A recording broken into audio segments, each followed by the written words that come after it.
everyone and welcome to our Linux for Ethical Hackers full course. In today's world, cyber threats are growing quickly and protecting systems is very important.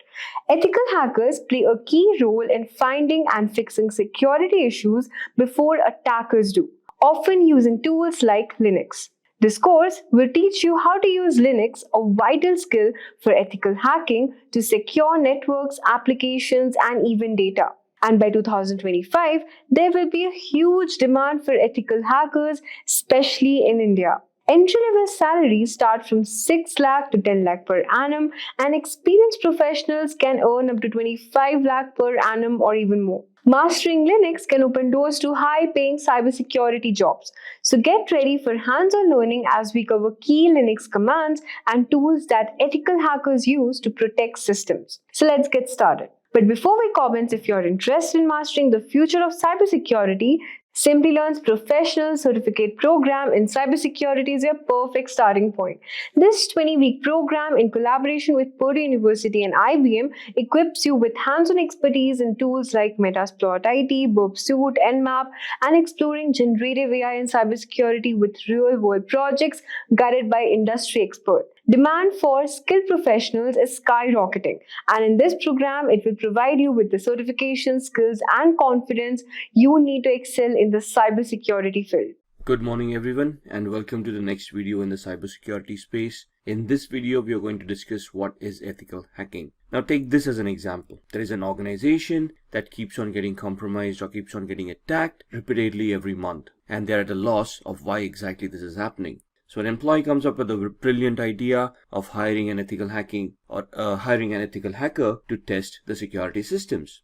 The bosses agree and the company ends up hiring an ethical hacker. Now, what this hacker does is they try to test all the security controls that the organization has implemented, all the applications, maybe even the databases, and then they start giving a report. So here you can see that they are trying to test the firewall, maybe fire viruses, malicious queries towards the firewall, hack the company's website, test the company's websites, any applications that the company is utilizing, and try to analyze the responses that they're going to get. So they're trying to emulate a hacker scenario where a hacker is trying to attack and trying to figure out the vulnerabilities and the areas for compromise to the organization's infrastructure. So once the report is ready, they would be submitting the report to the organization, and they would then give recommendations of how to enhance the security posture of the organization. Once the security posture is enhanced, the likelihood of the organization getting compromised reduces drastically. Thus, the organization becomes a lot more secure than it was before. And this is what we are going to discuss in this video. So first and foremost, we are going to discuss what is ethical hacking. We are going to talk about the types of hackers. We are looking at phases of ethical hacking, common types of attacks that are possible on networks and other systems. And then we are talking about certification and job roles in the cybersecurity space as well. So what exactly is ethical hacking? Ethical hacking is locating weaknesses or vulnerabilities of computers and information system using the intent and actions of a malicious hacker. Now the difference here is the intent. A malicious hacker will try to gain something for their own personal gains, or try to cause damage to the other organization. Here, the intent of the ethical hacker is to identify possible flaws and vulnerabilities, weaknesses, and then try to enhance the security on those weaknesses by mitigating those weaknesses, thus preventing malicious hackers from getting access. So the intent is the complete other way around, where a malicious hacker may be looking at gaining personally from these attacks, where an ethical hacker would prevent the vulnerability, thus prevent the hack from happening in the first place. An ethical hacker is an expert who penetrates a computer system or network on behalf of its owners to find security vulnerabilities that the hacker can exploit. So the difference between the hacker and ethical hacker here is that the hacker is not authorized by the organization, whereas in case of ethical hacker, it's the organization themselves who have hired the services of the ethical hacker to test the security controls, to test the network, to test applications, and find out flaws within them so that they can be fixed. Ethical hacker is also known as a penetration tester. So the job role here is to find vulnerabilities and to fix them so that malicious hackers may not be able to misuse them. What are the advantages of hiring an ethical hacker in an organization? First and foremost, ethical hackers can emulate or simulate the scenarios that a hacker would. They have the same knowledge, might use the same tools, except for the intent. So they will be able to identify the security threats for the organization. Once the security threats have been mitigated, the organization can actually focus on their business and increase productivity. Once the attacks have been mitigated and the compromises have been minimized, the organization can full-fledged work towards their goals, their objectives of the business, and be more productive. The reputation of the company can be safeguarded. We obviously don't want to deal with organizations that keep on repeatedly getting hacked and compromise our data. We wouldn't trust those organizations with our private and personal data in the first place, which means that this is going to inspire customer confidence. The customer would feel that if the organization is secure and is able to protect themselves, they would be able to protect the customer's data and customer's private information as well, which is the protection for your customers or clients. So this can be advertised as by the organization saying, we have ethical hackers, we do proactive approach towards our security measures, we have integrated security mechanisms in place, we are safe, we have been tested, and we can prove that we are security compliant. Once the customers come to know about this, customers would feel a lot more safer to deal with such organizations. After discussing the advantages of hiring an ethical hacker, let's discuss the types of hackers. The first classification is of a black hat hacker. These people are individuals with extraordinary computing skills, which means they are very intelligent, they can program quite a bit, they know everything about hacking, and these guys are experts. However, their intent is malicious or destructive in nature. They would want to harm the victim and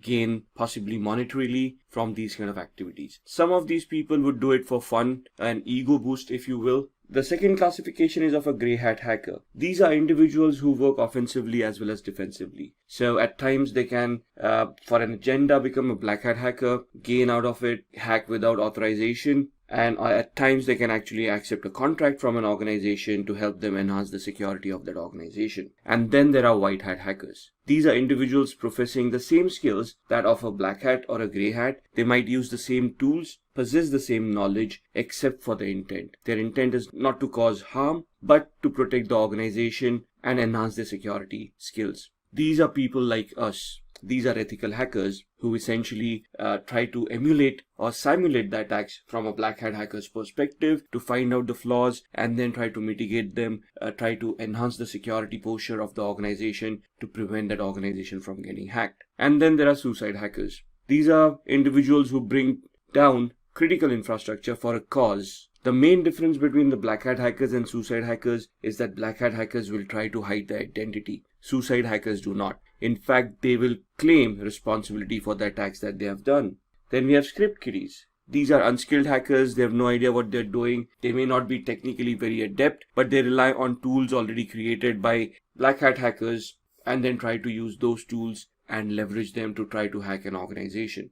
A cyber terrorist would be any organization or individual who are motivated by religious or political beliefs and they try to create fear by large-scale disruption of computer networks. So they might attack countries, they might attack organizations to promote their political or religious causes and might create harm to the population at large. State-sponsored hackers are individuals who are employed by the government to spy on neighboring countries or their enemies. The attempt is to gain top secret information that would be damaging to other governments, which would enhance the security posture of one's own country.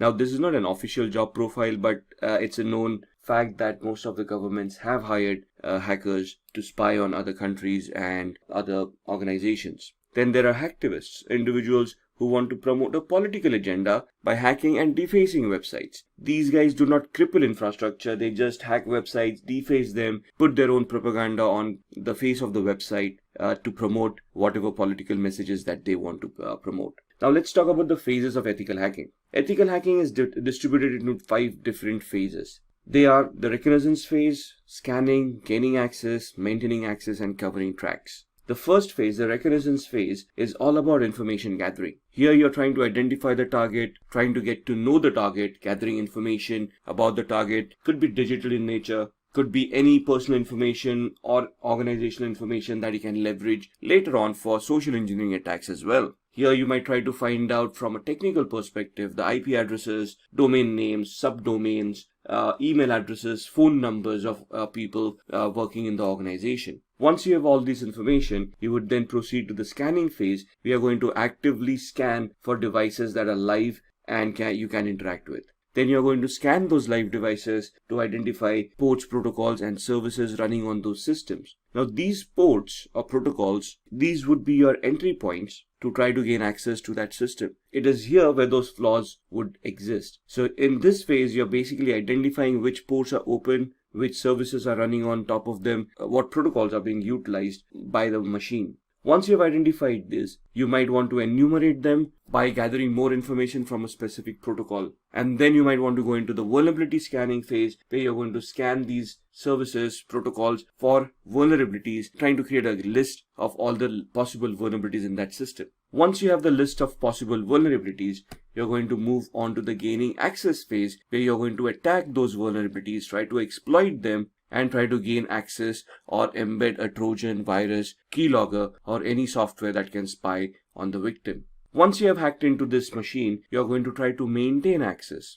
Maintaining an access is you're trying to retain those access for a longer period of time, so you can spy on the device, spy on the user, try to collect more information as time goes on. You're not going to rely on the hack forever, because the hack may no longer work after a period of time, especially if the system gets patched up or somebody runs an antivirus scan or figures out something is wrong. Maintaining access is where you're going to install a backdoor, an unauthorized backdoor, obviously, without the knowledge of the victim, which will allow you to interact with the machine or gather information from the machine without any hindrance. Once you have installed these kind of softwares, you don't want them to be discovered. That's where the covering tracks come into the picture. When you have installed a rootkit, a Trojan, a spyware, it will create directories, it will create files. In this phase, the covering tracks, you're going to try to erase the trace of the creation of these files. When you're accessing something while maintaining access or gaining access, there would be logs that would be created by the applications, which would announce what you've been doing. In the covering tracks phase, you will be trying to delete those logs and try to erase the traces of your activity as well. So in these 5 phases, the entire gambit of ethical hacking is covered. Let's move on to discuss the common types of attacks. The first and foremost and the most common attack in today's world is a denial of service attack or a distributed denial of service attack. This attack is launched by an attacker not for personal gain, but to harm the other organization by crashing those services or making the services unavailable for legitimate users, thus causing monetary harm and reputational harm to the organization. They actually try to restrict the access to these resources for legitimate users by consuming all the bandwidth or the resources made available. Then there are password attacks. These attacks are essentially where you're trying to crack the password of a user so that you can gain access to their account, and through their access you can then leverage those access and capture data that you wouldn't have otherwise gotten access to. Then man-in-the-middle attack is where you are trying to capture data packets over the network that are flying between the victim and the target server. So you're essentially placing yourself between the communication channel that has been opened between the victim and the targeted server, and you're trying to capture the data packets. You're trying to analyze those data packets and capture any secret information like usernames, passwords, any other transactions that the user might be doing. Then you have email attacks. The attacker sends bait, often in the form of an email. So these would be phishing attacks that would come under the gambit of social engineering. Phishing attacks are nothing but fake mails that look very genuine to the end user and thus persuade them to click on links that lead to malicious servers, thus compromising the device of the victim. SQL injection attacks are normally targeted to websites or web applications that have a database connected to them. The database and the application interact with each other using SQL language or structured query language. If not configured properly, and if there are no firewalls watching, a user can craft malicious SQL queries which can then dump data or give out unwanted information to the hacker that should have been protected in the first place. And then we have the eavesdropping attack, where the attacker observes the traffic on the system and the work you are doing on your computer. Eavesdropping could be where you're tracking VoIP calls, or you have installed a Trojan on somebody's mobile phones and you're looking at all that information. Let's look at the certifications that are available in this field. The foundational knowledge that you would require is a graduate in computer science or any IT security related field. Most of the universities nowadays provide this kind of certifications. You should have solid grounds in IT fundamentals. That means you should be technically very adept. You should understand how protocols work, how networking works. You should be somewhat conversant with some scripting languages and should be able to understand programming. Knowing networking and mastering networking is a very fundamental requirement. Even if you later on decide to go into application security and you're looking at programming languages, applications still work over the network, and you need to know how these networks are going to be configured and how data is going to be transmitted over this network. Coding skills. Like I said, programming, not from a developer's perspective, but at least good enough to understand how the program functions, what the flaws may be in the programming code that has been given, and how you can break that particular code. That is what is required. A few scripting languages like PHP, Perl, Python, Ruby, they would be a lot helpful at this point in time. Maybe Bash scripting or PowerShell scripting as well. And then our understanding of the architecture of an operating system. We just don't want to know how the operating system works and how it functions. We should be able to troubleshoot the operating system to recover from errors, flaws, and we should know how the operating system works, stores data, and interacts with the hardware at the first place. With everything, there is now cloud, and cloud is gaining traction a lot. We got public clouds like Amazon, Microsoft, and Google. We got private clouds like VMware, Microsoft again, Citrix, and so on and so forth. Most of the organizations in today's world have a hybrid environment where they've got a part physical IT infra and part cloud infrastructure. So learning what cloud is, the nuances of cloud, the services that a cloud can provide, software as a service, infrastructure as a service, and platform as a service, understanding them, and then knowing how you can secure these or what the vulnerabilities are in the first place, and then trying to secure them is of very much essence in today's world.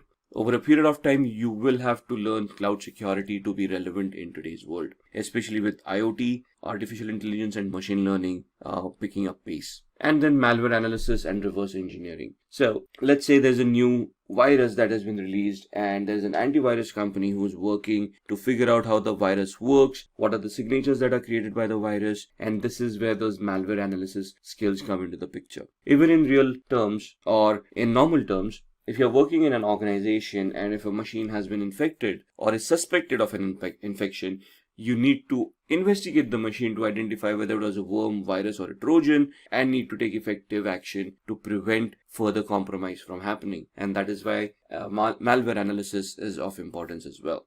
The certifications that you have, Certified Ethical Hacker, it will train you in reverse engineering. So this is where you basically look at offensive security. This is where you're looking at hacking and you're looking at how the methodologies, the 5 steps that we have talked about. And this course deals with each and every one of those 5 steps and helps you analyze and understand the tool sets and the skills that are required for each of that particular step. Salaries may range between $71,000 and above in the US market and around 5 lakh rupees and more in the Indian market.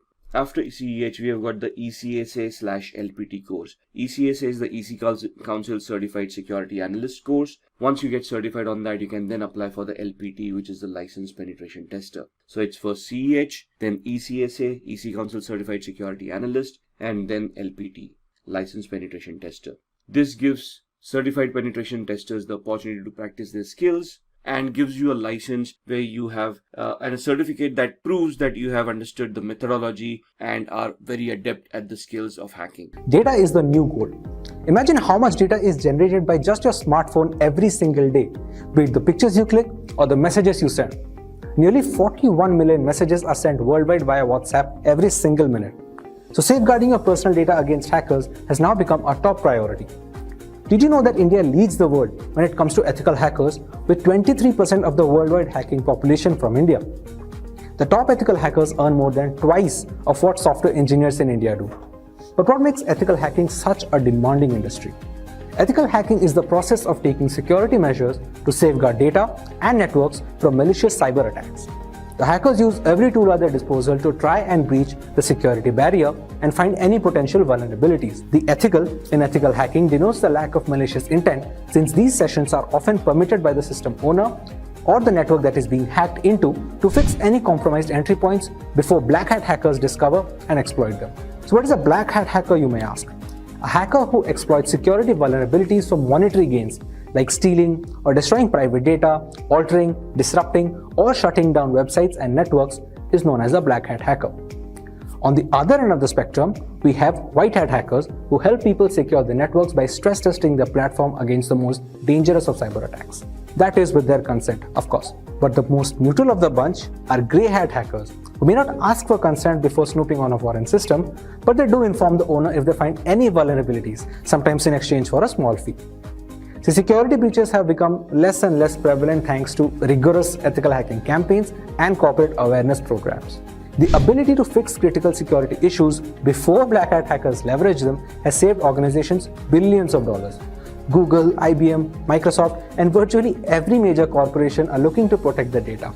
So it shouldn't come as a surprise that the ethical hacking and information security job market is set to rise by nearly 28% by 2026, with salaries going as high as $225,000 per annum. So that's ethical hacking wrapped up in 2 minutes. To catch more bite-sized and detailed videos on different technologies, subscribe to Simplilearn and stay updated. Scammers targeting institutions such as hospitals, schools, and government offices for ransom pocketed $1.1 billion last year, compared with $567 million in 2022.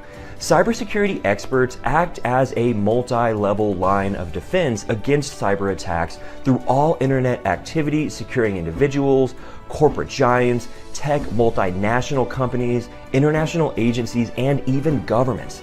Hence, this extremely critical role demands a great pay, and the demand for it continues to grow year after year. With beginner level salaries averaging around $75,000, with years of experience, it can go to above $200,000 for chief information officer level roles. Due to the extremely critical nature of this job role, there is a demand across all verticals, including defense, healthcare, banking, tech, and even education sector. If you want to become a cybersecurity engineer in 2024, here is how you can jumpstart your career in this field. We will split the entire learning path in 3 major sections, beginning with core concepts level topics. Then we will move on to intermediate skill-based topics, and eventually we will discuss what topics to learn in niche cybersecurity skills. Let us start with core concept level topics. Start with getting a thorough introduction to cybersecurity. Make sure to learn the basics of cybersecurity, including all the important terminology, types of threats, how these threats work, and what are the working principles in cybersecurity. From there, you can move on to mastering networking fundamentals. This is an absolute must-know to enter the field of cybersecurity. You need to be thorough with how the internet works, how the data highway functions. Right from the function of operating systems to understanding of TCP/IP, OC model, routing, and switching, every single one of these concepts are critically important. Make sure to keep these skills handy at all times, since they help in understanding the overarching concepts easily.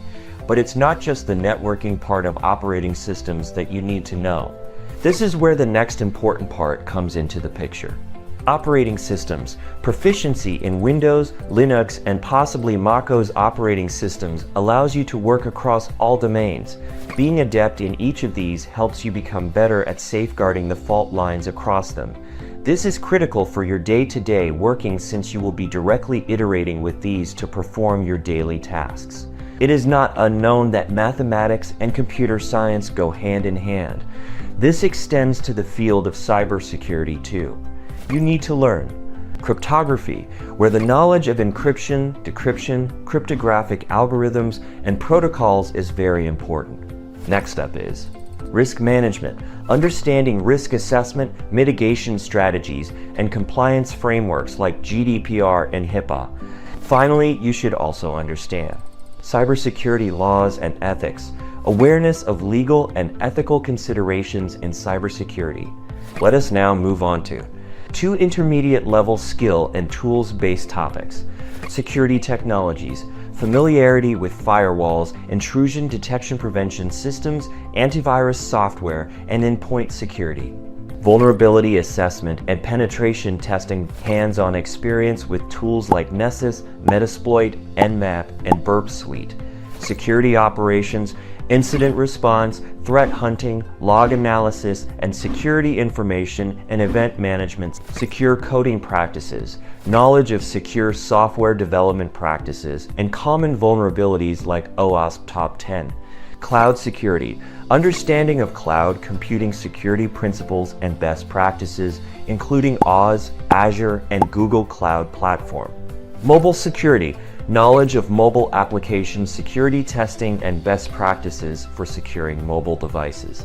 Now that you have mastered core concepts and intermediate skills and tools based on your interest, you can move on and choose one of the niche fields for learning.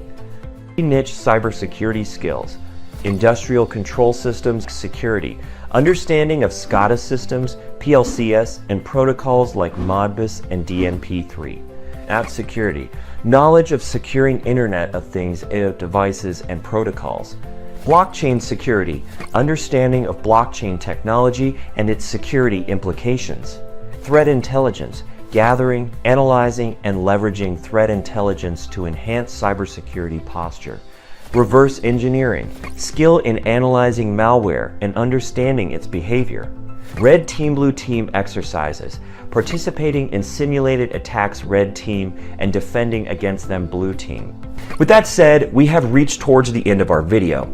This learning path covers a broad range of topics and skills necessary for a cybersecurity engineer in 2024, starting from foundational concepts to specialized areas within the field. You must make sure to stay updated and keep on aligning this learning path based on your requirements. If you have any questions about this learning path or cybersecurity in general that needs to be answered, make sure to let us know in the comment section below and we would be happy to help. Cybersecurity is not just a job, it's a war zone where organizations fight daily to protect their most valuable assets, data and systems. The stakes have never been higher and the demand for skilled professionals is rapidly growing. A trusted survey predicts that millions of cybersecurity job openings in India alone by next year. But here's the harsh reality. Most candidates lack the skills and the industry demands. This is where certifications comes in. You have probably heard people ask, why do certifications? Why not just get a degree? Wait, let me tell you the truth. College programs often fail to keep up with the fast changing demands of cybersecurity industry. Certifications, on the other hand, are laser focused on the skills you actually need. They are faster, more affordable, and targeted. So whether you're a fresher or a professional looking to climb up the ladder, certifications are your best bet.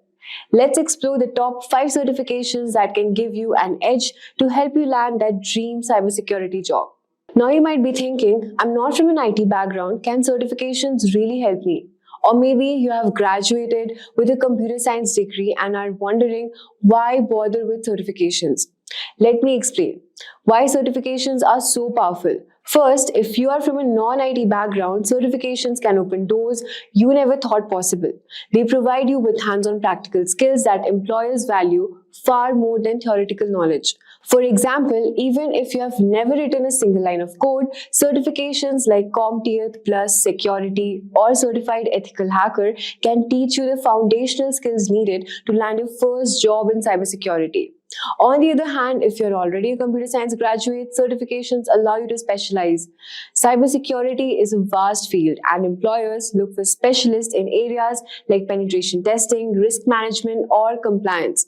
A certification like CISSP can turn your general degree into a targeted resume that screams expertise. Here's why certifications are such a game changer. At first, it will help you to boost your resume by adding instant credibility, showing you have invested in gaining expertise. They also align with industry trends, ensuring your skills match with current standards.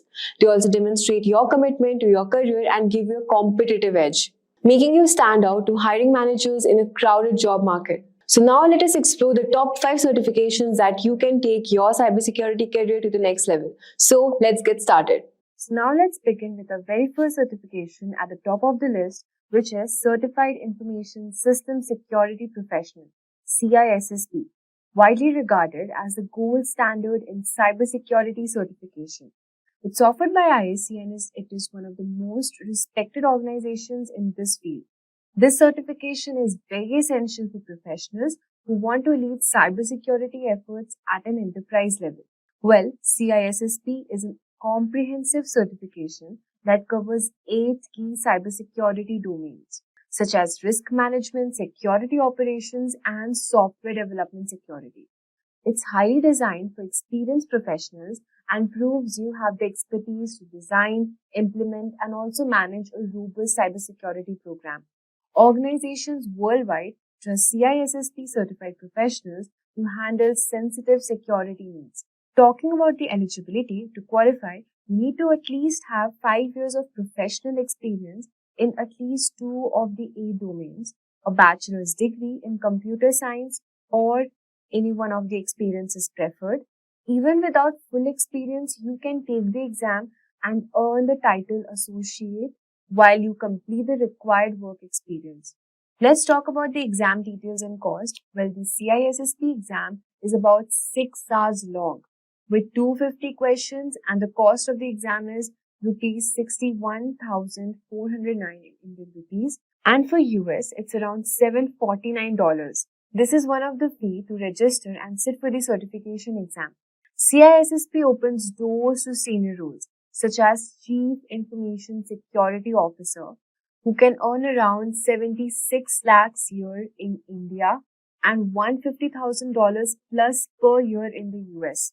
Also, Senior Security Consultant, who can earn around 13 lakhs per year in India and $120,000 per year in the United States.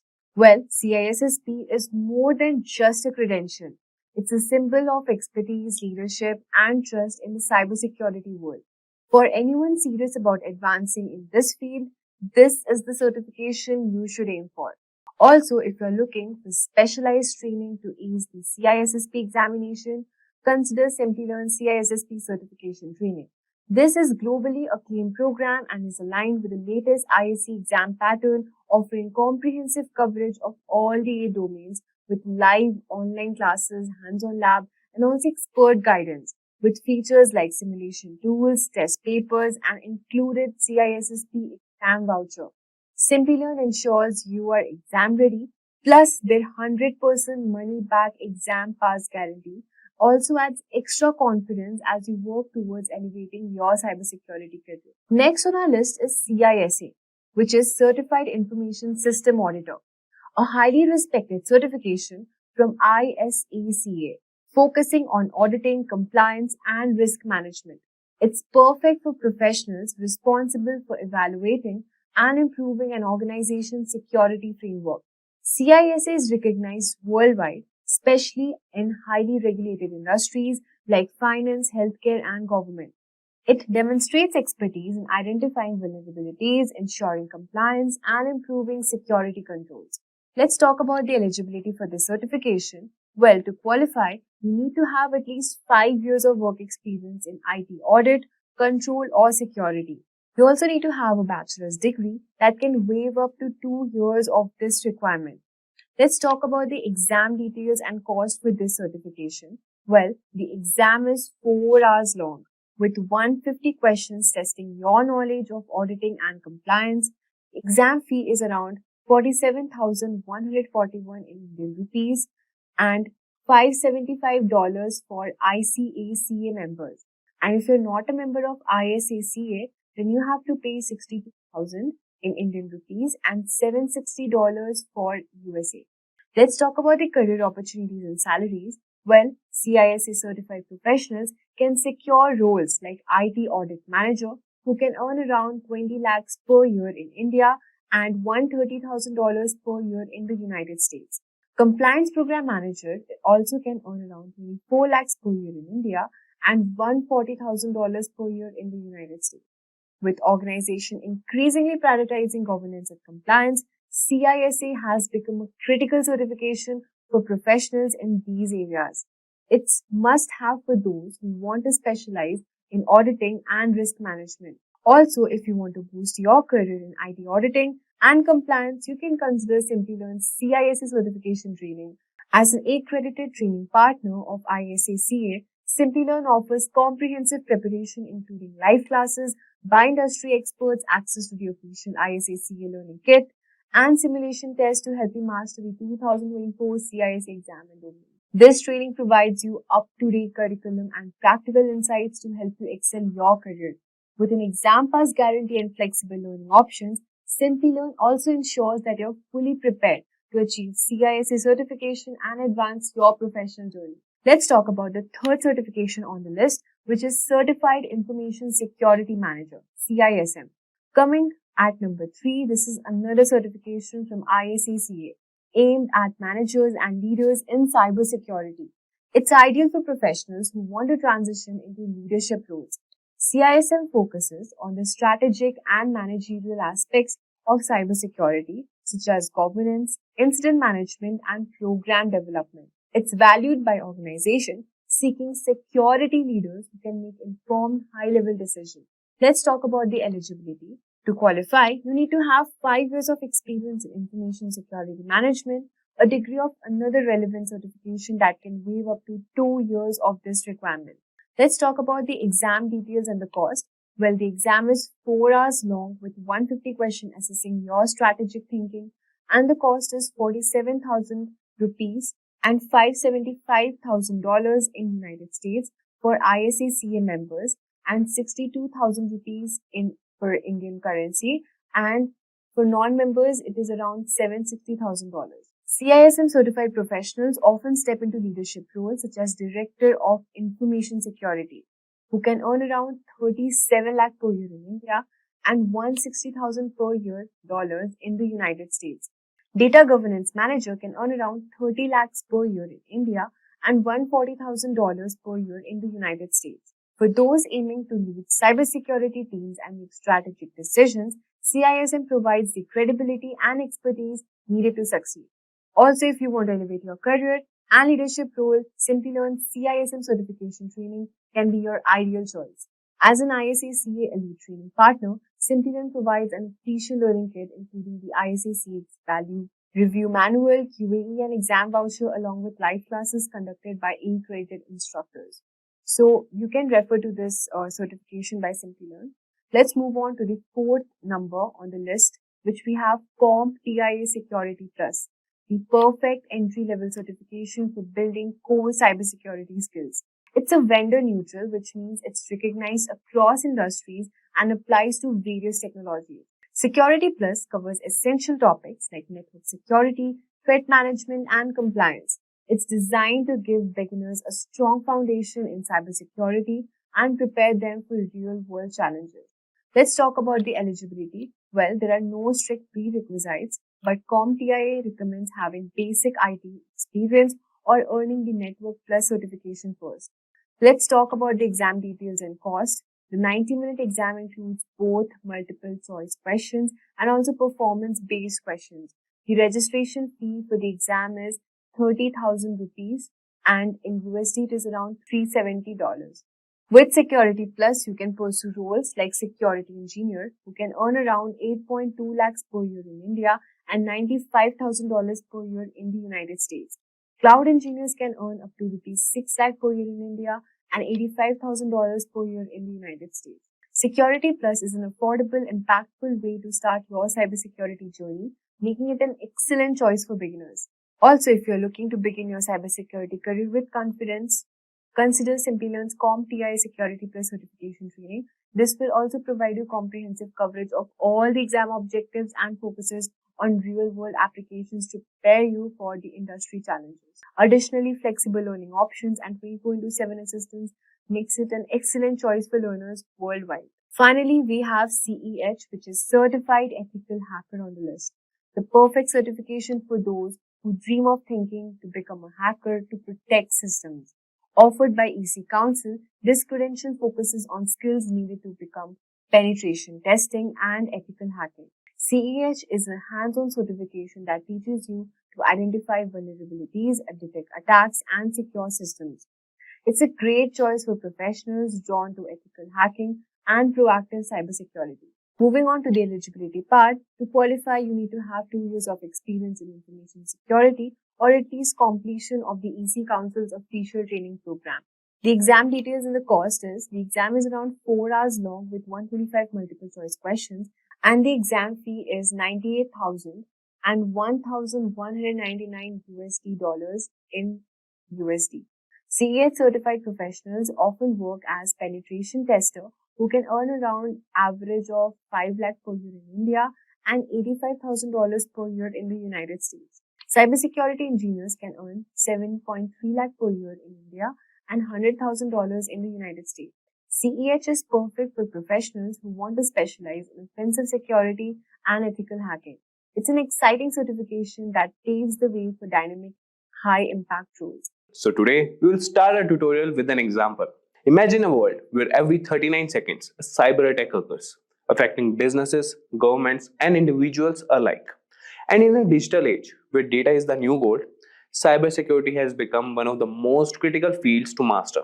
And if you have ever wondered how hackers breach systems or how companies protect themselves against these threats, you are in the right place. In this video, we are going to take you on a journey into the fascinating world of cybersecurity.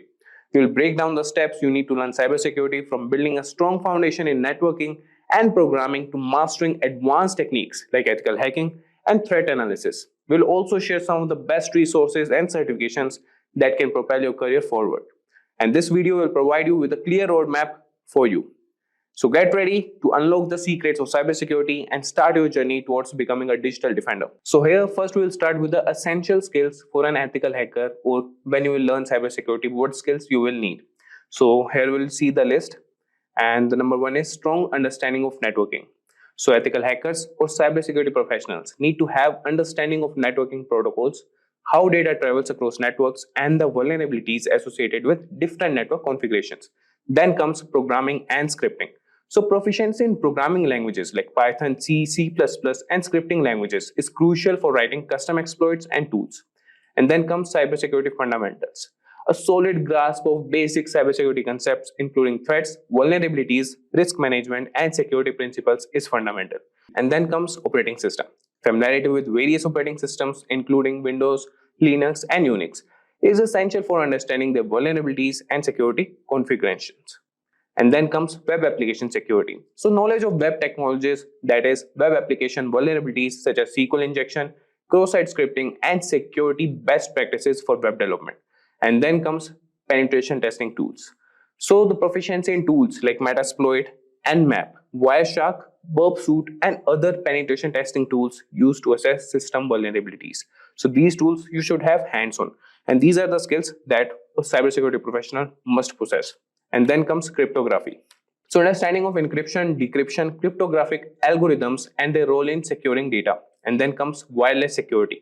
Expertise in wireless network security, including Wi-Fi encryption protocols and vulnerabilities. And then comes security compliance and standards. Knowledge of security standards and compliance regulations such as PCI DSS, HIPAA, and GDPR. And then comes incident response. So being prepared to handle security incidents and breaches effectively, including forensics and analysis. And then comes social engineering awareness. So understanding of social engineering tactics used by attackers to manipulate individuals into revealing confidential information. And then we have the last, that is ethical mindset as a skill. So an ethical hacker or a cybersecurity professional must adhere to a strong code of ethics and prioritize responsible disclosure when vulnerabilities are there. And now we'll start with how to learn cybersecurity, and we'll see the roadmap. So the number one thing you should have is educational foundation. So ethical hacking is all about using your skills for good, that is helping to protect systems and data from cyber threats. And let's start from the very beginning and build a strong foundation together. Number one is basic education. So first things first, you need to finish high school, and during high school, try to focus on subjects like mathematics, computer science, and IT. And these subjects are essential because they teach you how computers work and how to think logically. Imagine you are building a house, and math and computer science are like the bricks and mortar you will need to construct a strong, sturdy structure. And then comes higher education.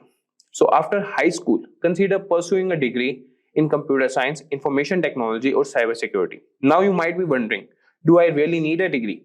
Well, a degree can definitely help. It gives you a solid foundation and is often preferred by employers. However, it's not the way to become an ethical hacker. And if you're passionate and committed, you can learn the necessary skills on your own. And many successful hackers or cybersecurity professionals have taken this self-taught route. And remember, it's not just about the degree. It's about the skills and knowledge you gain along the way. And employers are looking for people who can solve problems and think creatively, whether they have a degree or not. Now that you have covered the educational basics, let's move on to the exciting part, that is developing the essential technical skills you will need. And this is where you will start to build your hacker toolkit with essential skills and ready to gear up with some serious learning. So let's dive in. And here you'll see developing essential skills. Number one is programming. And if I tell you why it's important, so programming is like learning a new language, but for communicating with computers. So why it's important? And now we'll see what to learn. So start with Python because it's beginner friendly and powerful. Then pick up C and C++ for understanding low level operations and JavaScript for web based hacking. And then we'll see how to practice. So write small scripts, automate tasks, and eventually build your own hacking tools. And after that comes networking. So let's see why it's important. So networks are like the roads connecting all computers. And understanding networking is crucial because it's where most hacking happens. And but to learn for this, so learn about IP addresses, subnets, protocols like TCP/IP, and how data travels across networks, and how to practice. So set up your own network lab at home using virtual machines and experiment with different networking setups. Now coming to operating systems with the essential skills only. And the first thing we'll see is why it's important. So most hacking tools are designed for specific operating systems, especially Linux. And then comes what to learn. So get comfortable with Linux, that is distros like Kali Linux that are designed for security tasks, and understand the basics of Windows and Mac OS. And then comes how to practice. So use Linux as your main OS and play around with terminal commands and understand file system structures. And then we have security concepts. And we'll see the first thing, that is why it's important. So security concepts are like the rules of the game. Knowing them helps you understand how to break and fix things. And then we have what to learn. So focus on encryption, that is how data is protected, firewalls, how to defend networks, VPNs, how to secure connections, and IDS, how to detect intrusions. And let's see how to practice them. So implement these security measures in your own systems and try to bypass them to see how they work. So these are the core skills that form the backbone of an ethical hacker's knowledge or a cybersecurity professional knowledge. And it's not just about learning them, but practicing and applying them in the real world scenarios. Great. You have built a solid educational foundation if you are following this and developed essential skills. Now let's talk about certifications. And certifications are like badges of honor that show you have got the knowledge and skills to be an ethical hacker. And they can open doors to job opportunities and validate your expertise. So now we'll talk about some of the key certifications that you can consider. So number one is CEH, that is Certified Ethical Hacker. And talking about why it's important. So the CEH is one of the most recognized certifications in the ethical hacking world. It covers the fundamentals of ethical hacking and teaches you the mindset and tools hackers use. And now we'll see what it demonstrates. So by earning this certification, you show that you understand the core principles of ethical hacking, including how to scan, test, and hack systems, and how to get it or achieve it. So you can study the CEH curriculum, which includes topics like footprinting, scanning, enumeration, and system hacking. Then pass the CEH exams to get certified. Now coming to the next certification, that is CompTIA Security Plus. And first we will see why it's important. So Security Plus is a great starting point for a career in cybersecurity. It covers a wide range of security topics from network security to risk management. And if I tell you what it demonstrates, so this certification proves you have the foundational knowledge required for any cybersecurity role. And it's often a stepping stone to more advanced certifications. And how to get it? So prepare by studying the CompTIA Security Plus material, focusing on key areas like threats, attacks, vulnerabilities, and security architecture. You can pass the Security Plus exam to earn your certification. Now coming to the next certification, that is OSCP, or Offensive Security Certified Professional. First thing we'll note about it is why it's important. So OSCP is known for its hands-on practical approach, and it's highly respected in the industry because it requires you to actually perform hacking techniques in a controlled environment. And if I tell you what it demonstrates, so earning the OSCP shows you can identify, exploit, and document vulnerabilities in various systems, and it's proof of your practical hacking skills. And if I tell you how to get it, so you can complete the Offensive Securities Penetration Testing with Kali Linux course, and then pass the rigorous OSCP exam, which involves a 24-hour hacking challenge. So this is all about OSCP. Now moving to the next certification, that is CISSP. So first thing is why it's important. So CISSP is an advanced certification aimed to those looking to move into higher level security roles like management or architecture. And if I tell you what it demonstrates, it shows you how to have a deep understanding of cybersecurity principles, and you can design, implement, and manage a best-in-class cybersecurity program. And how to get it? You can study the 8 domains of the CISSP, that is Common Body of Knowledge, which includes security and risk management, asset security, and security engineering. You can pass the CISSP exam and meet the work experience requirements to get certified.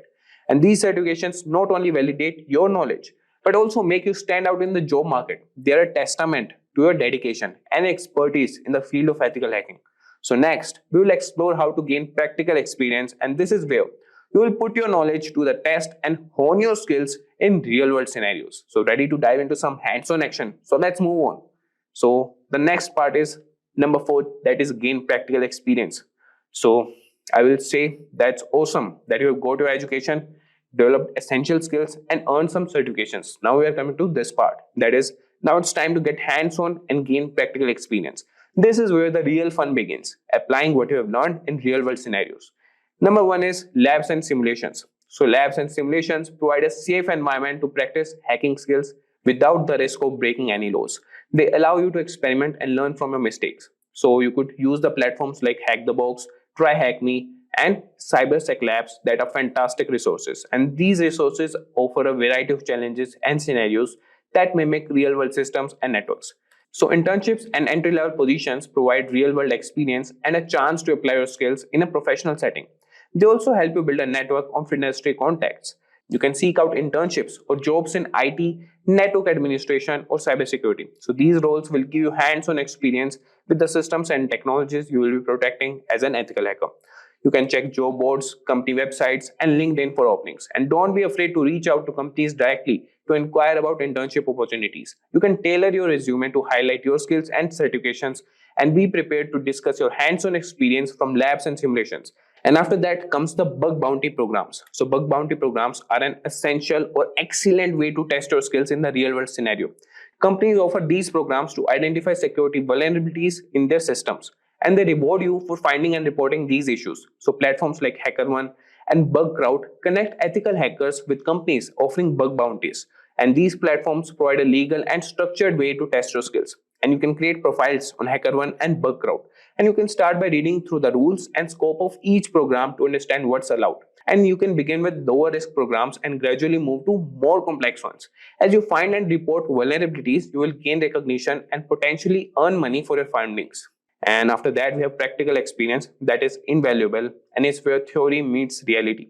And by practicing in labs, gaining real-world experience through internships, and participating in bug bounty programs, you will hone your skills and build a strong portfolio. And after that comes stay updated. So cybersecurity is a rapidly evolving field, and staying updated is crucial for maintaining your edge. And here's how you can keep your knowledge fresh. Number 1 is continuous learning. So the landscape of cybersecurity is always changing with new threats and technologies. And you can keep up with the latest news, blogs, and forums. And great resources like Krebs on security, dark reading, and the Reddit NetSec community. So make it a habit to read articles and participate in discussions regularly. And you can also subscribe to newsletters and follow key influencers in the cybersecurity space. And then we have conferences and workshops. So these events are excellent for networking and learning about the latest trends and techniques. And key conferences like DEFCON, Black Hat, and RSA conference are must-attend events for ethical hackers. And you can attend these events either in person or virtually, and you can take advantage of workshops, seminars, and networking opportunities to connect with other professionals. And then we have online courses. Continuous education helps you keep your skills sharp and up to date. And platforms like Coursera, Udemy, and Cyberready offers a wide range of courses on various cybersecurity topics. And you can enroll in courses that cover new tools, techniques, and concepts. And I have already mentioned a course with Simplilearn that is proven and technically guaranteed. So you can regularly update your skills and knowledge through these platforms. Now coming to 6th point, that is join the community. So being part of the cybersecurity community is invaluable for your career growth. And here's how you can get involved. Number 1 is networking. So networking with other professionals can provide valuable insights, support, and job opportunities. And the professional organizations like the Information Systems Security Association, ISSA, and the EC Council are great places to start. You can attend meetings, join discussion groups, and participate in events. And building a strong network can open doors to new opportunities and collaborations. And then we have mentorship. So a mentor can guide you, share resources, and help you navigate your career path. You can look for experienced ethical hackers who are willing to mentor you. You can reach out through professional networks, conferences, or online communities. And having a mentor can provide you with personalized advice and support. And now we'll see the companies hiring ethical hackers. So there are many companies across various industries. Those are looking for skilled ethical hackers, and some prominent employers include tech giants like Amazon, Accenture, Google, Apple, Intel, Microsoft, and Facebook. And cybersecurity firms like FireEye, Palo Alto Networks, and CrowdStrike. They're consulting firms. And then we have Deloitte, PwC, and KPMG. And then we have financial institutions like JP Morgan Chase and Bank of America. And we have also telecommunication companies like Verizon and AT&T, healthcare organizations like United Health Group, and government agencies like the NSA and FBI. So job roles for ethical hackers and those penetration testers conduct simulated attacks to find vulnerabilities. Then we have cybersecurity analysts. They monitor and analyze security systems. Then we have security consultant. They advise organizations on best security practices. Then we have security engineer. They develop and maintain security systems. And then we have incident responder. So investigating and responding to security breaches are their role. And then we have the average salaries for these. So salaries for ethical hackers vary by location and experience. So if I talk to you about in India, so entry level positions typically earn between 4 lakhs and 6 lakhs per year, while senior roles can command between 15 lakhs and 25 lakhs per year.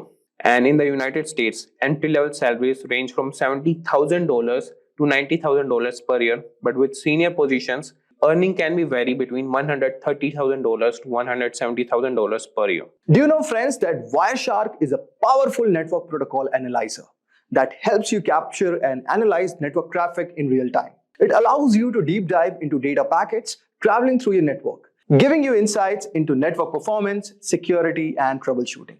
In this tutorial, we'll guide you through the basics of using Wireshark, from setting up your capture environment to interpreting the data. By the end of this tutorial, you'll have a solid understanding of how to navigate Wireshark interface, set of filters, and analyze the network traffic for different use cases. So guys, let's get started. So guys, let us start first by understanding what is Wireshark.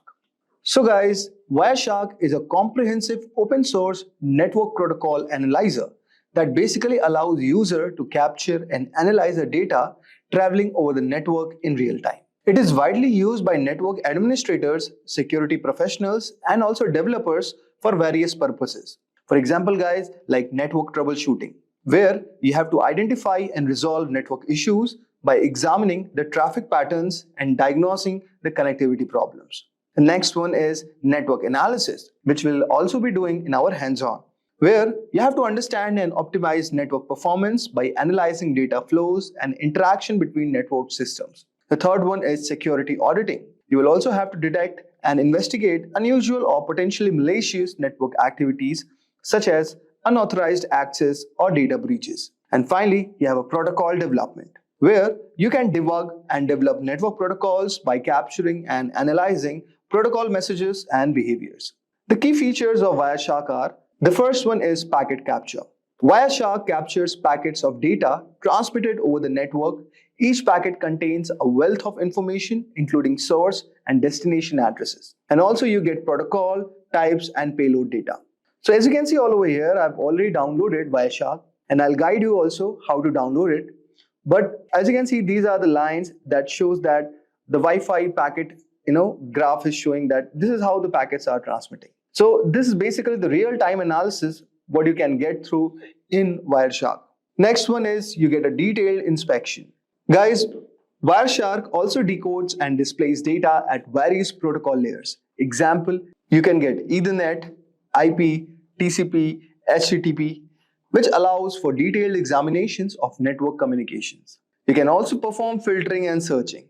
Then you'll also get a chance to do data visualization, which includes features for visualizing network traffics such as flow graphs, as you can see all over here, and also statistics, which can help in understanding network behavior and performance. Wireshark is available for multi-operating systems, like for Windows, Mac OS, Linux, and many more. Now, there are certain scenarios where network security engineers use it. Suppose for network performance monitoring, where you track and analyze the performance of network applications and services. You also get an incident response. You investigate and respond to network security incidents by analyzing captured traffic. And you also do the protocol analysis, where you examine and troubleshoot network protocols and ensure proper implementation. Now, let us start with the Wireshark. So first, let us download the Wireshark. And before we download it, I expect that you would have got some brief idea regarding what is Wireshark. Now, what you have to do, guys, you have to go at this link, wireshark.org.download.html. So since I'm using Windows, so I have clicked on Windows x64 installer. Just right click on this. So as you can see, it will start downloading. So guys, since I've already downloaded it, I may not have to do it again. And the steps are very simple. Just you have to click yes, and it's going to download all the required dependencies and your installer will be ready. And after clicking all the OKs, you are going to get something like this. So this is your entry of the Wireshark network analyzer. Now, so as you can see all over here, you can capture the network packets from these interfaces. So you can see local area connection 10, adapter lookup, traffic capture, Bluetooth is there, then you have the Ethernets, okay? So let us choose the Wi-Fi as a network interface, okay? And just click on this. So as you can see all over here, so many of the packets have started running up, okay? And this is a shark icon. So basically, it is doing the real-time packet capturing where you have all these things.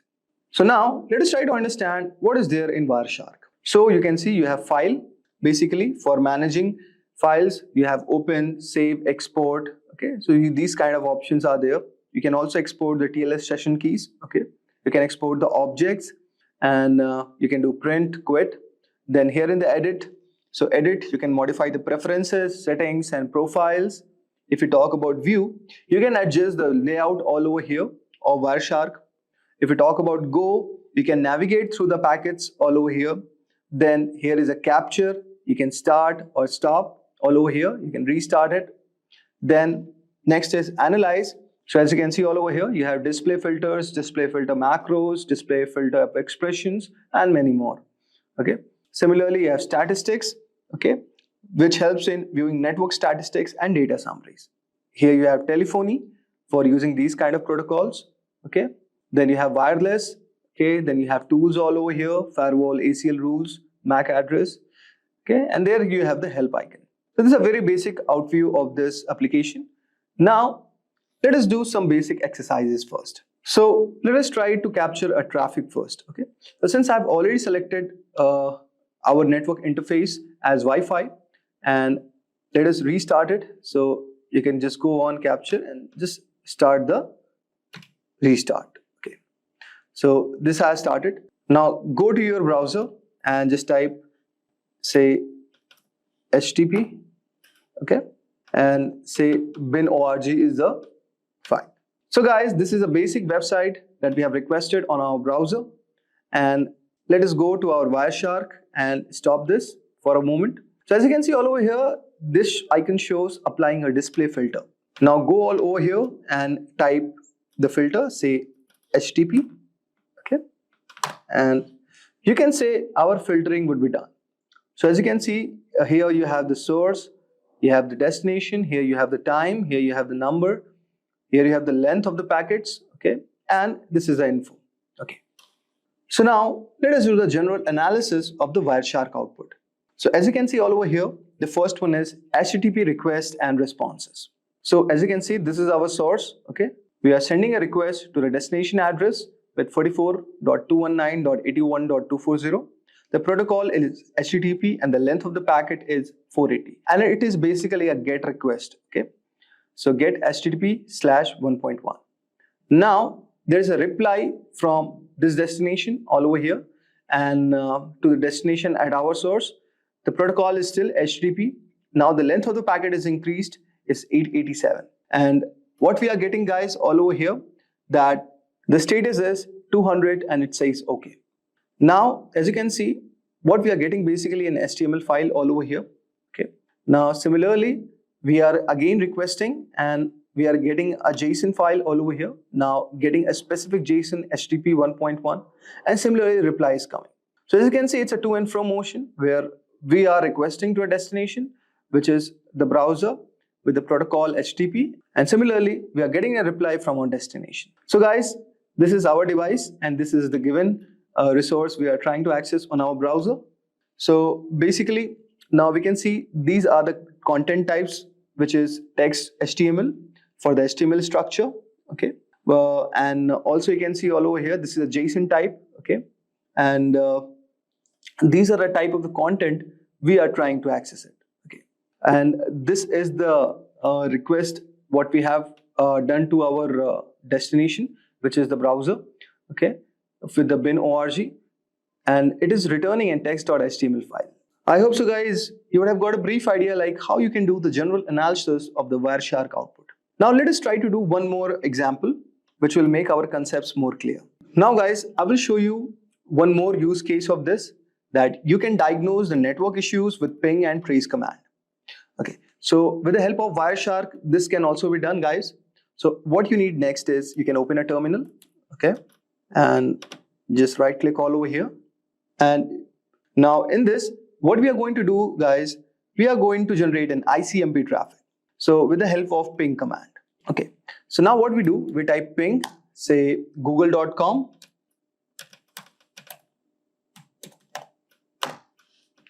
and you can see all over here the request and reply have started. And now what we will do, guys, we will use the tracer command for tracing our packet flow. So you can see something we have got all over here. We will discuss about this bit later. Now let us open our Wireshark. Okay, and what we'll do, guys, we will type ICMP. Okay, and just click all over here. Okay, so guys, go to the filter and type ICMP. Okay, and just click all over here. And but before that, you have to stop this. And now let us try. So you can see all over here that here the destination is showing unreachable, but here we are getting the reply. Okay, now let us try to examine this protocol. Okay, so what all over here, let us try to understand first what we did in the terminal. Okay, so guys, when we are typing the command ping google.com, this command is basically testing the reachability of google.com by sending the Internet Control Message Protocol or ICMP echo request packets and waiting for the replies, which is echo response. Now guys, let us break down the ping results. So first 3 replies, we are going to see that each reply shows the IP address of 142.250.193.110, which is one of the Google servers. And you can see the round trip time latency for the packets. For the first time, it is showing around 76 milliseconds. For second round trip time, it is showing around 88. Then third is 99, and fourth one is 30 milliseconds. Now you can see there is something called time to live also, and in this case the time to live for each packet is around 55 milliseconds. Okay, so basically this field indicates how many hops or routers the packet can pass through before being discarded. Okay, now you can also see the request timeout. So the fourth packet is a request timeout, meaning no reply was received within this set time. And you can also see the ping statistics.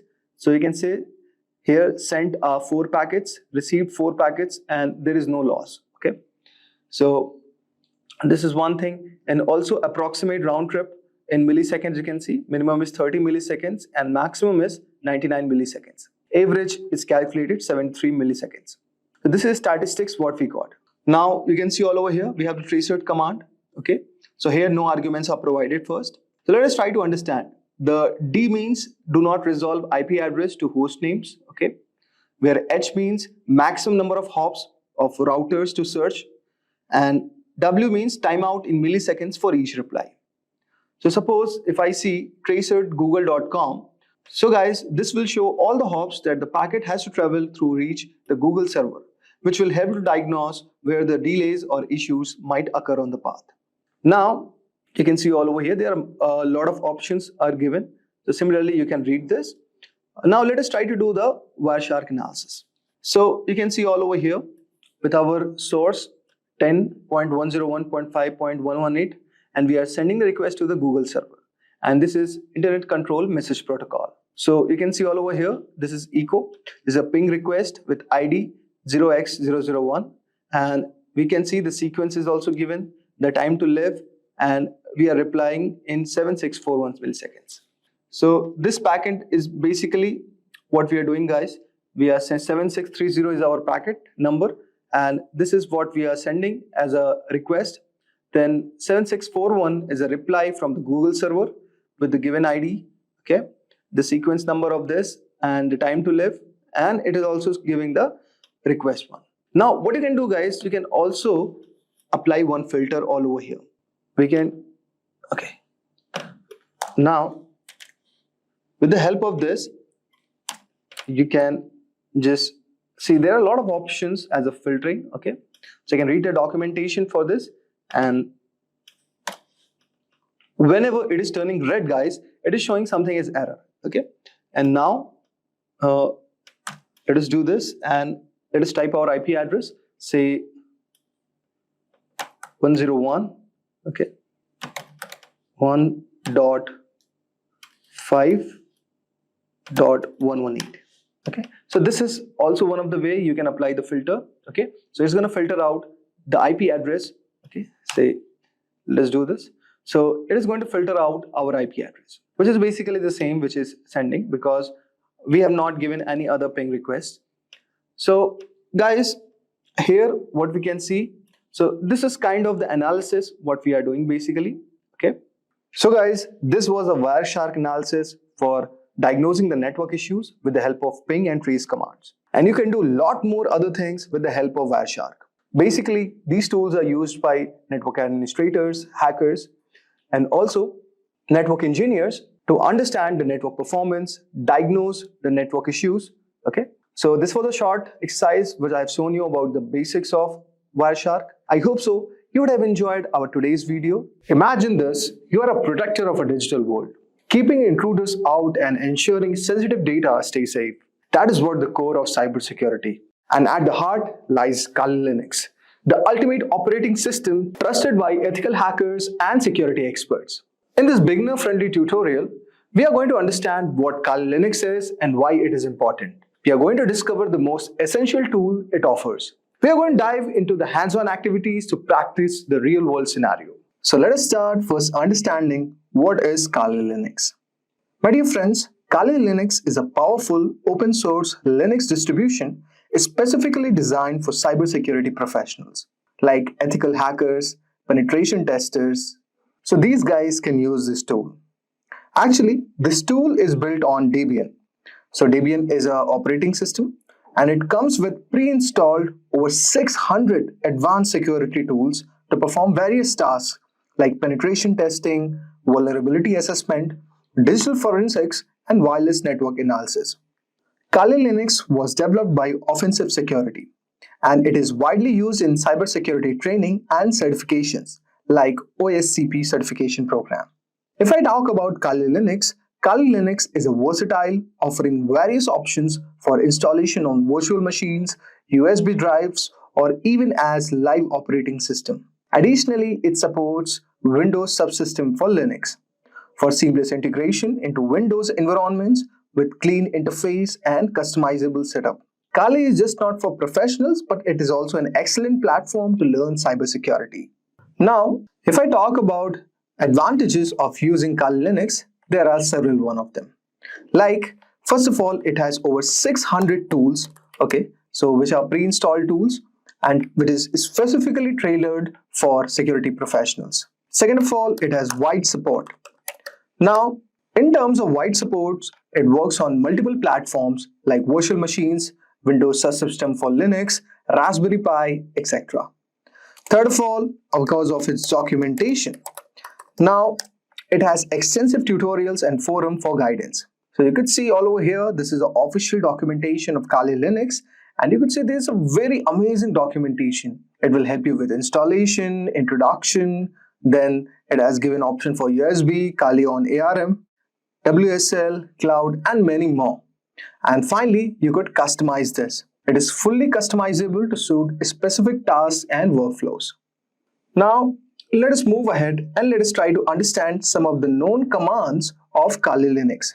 But before that, let us learn how to install this on Windows. Now, before installing Kali Linux, I want you to make sure that you have Windows subsystem for Linux installed on your system.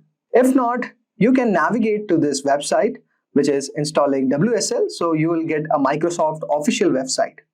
And in this, you could see there are certain prerequisites. Suppose if you're using Windows 11 operating system, so it should be higher than 10. Okay, now just type on the PowerShell. Okay, open PowerShell and just copy this and install this. So with this command, you will be able to install Windows subsystem for Linux. Now, the next step would be installing Kali Linux. So you have to do nothing. Go onto the Microsoft Store and just click install. Now, since I've already installed Kali Linux and it is very easy process, after that it will be very comfortable for you to operate on Kali Linux. So you could see I have installed the minimal configuration all over here. Okay, so this is the Kali Linux terminal. So it has opened. Now we are going to learn certain important commands which will help you to understand, and these are very basic Linux commands only, so you have to not worry about it too much. So guys, let's try to understand our first command. Let us say we want to know the date.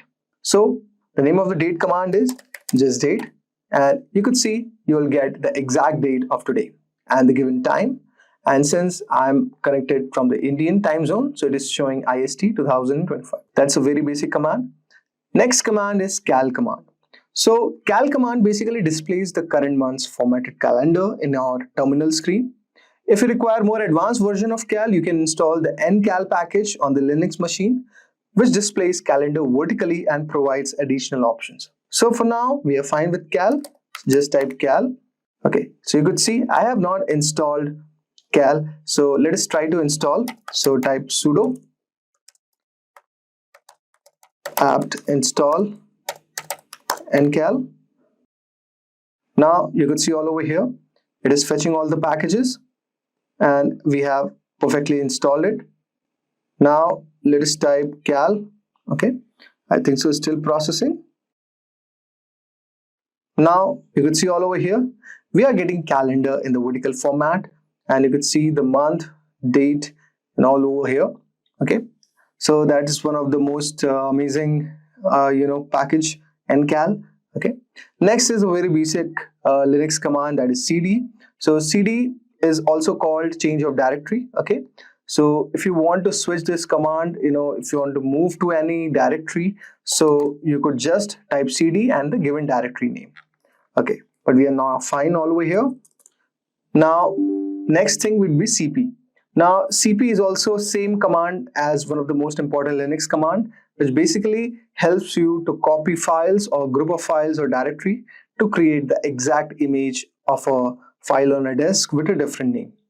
So suppose let us say we are going to desktop. So let us try to first find out how many files do we have. ls. Okay, so you could see we have no files. So first we have to create a directory. So let us say mkdir and just type demo. Okay, now type ls. So you could see we have this file demo. Now type cd and go to demo. So you could see all over here, we are now in demo folder. So that was one of the thing. If you want to go back, just type cd ... and you'll be reverted back. Now, before moving ahead, so ls, let's talk about this command. So it is one of the most powerful and useful commands in Kali Linux. Okay, so ls command basically lists all the directories or contents of the files. So with the help of ls command, we can easily list out every hidden file or directory with lsa attribute. Okay, and it helps you to find the list of directories present on your system. So that was one of the command. Now let us try to understand the cat command. So basically the cat command is one of the Linux, one of the most commonly used commands, permitting us to create single or many files and concatenate files, redirect, view, and contain of any output in a terminal file.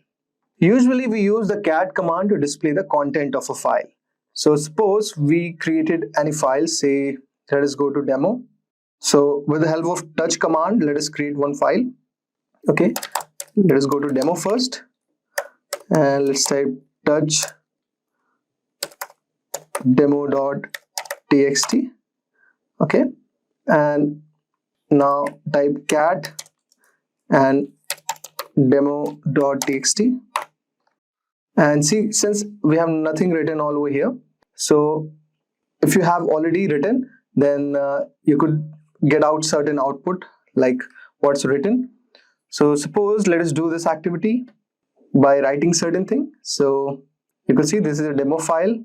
You could see all over here we are in the demo folder, and you could see this text file demo.txt.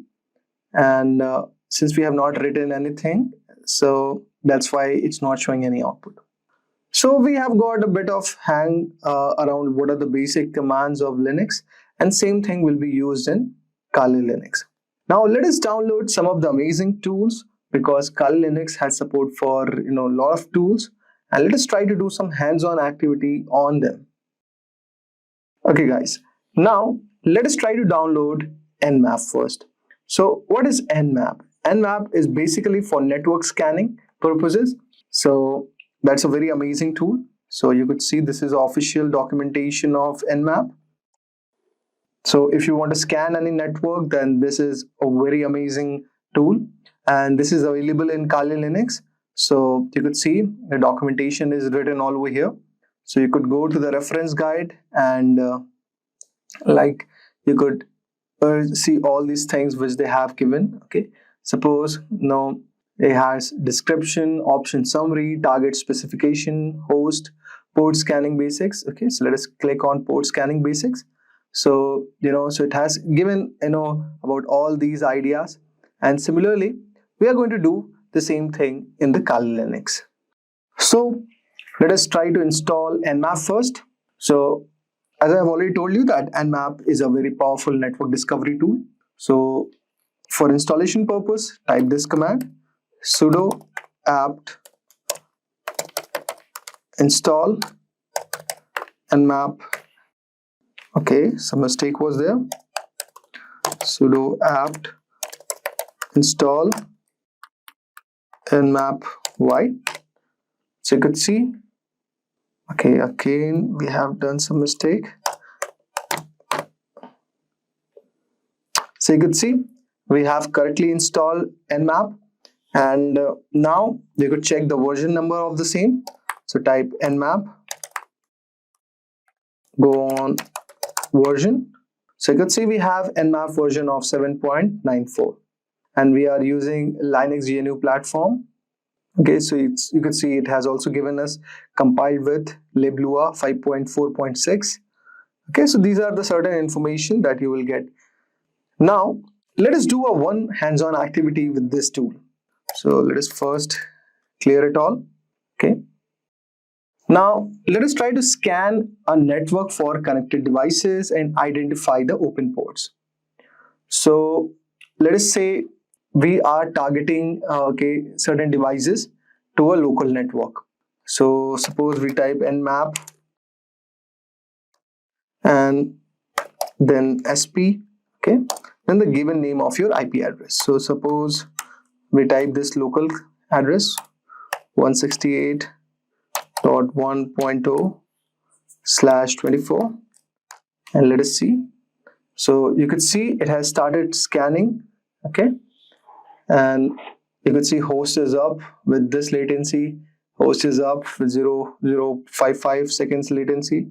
So you're getting a scan report on this given IP address. So basically what it is doing is this command is sending ping request and receives a list of live hosts. Now the basic command is suppose nmap sp and the given name of your IP address. Okay, now next, if you are trying to scan a specific device for open ports, so what you could do, so we could use the same IP, okay, and type nmap, okay, /p, and we could give 1 to 1000, and let us say our target IP we are trying to take it as 192.168.1.0/24, and you could see it is trying to it is going to scan a specific device for open ports. So let us see whether this has it or not. Now you could see all over here we have got the report. So after targeting what devices are connected, so you could see the scan report. Okay, so host is up, port ET/TCP filtered, the service is HTTP, then this is another port, then the service is HTTPS. Okay, so similarly you could see a scan report for all the devices, specific devices which are connected to this open port. So that's one of the amazing thing and insight you could get. Now for service version detection, you can identify services running on open ports also. So what command you have to type, guys? Just type nmap, and in this type sv, and say our target IP is same 192.168.1.0/24.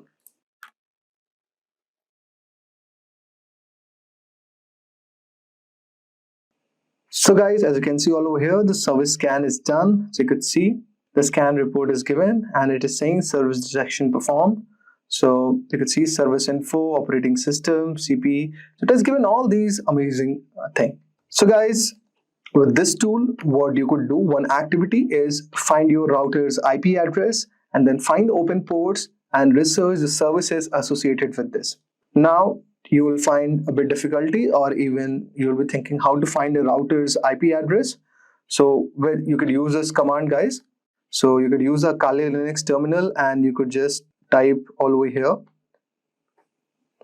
IP route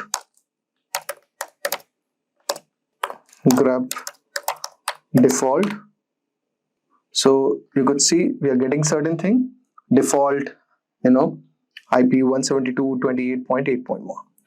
So it is going to look something like this. So this is going to be your router's IP address. Now use the nmap command, perform the basic scan, put that IP, okay, then perform detailed scan to identify the service with the help of this command nmap sv and given name of your IP address, and full report scan. How you could do it, guys? So for a full report scan, you could do nmap p, then the given router ID all over here. So this tool is very amazing and very insightful, and you could research a lot of things and get to know. Okay, so this is one of the amazing tools which is present in Kali Linux. Now let us explore some of the other tools. Now let us try to install Metasploit. So guys, first let us understand what is Metasploit. So Metasploit is a framework for developing and testing exploits.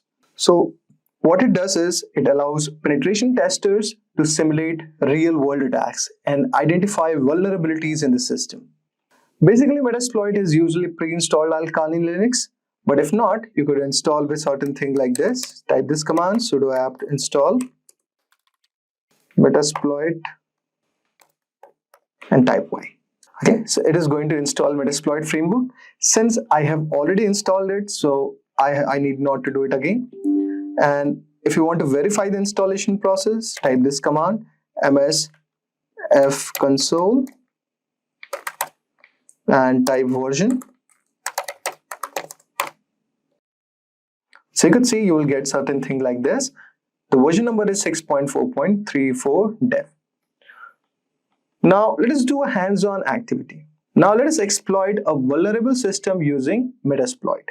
So first type msf console. So it is starting the Metasploit framework console all over here. So you could see we have come up into this documentation. Okay. Now you could go on to the official documentation of Metasploit. Okay. Just copy this or go all over here. So this is the official documentation of Metasploit. You could read about it. You could read about pen testing, how to set up module options, upgrading shells to meterpreter, and a lot of other things are there. So based on the thing which you want to learn, you could just read this documentation. It's a very amazing documentation. So I will show you a very small, simple hands-on activity. So let us try to exploit a vulnerable system. Okay. So we have come into our console and let us look for SMB related vulnerabilities. Now you'll be wondering what is an SMB protocol or what basically is an SMB vulnerability. So as I can tell you that SMB is a vulnerability or a security flaw in server message block protocol, or an SMB protocol that allows attacker to gain unauthorized access to a given network. So let us do this attack first. So type this command, search SMB. So you could see all over here that we have got a lot of files as an output. Now what we are going to do, we are going to select an eternal blue exploit. So you can type something like this, use exploit slash Windows slash SMB slash MS17010 and eternal blue.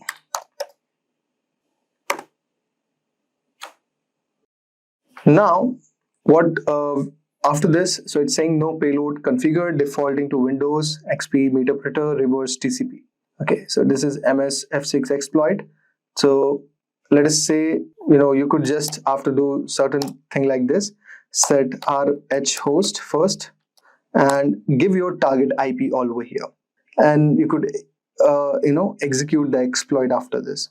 So say we have the same target IP, say 192.168, say 1.1, and after this just type exploit. So you could see we have started the exploit all over here. So it says that the target is not vulnerable at all. Okay, so similarly you could perform exploit for the given target IP. I deliberately chose this. Okay, so guys, you could use this tool to deliberately target a system and simulate exploit. Now I'm going to show you one more amazing tool. Its name is Nikto. Okay, so Nikto is basically a web server vulnerability scanner that identifies potential issues like outdated software, misconfigurations, and exposed files. So how you could install Nikto? So type this command, sudo apt install Nikto and type Y. So you can see we have started setting up our Nikto. Then type Nikto version, and you could see all over here that, okay, so this is not the command for version. Let's try this. Okay, so you can see all over here we have the version of Nikto as 2.5.0. okay, so this is the latest version. And now let us try to do a hands-on activity. If you want to learn about Nikto, just go to the official website. So you could see it is Nikto 2.5, and you could read about Nikto. So you could go, read the docs, like overview, description, and all those things. So let's do one small activity. So we are going to scan a web server for vulnerabilities. So let us say we target this website. Okay.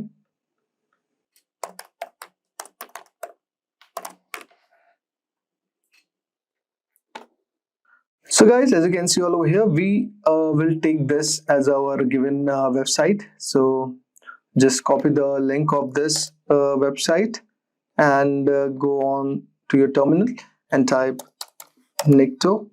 Okay. Then H. Then you could just give the name of given target website, and since it is HTTP secured, but I want it to be HTTP version of this. Now you could see so it's saying server no banner retrieve, so the anti-clicking X-frame option header is not present. So target IP is this, target host name is this, target port, start time, and you can see this it says that this is basically secured website, no vulnerabilities like things are being found. So you can see also the X content type option header is not set. Okay, so you could do a lot of other things like with this. Now what you could do next is suppose we use the same IP address, okay, and let's type, okay, and next what I'm going to do all over here is this, that for detailed SSL checks and header, what I'm going to do, I'm going to type SSL and capital C and R. So you can see all over here, it is going to give you a detailed output with the help of this command. Now you can see, since it is a very secured website, so it is not showing that thing. But suppose if you are building any dummy website, or you are just into the development phase of building a web application, then you could use this tool to test the given vulnerabilities. So what you could do, there is one exercise, like you could set up a web application. Suppose say you are making a juice shop, and you could use this tool to identify the given vulnerabilities. So guys, we have showed you some of the tools and what's the power of Kali Linux is, and how these tools can be easily worked upon Kali Linux to do the exploit, to do the testing, and perform a detailed analysis of the given server, devices, okay, and services also.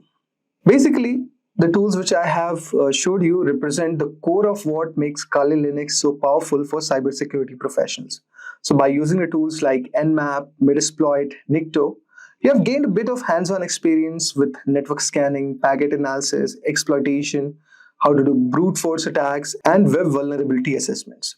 If you do a regular practice with these tools, it will help you to improve your skill, and it is also going to help you to understand the importance of ethical hacking and securing system. If you have never used Linux before and are looking to get into it, this is the perfect opportunity for you to learn on how you can use this operating system in your daily lives.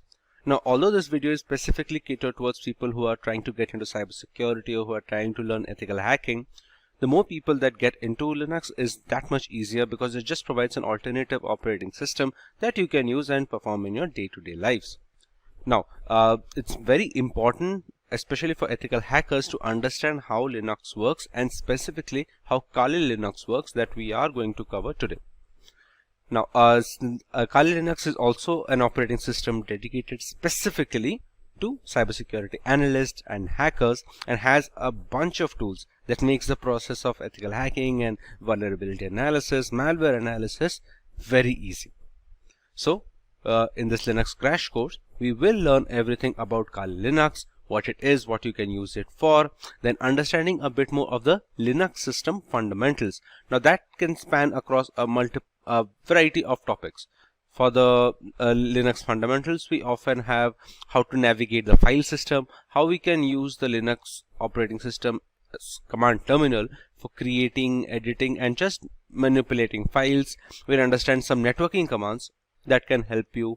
We'll understand how the service mechanism, how to start services, stop services. We'll understand how to install, uninstall some particular tools. We'll also create a small script with Bash, so that you can understand how you can use the Bash language to start your scripting journey in Kali Linux directly. Before we move forward, let's check out the CEH certification course by Simplilearn. If you want to learn more about cybersecurity and ethical hacking in general, check out our CEH certification training course. The Certified Ethical Hacker certification is the industry standard for trained penetration testers, and our training program will ensure you are well equipped with all the necessary skills and techniques required to ace the exam. You will get an exam voucher for free with the course, allowing you to learn, master, and excel as a penetration tester with a single package. You can find the link for the course in the description box below. That being said, we can get started with our demonstration. Now, the first thing we need to understand is how we can install Linux properly. To install Linux, or Kali Linux to be specific in this case, we will need two things. One, we need the ISO file, which is basically the installation file of every single operating system, and we will need an environment to run it in. Now, many people use Linux or any other operating system as a dual boot in the system, so that when you start up your computer or a laptop, it will ask you where do you want to boot into. Do you want to boot into Windows or Kali Linux or Ubuntu, something like that. But for easier access, what many people prefer and many people will recommend is using a virtualization software. So what that will happen is you will keep using your normal Windows operating system, but you can use virtualization software like VirtualBox or VMware to run Linux operating systems in Windows directly. It will run in a sandboxed environment, which makes it easier to learn, and you don't have to dedicate another bootloader access, and it just gets a whole lot complicated. Dual booting is a lot more complicated, and it is recommended for beginners to just stick with virtualization software. Now for virtualization software, you will get two options here, which will be VirtualBox by Oracle or VMware. Now I highly recommend VMware because I feel it is much more stable and it has a bit more fluidity when running operating systems. Now since you are running full-fledged operating systems in a single window, your system must have a good amount of RAM free so that it can be completely dedicated to the operating system being run in that sandboxed environment. So I would really recommend VMware over VirtualBox, which I feel has become slightly dated now. Meanwhile, VMware Workstation Player is going to be much better. This is obviously a case of preference, and you can try out VirtualBox if you want. Most of the things will be similar.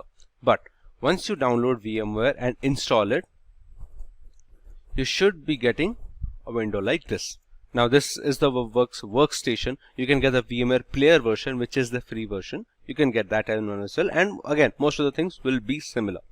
So now that we have VMware and we have our environment where we are going to install Linux and work on it, let's check Kali Linux. Now, Kali Linux, as you can see, it's the world's most advanced penetration testing distribution, and more importantly, it is based on Debian. Debian is one of the you can say the forefathers of operating systems, one of the operating systems which paved the way for many Linux distributions to be based on it.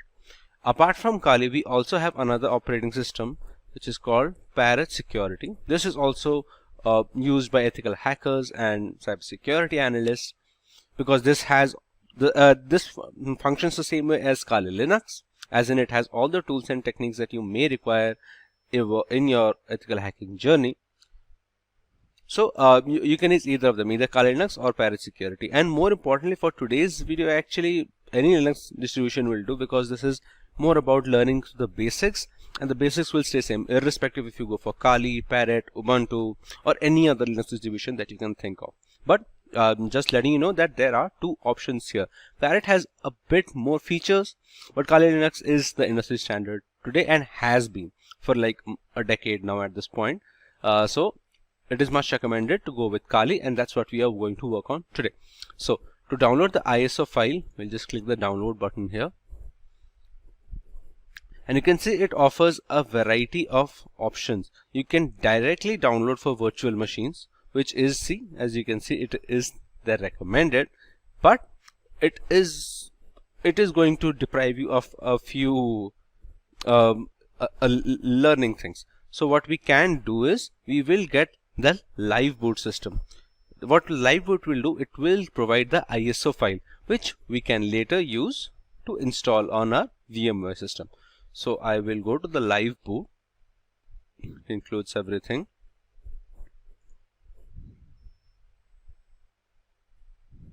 As you can see, I got a torrent file.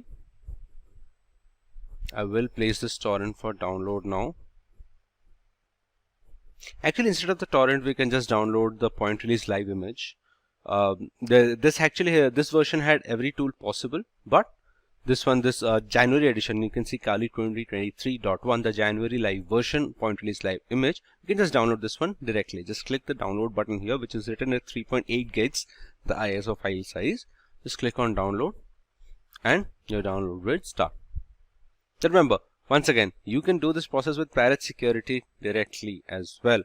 I think if we go to download button here, yes, we have to choose the security edition. Now they also have multiple versions. For, let's say, the home edition is for daily use, just casual browsing or just multimedia process, all those things. Hack the Box is completely separate service, that functions, easy to hack boxes. That will be a completely separate edition, similar to Cloud, Architect, and Raspberry Pi. But if you are going to use Parrot Security, get the Security Edition directly. Just download it from here, and you'll be good to go. But for now, we are just going to install Kali Linux, since that is what the majority of the industry uses, and we'll move forward with it organically.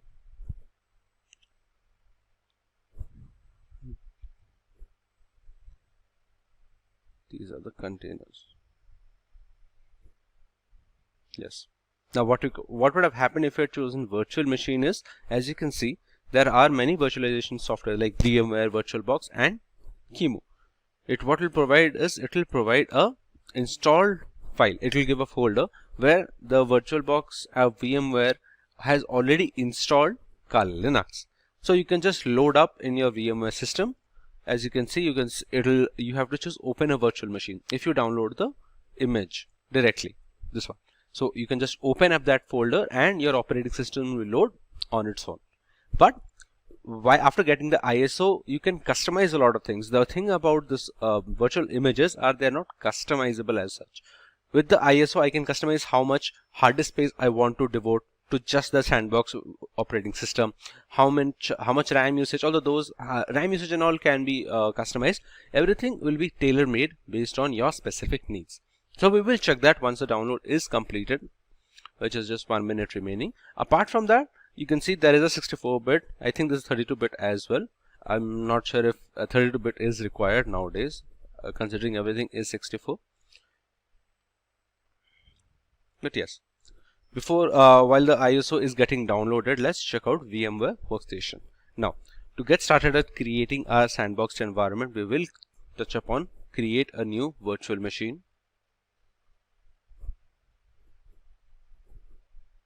Yes. Here we can, let's say, check on custom, because we want to customize how much we want to give. Hardware, we can use Workstation 16.x, which is the latest one.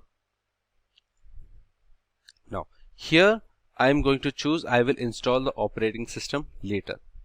If I give the ISO file here directly, it will install the operating system on its own, which kind of defeats the purpose. If that was the case, we would have downloaded the live image anyway. I will click on I will install the operating system later. We will choose in the guest operating system, we will choose Linux, and make sure you choose Debian 10.x 64-bit. As we read in the website, it is based on Debian. It's Debian based Linux distribution. Now, this can obviously change. There are other operating systems on which this can be based, like Fedora and Arch, but this one is Debian. So we are going to choose Debian over here, Debian 10x 64-bit, which is the latest version. Click on next. We will name it as Kali Linux and click on next. The number of processors, I am going to give 2 processors here. Total processor cores is 4. This you can determine based on how powerful your system is and how much you can give as it is, because a major part of how a virtual machine runs is not just how much RAM you give to it, is how much RAM is available outside of a sandbox environment. Because if, let's say, your system is has 8 gigabytes of RAM, you devote 4 gigabytes to the virtual machine. Windows itself takes up around 4 GB, at least 3.5 GB when it's sitting idle. So you have to account for all that when dedicating processors, and more importantly, RAM as well. So we're going to click on next for now, and here what I'm going to do is I'm going to give 2.5 gigabits of RAM, which should be enough for at least the things that we are doing today. This can be customized later on as well. Let's say you started working and then you realize the amount of RAM that you have given is just not enough and you need a bit more, then you can customize that later. For now, I'm going to give 2.5 gigabits of RAM. You can see the recommended is 2 gigabit anyway. I'll just go a step further. Click on next. Use network address translation is the network connection, as in what kind of networking it should have, the virtual sandbox should have. Considering it is being run inside an operating system, your Windows, whatever internet connection is given to your Windows, will go to Kali Linux directly. But you can customize that. Let's say you don't want networking, you want host only networking, that you connect the guest operating system to a VPN later on. It's a completely customizable process, but for easiest access, we are going to use network address translation. IO controller types LSI is always going to be the most recommended.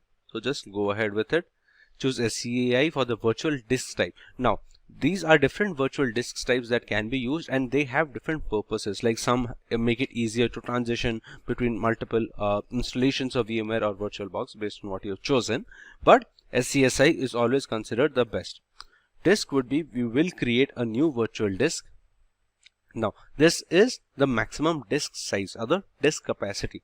How much hard disk storage we are going to devote for the operating system installation and all the files, whatever you work in the system, that will be stored somewhere, right? So we're going to devote the basically the ROM size to make it easier to understand. So I will give 30 gigabits of memory size. Now here you have another option.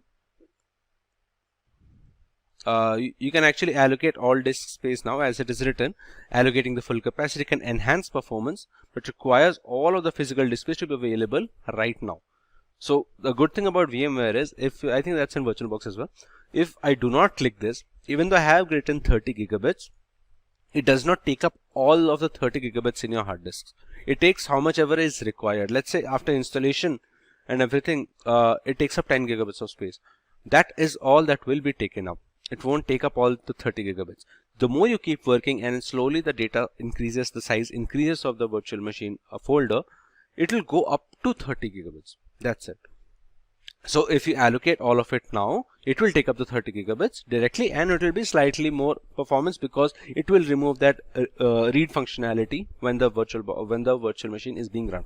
So I will click it, and between these two options, between single files and multiple files, single files is faster, but multiple files will make it easier if you want to move your virtual machine system from, let's say, one laptop to another, or you have to switch between personal and official systems. But for now, I can choose a single file. 130 disk file will be created. You can just put whatever name, and I think everything else is settled. Now what we will do is, we will click on finish. It will take some time to create the disk. I think the ISO download would have been completed. Yes, the ISO download is completed by now. It will just take a while to create the disk. There is also Kali Net Hunter, which is a mobile penetration testing platform. It is available only on Android. You can use it to perform small tasks. Obviously, you can't perform everything that you can on Kali Linux desktop environment, but a lot of the things can be performed, like basic network scanning and some amount of sniffing and brute forcing tools. All those things can be performed on Net Hunter directly, but that is a video for another day. So we'll just wait till the disk is created, and then we'll move forward with the process.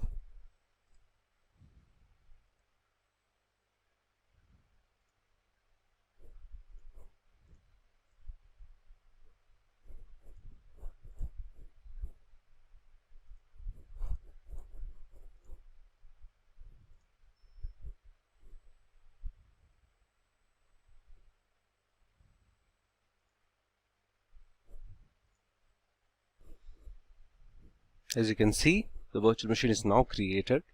So the next step would be to actually align the ISO file. So we're going to click on Edit Virtual Machine Settings here. We'll select the CD/DVD position, use ISO image file. We're going to browse, go to Downloads, use the Kali Linux ISO, and click on OK. So now we can power on.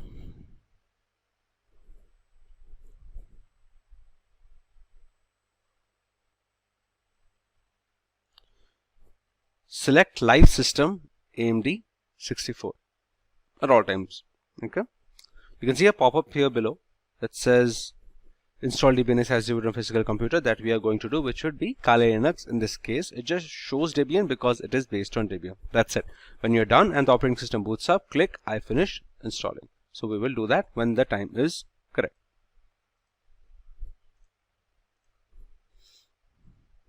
So you can see the live boot running up.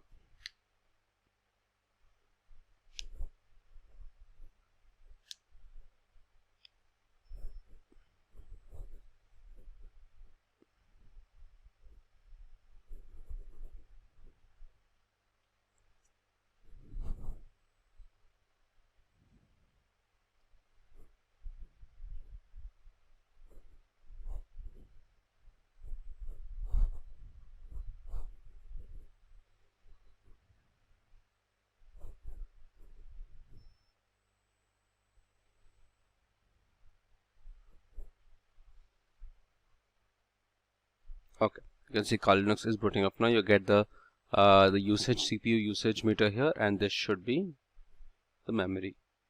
Yes. Okay, so we have entered booted into the desktop. These are the multiple workspaces, but once again, this is not installed. What we're going to have to do is install this operating system. You can see you can use in the live environment, you can use everything, but you just have to install this operating system directly.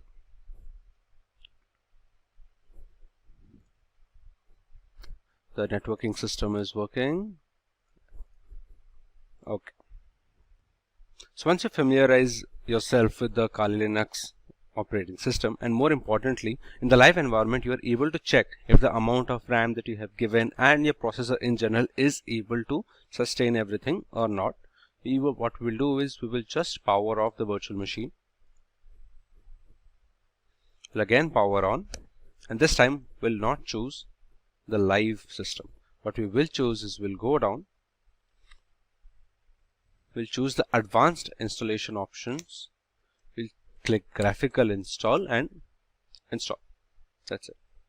Now what this will do is we'll launch the graphical installer instead of the live system.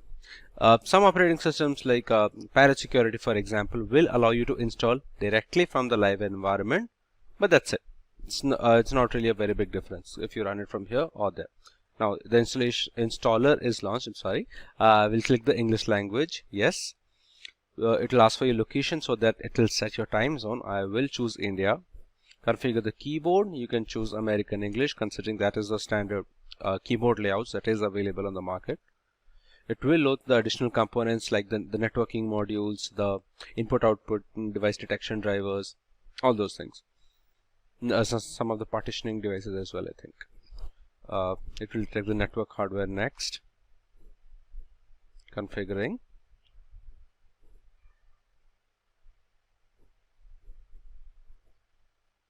Configuring the network with DHCP. Yes. Now that we have to select the host name. The host name, I will just keep it as Kali. That's not a very big deal. This is more important if you're a lot into networking and you want to have particular home network as a kind of like acting as a server for all the devices in your home Wi-Fi. Otherwise, it's not an issue. Same thing with the domain name. I will skip the domain name because it's not really essential for what we are doing here. Yes, but the username will obviously be required. The full name, I will give it as Simplilearn, for example. I'll keep the same username. That was the full name. This is the username. Password you can give based on your wish. Make sure the password's the same. This is the single user, by the way. You can obviously create multiple users like we do on multiple other operating systems. Now it will check the disk partitioning. Here, since we are installing it on VMware, any virtualization software, be it VirtualBox or VMware, we will use guided, which is use entire disk. Continue. As you can see, we had devoted 30 GB. It is showing 32.2. Similar situation here.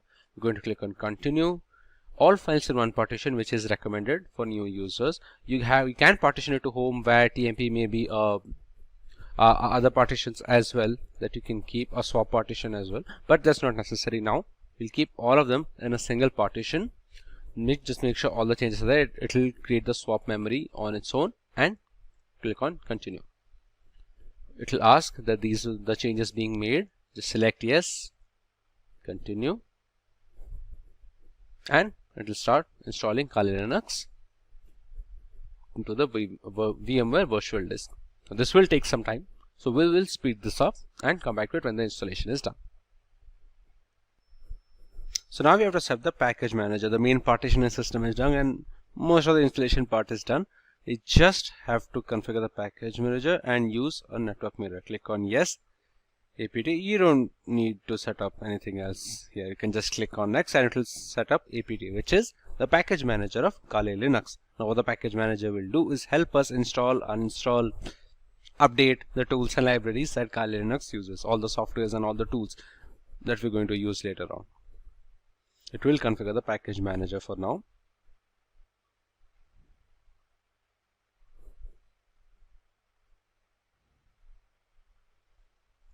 It's almost done.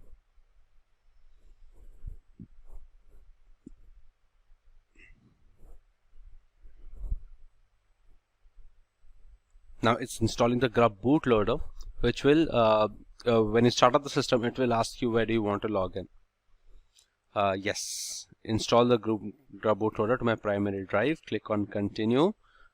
We'll just select dev SDA, which is, you'll find a single drive anyway. Instead of entering entire device name manually, just click on whatever storage space is being written below that. Now if you're using it on VirtualBox or VMware, which we are doing right now, you will get only one storage. That's it. If you're dual booting, you'll get multiple and you'll have to make some choices. But that is advanced and we don't need to get into that right now. For now, only the last one should be enough. Now it is finalizing the installation.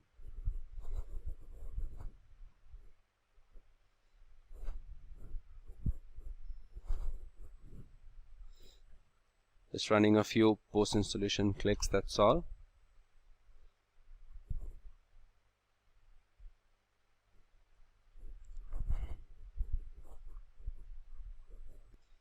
And as you can see, the installation is complete. So please choose continue to reboot. We'll just press continue.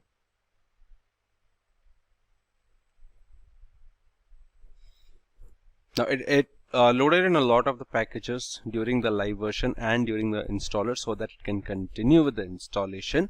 So it's going to remove that live package now from the RAM and complete the process.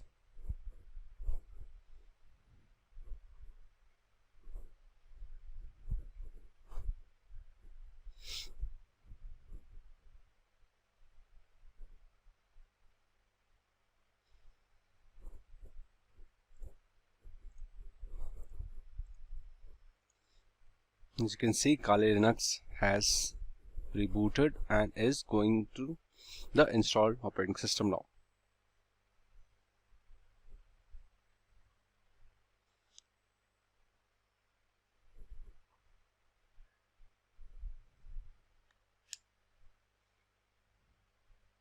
You will run, if you're a beginner into Linux, you will run into a lot of the commands being shown. Just don't freak out, it's all normal.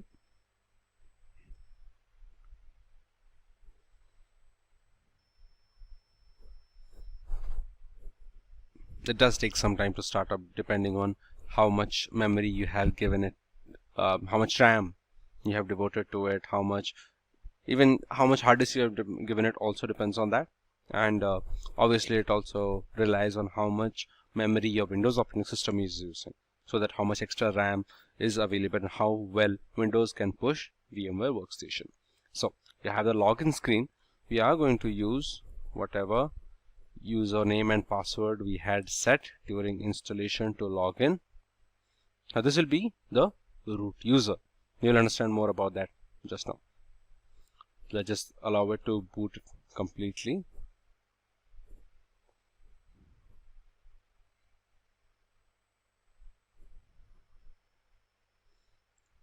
Okay. So now we have Kali Linux operating system installed and ready to go.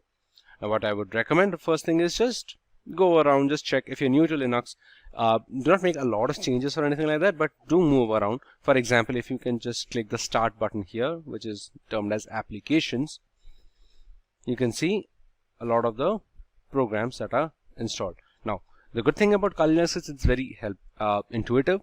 So for example, information gathering, you'll see all the tools that you can use for information gathering. Now same for vulnerability analysis, web app analysis, password attacks, all the brute forcing tools that you can use, the wireless attacks like AirCrack, Reaver, example, sniffing networks like Wireshark, etc. So just go around the operating system, see check the file manager, how it works, and basically get a feel for the operating system directly. Okay, like see, here's the file manager. Just check everything, how it's working. You can enter the settings and move and make some small changes. Now a lot of the settings won't matter a lot when running virtually, but it's good to know and understand what are the things that Linux offers. So it's a very important step. One more thing, if you are in a virtual machine, is make sure that VMware tools is installed. Usually this gets installed directly, but if not, you can just reinstall here. Okay, I think so. Our environment is ready and set up. Now, as you might know, a major part of Linux is the command line. So we're going to click the terminal here, or you can just open right. Terminal has opened.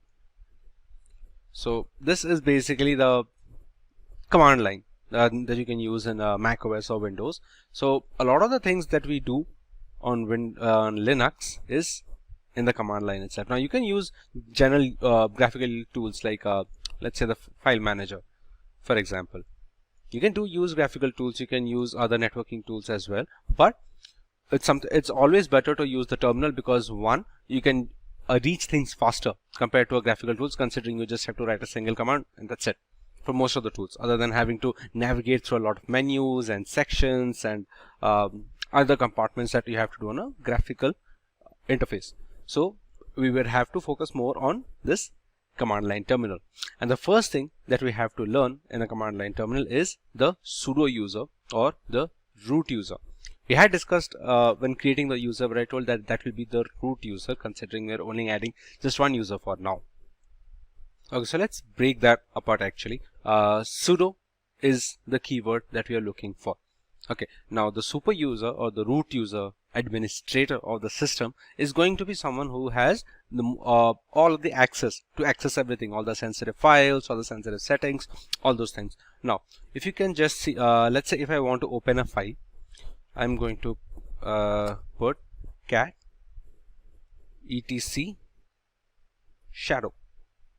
It's a permission denied. Cat is the way to open up text files, by the way. Now this file does exist, but I cannot open it because the permission is denied. I'm not the root user right now. I'm just Simplilearn@Kali. Now the terminal does not go into root mode by default because it's not safe from a security perspective. So we have to check on what are the things that can be done securely. That's why what we will do is we will write down now sudo. Let's say sudo is the command for invoking the root user. We will write the same command, which is sudo cat etc shadow. It will ask you for your root password that we set before. We'll just put the same password, and as you can see, it showed the details of the shadow password, shadow file. So why? So that's the reason actually why it's not recommended to have the root user at all times. It's not recommended. Meanwhile, what you can do is, let's say you work a lot with the sudo password. For example, a lot of the things that we're going to do in this video will require the sudo keyword, which is the root access. Now, if you just open a new tab, for example, you'll get another terminal without any issues. Now, one thing I want to note out is, if you are running a lot of the tools that require the sudo command, like opening sensitive files like this one etc shadow, or making small changes that require root access, like changing the network adapter, checking what kind of external devices are being connected from a system perspective, all those things you will require to run continuously. So instead of writing sudo again and again and again for every command, what you can use is this command sudo su. Now what this will do is it will change the terminal, change the user in this particular terminal tab to a root user. Now I will just press enter, and you can see you can check this $sign here.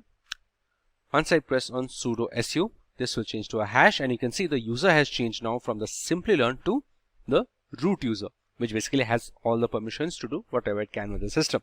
It can change into hash. So now whatever you have to do, you don't have to write sudo command anymore. You just write cat etc shadow, and there you go. Now remember, this root user terminal is only valid for this particular tab, not even this window, this particular tab. If I go to this tab here, or I'll just close it and create a new tab. It's still $1 and we're in the Simplilearn user. Anyway, you can't log in directly to the root user for security purposes. Like, let's say if, while it is ultra rare for Linux to have any kind of malware, it is always better to not give it all the permissions like you can have in some other operating system like Windows. So you have to dial into root directly. Okay, so you can use sudo command. You don't have to use sudo command if you have the sudo su. A lot of the things, sometimes you'll find commands that will not work, like the cat etc shadow, they will not work, or sometimes the commands will work but they won't work all the way. You'll find something is wrong. So always make it a point to try it with sudo once before moving forward. So now let's understand how we can navigate the file system in Linux. So what I'm going to do is I'm going to open the terminal again, just increase the size of the text a while. So as you can see, this tilde symbol, this means we're at the home location. To understand how we can determine which directory we are in currently, always remember terminal will open in a particular directory. That's the entire point of the terminal or the command line, for example. To find out what you are in right now, you can just type in the command pwd, which stands for present working directory. Click enter and you can see I'm at the home folder in the Simplilearn. Now this can obviously change. For example, if I want to move somewhere else, now I'll just open the file manager and show you once. This is the home Simplilearn folder. As you can see, it is written here. Tuna is the name of the file manager. This is the home folder. Now you have desktop, documents, downloads, music, all these folders, subfolders, you can say, inside the Simplilearn folder, home folder. So what I'm going to do is I'm going to move to, let's say, the documents folder. Okay, so the command for that would be cd, which is change directory. So I'm going to write, as you can see, it will automatically try to complete. The more you use Kali Linux, and actually most of the Linux operating systems, the shell or the terminal understands where you go and what you do, all those things. So that way I will going to change the directory to the let's say the documents folder. Now we're going to just write cd documents, and as you can see there is an extra word here, the documents, which means that now you are in the documents. We can use pwd command again to check, and you can see home Simplilearn documents. Now what if you're at a position where you don't know where you are and what are the files that are present there? For example, I just opened this in the graphical user interface and found out that okay, these are the subfolders that I can get into. To understand what are the folders available at your particular location, the command is just listing for command is ls, press enter. Okay, this is the documents. Apologies. We'll just, to go back one step, right now we are in home Simplilearn documents. To go back a single step, we'll just write cd double dot double full stop. Then you can see once again we are back to home Simplilearn. Now once again, to understand what are the folders that are present, we have to use the command ls, and as you can see everything that is present. The desktop, document, downloads, music, pictures, all those folders can pop up. Now you can move here and there based on where you want to go. Apart from this, let's say if you want to create a new folder for your own, one thing we can do is mkdir. That command stands for make directory. Now if I want to create a new folder by the name of mkdir slp, now remember, make sure you understand which position we are at, which is right now home Simplilearn based on the last pwd. I haven't used cd command, anything after that. So now if I press ls, you can see another folder in the name of slp. Now you can do the same things. You can just go to slp. You can see the path has now changed to home Simplilearn slp. You can go back, and that's how you can work and create folders. To delete, let's say I don't want to have the slp folder anymore, I'll just use rmdir slp. Now if I check ls, we don't have that folder anymore. So that's how you work in between folders. Now one more thing that you can do is just clear, and it will clear up the terminal for you. Now just to check where we are again, home Simplilearn. Now remember seeing the cat folder, right? The cat command using the etc folder and the shadow file. Now let's say if I want to see what is inside the etc file, for example, if I just put down ls, it will only show me what the folders present in my present working directory. What I can do is I can just write ls etc, and these are the folders that are present in the etc folder. So you can check other files listings here as well, and directly giving the full path. So that will ignore the current working directory, the present working directory, and show the folders present in the path that you mentioned. Okay. Apart from that, one more thing that we need to know when it comes to listing out details is the LA command. Now, all of these commands, this ls, pwd, at least 90% of the commands that you're going to use in the Linux terminal, I just clear this for now. 90% of the commands that you use in Linux will have subcommands, or it is also called as flags that go along with it. Now, for example, in my current present working directory, if I press on ls, I get these folders, right? But these are not the only folders that are present. These are the only folders that are being shown. Now, to see the other files and folders that are present in the home folder, I can write the normal command ls. I'm going to add a subcommand, or a flag if you say, -la. And you can see there are much more than the desktop documents downloads. That's something that we were already seeing here. But apart from that, you can see other files and folders here. The .cache, .config, .bash logout, everything you can see. Now, everything that has a dot or full stop before it is considered a hidden file. It's not going to show up directly using ls. You have to write the la command, which will show all the files. Now, it's very important to understand these subcommands and what are the flags that can be used in different purposes. This is basically the shell. So the more research you do and understand what kind of flags that you can use, it's going to be easier. What can help here is the man command. The man basically stands for manual. You can find it in every Linux actually. Let's say you want to learn what are the flags that you can use with the ls command, for example, or you just want to know what that command is. So you can just type in man ls, and you see it basically says ls stands for list directory contents. Is a description. Here you can see all the subcommands, the flags -b, -d. There's a good explanation for every single subcommand that you can use in order to navigate to the file system, or just listing. This is just for ls command. You can do this with almost any command that you want. It says once you've read what you needed to know, just press Q to quit, and there you have it. So that's all about how to list commands, list folders, and navigate through file systems using cd, mkdir, and rfdir. Now, about the commands that you saw and all the folders that you were able to see, let's say if I just press ls-la, you can see there is a folder called .cache, right? So to enter the file, you also need to just use the cd command. You can see the present working directory has changed. You can just press ls here and see if anything else. Yes, you can see there are other folders here as well. So the entire process remains the same, but just understand that if there are some files and folders that you're not able to see, which is going to happen a lot, considering a lot of the things that are hidden in Linux by default. You can access all of those things, but you need to know the right commands and the right way to access them. So if you are missing out on some files and folders, just make sure you're using the ls command and sometimes even the la command to get the details of everything that you're missing. Now, this folder currently doesn't have as such any a lot of missing files and folders like the home folder had. So right now it's not very indicative, but you get the full idea of it. Another thing that you can use apart from the, let's say, the man command is the help command. Help -help. This is small. This is not as detailed as man, and this doesn't work for all commands, but you can do a lot of the commands. If you need a quick answer to something, you can definitely check this out, which is the -help. So while we're clear about folders, like how to manipulate folders, let's take a look about how we're going to work with files, for example. Now, let's say we use the echo command. Echo command is the equivalent of trying to put something on screen. So let's say if I just press echo with the codes, it will just print out hello. If I want to put it inside a file, I'll just say, just press Ctrl+0. I'll just say echo hello. To autocomplete, just press the right arrow on your keyboard. It will autocomplete. After that, echo hello. I want to put this into a file. Let's say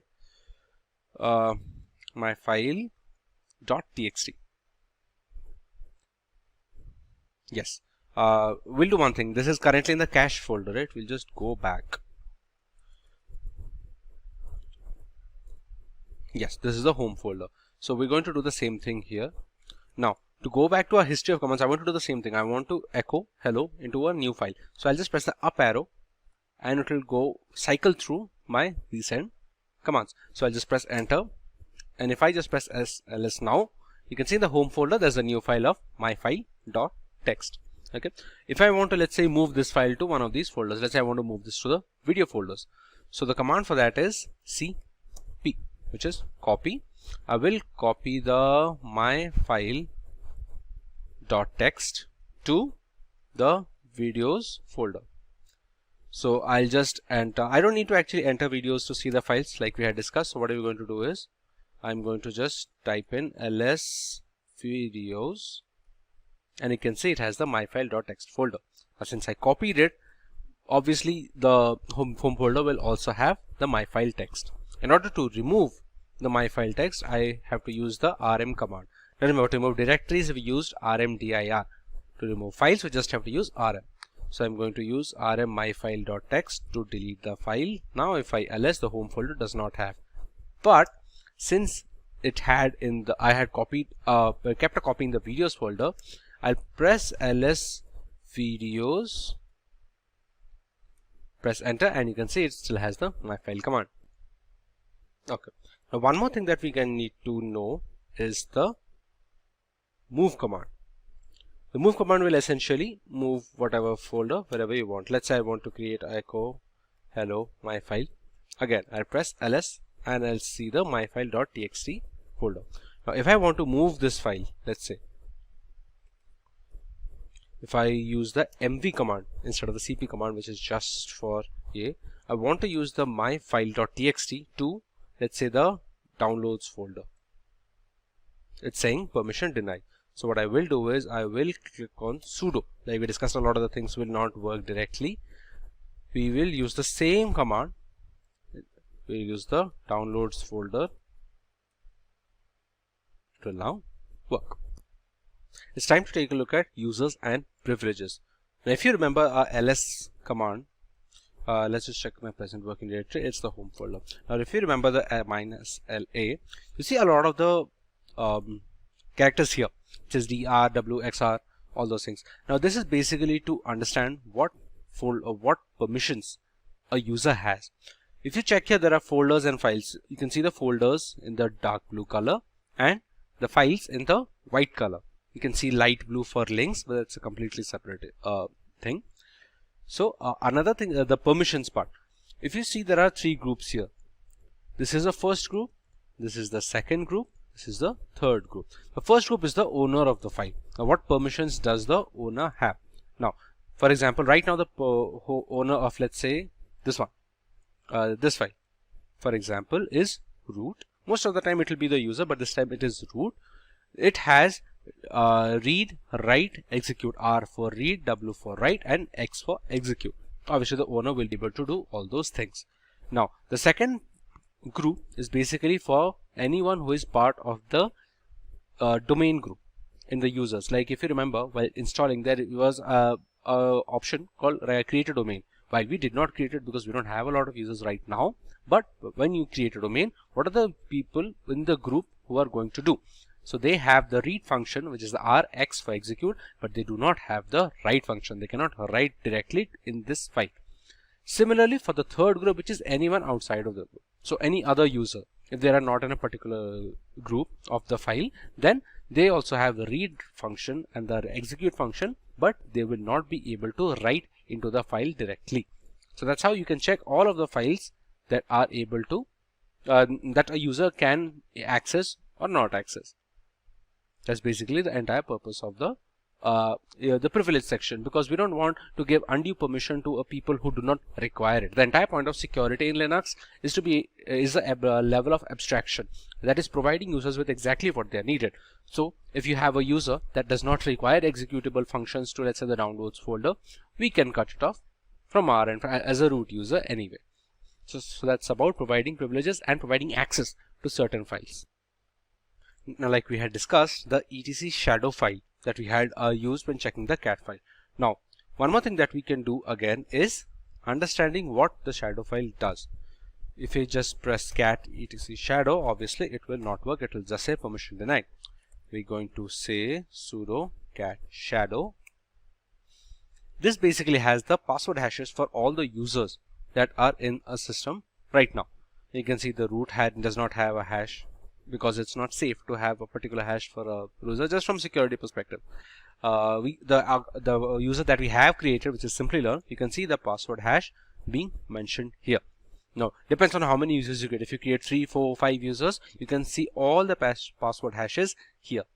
Now, you can why this is password protected by security and we need to use the sudo user command is because if someone has this hash, let's say if someone is a cryptographer and is able to brute force through hashes, then it's going to be very easy to try and figure out the passwords to particular users' passwords. That's why even the hash is not shown with full confidence unless and until they get the sudo user command. So that's about privileges and how you can use the sudo command to bypass the normal user limits. So now let's take a look at some of the networking commands. We're going to clear this one for now. To check the adapters that we have in use right now, you can just write ifconfig or actually IPA, IPA. Similar information, IPA is a newer variant. It basically shows what are the adapters and the networking conditions right now. For example, you can see Ethernet. Now, even though I am using Wi-Fi on my local system, in network address translation, which is the NAT that we set the network package manager when setting up the virtual machine on this VMware, it will link up as Ethernet. So you can see Ethernet, you can check our local address, you can check the 24 subnet. This is our broadcast address and this is our MAC address for the system. This is the IPv6 address as well. Now, similarly, this can be checked on whichever system you are being connected to. The IPA at ifconfig is the same. It's just an older variant. Apart from this, there is another command actually, iwconfig. Now this is particularly for wireless. That was a wrong spelling. iwconfig. Now, right now it will not show any wireless extensions. If you are looking into wireless sniffing, network packet detection, or even wireless hacking, for example, we will publish a video on wireless hacking soon, so stay tuned for that. Apart from wireless hacking, if you are using any wireless extensions, let's say we have small adapters that people can use as portables or wireless cards for Wi-Fi. For some systems that do not have Wi-Fi enabled NICs in their motherboards, the people use modifiable custom portable adapters. So if you have one of those plugged in, you will see it in iwconfig. From ifconfig, you will only maybe able to find out the IP address, and that's it. iwconfig will give you all the information and you can check later. Coming to different IP addresses, a command that you should be knowing is ARP. Now, if you're not familiar with ARP, that is going to be address resolution protocol. I think IPN will also show the same information.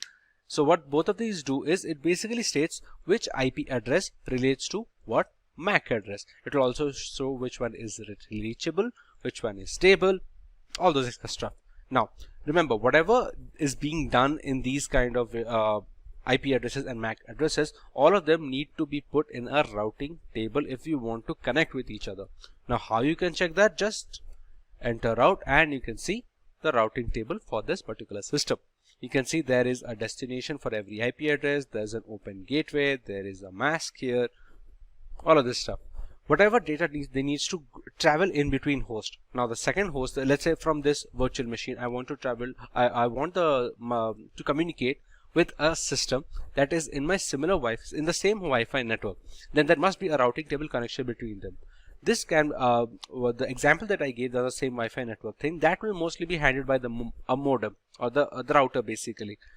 But what if it's not? What if there's just two systems and they're not having any other connection, and you just happen to have a LAN cable connected between them? You have to set these routing tables manually so that you are able to communicate.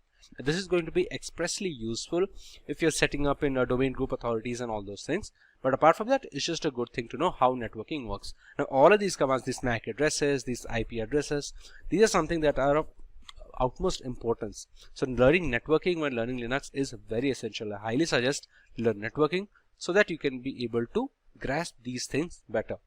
Now, based on how you can communicate with particular host addresses, there is a command if you want to check if you can reach a particular host or not. That is using the ping command. Now we'll take a common example for this because I don't have any other system in the vicinity network right now. So let's say if I want to I want to see if I have connection to google.com. Now you can use directly an IP address as well. I'm just going to check ping google.com, and you can see it will start pinging requests directly from the google.com server, whichever is the nearest server that Google has set. You can see it just says that it sent 64 bytes from this particular IP address it received. An ICMP request was sent. The time it took for each request is also mentioned at the end here, 15 ms, 16 ms, 17, 18, all those ms. Now, since we are getting a particular request back, ICMP basically needs a response. If we are getting a response, then that host is reachable. If I did not have internet right now, this would not be possible.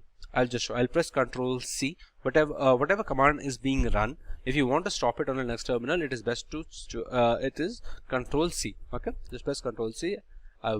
It will give a small report here as well. It says 51 packets transmitted, 50 received. How much packet loss was there if some of the requests did not go through or did not receive a response? How much time it was taken? All those things. I'm going to clear. Now what I'm going to do, I'm going to disconnect.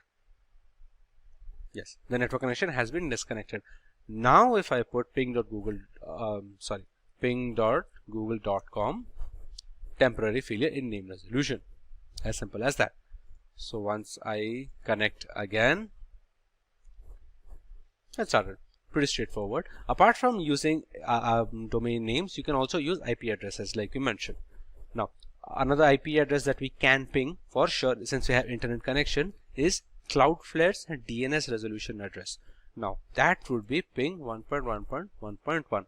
Now to have to understand DNS, it basically acts as an address book for all the websites that you see, in whichever way it may be. For example, if let's say we're reaching google.com, when we ping google.com, we saw this IP address responding a request. We didn't saw google.com particularly responding to requests, right? These IP address will depend based on what DNS services Google has and how many servers they have in particular locations. That's why hitting IP address directly also work. That's why DNS is essential. So we're going to ping 1.1.1.1, and you can see we're getting response times for those as well. Now these will be generally faster compared to normal websites. As you can see, the time is much less compared to pinging google.com. Okay, obviously if you can't target something, let's say 1.1.2.5 for example, I'm not sure if that is even a host. 100% packet loss. It's just nothing worked.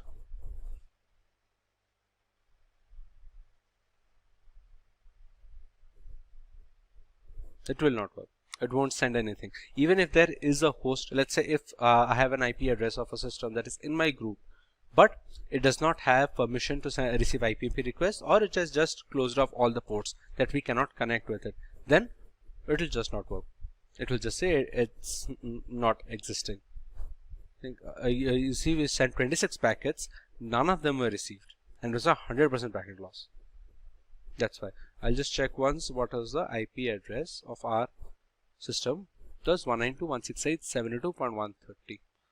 If I 192.168.72, instead of 130, I'll just put 154 or something. Something. There is no host. If there was another address there, it would have received some request. And since there is no host, it says destination host unreachable. That's why you can check if you have connectivity with a particular system in your network or your group or your domain using the ping command.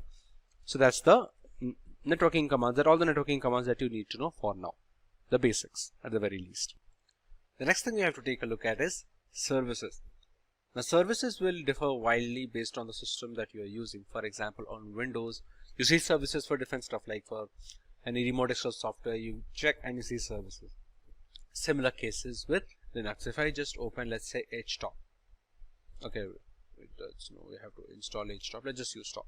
Here it basically functions, the top functions as a task manager. You can see so many systems, services here, the xorg, thunar, xxtop is running on the background, stuff like that.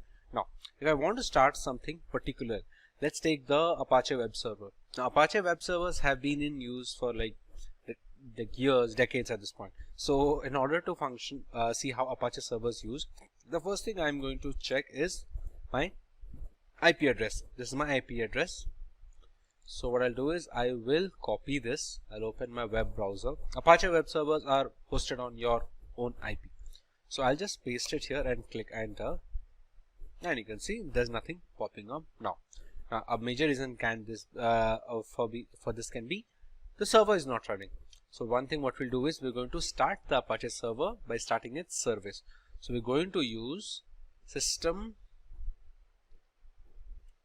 start system Apache to start. Now if I click enter,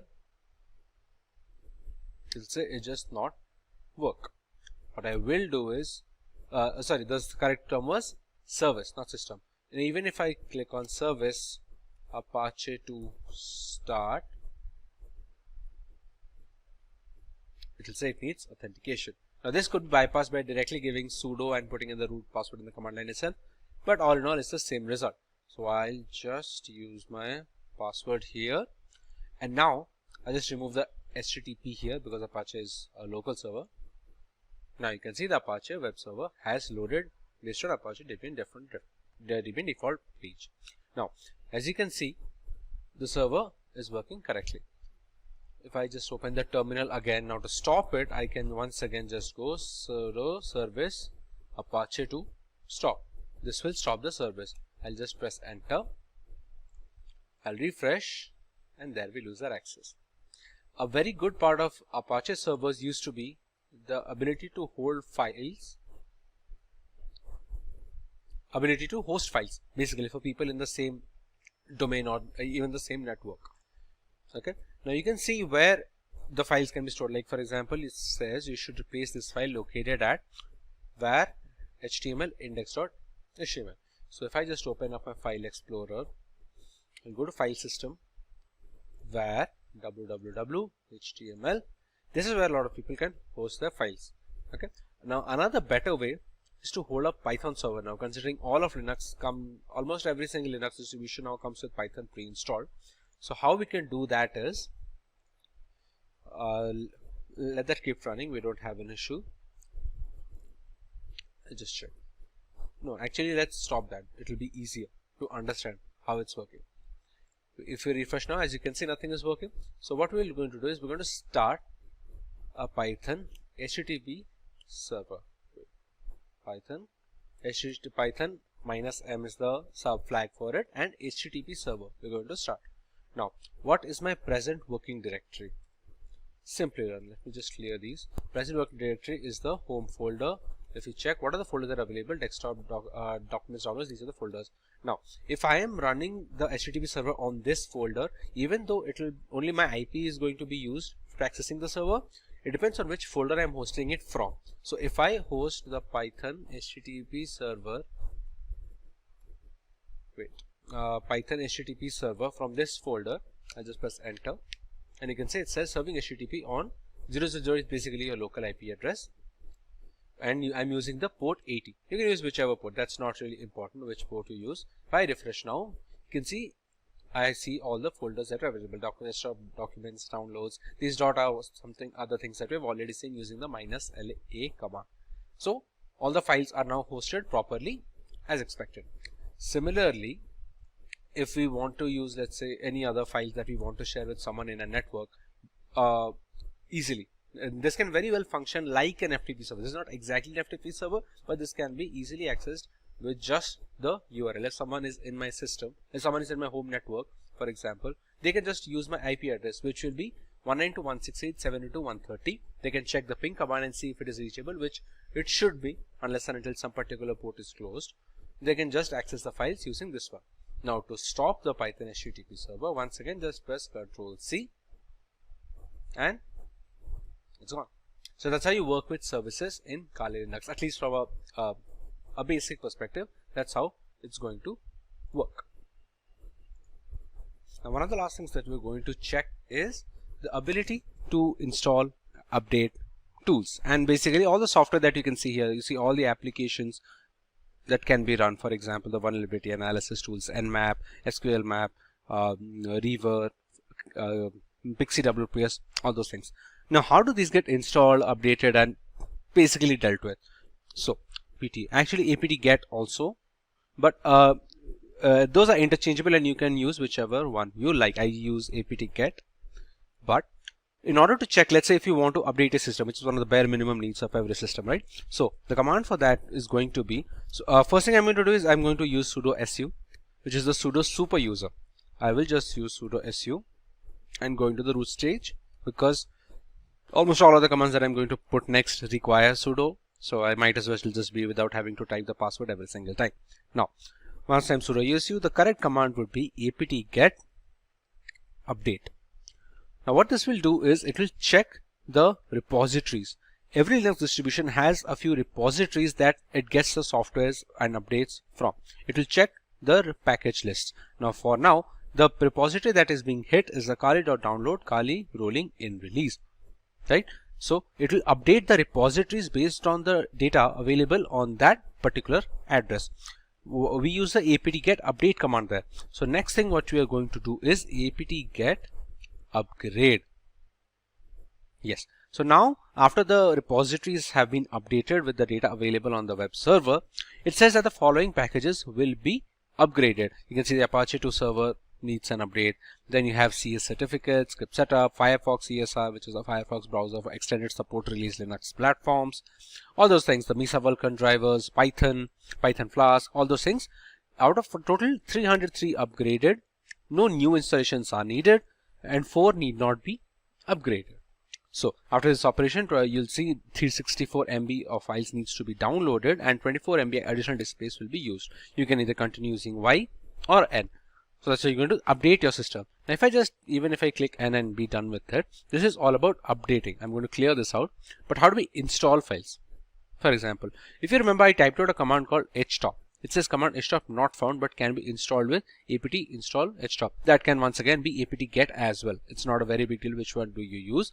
I'll just cancel this and I will write out the command myself. I will use, let's use apt for this one instead of apt get.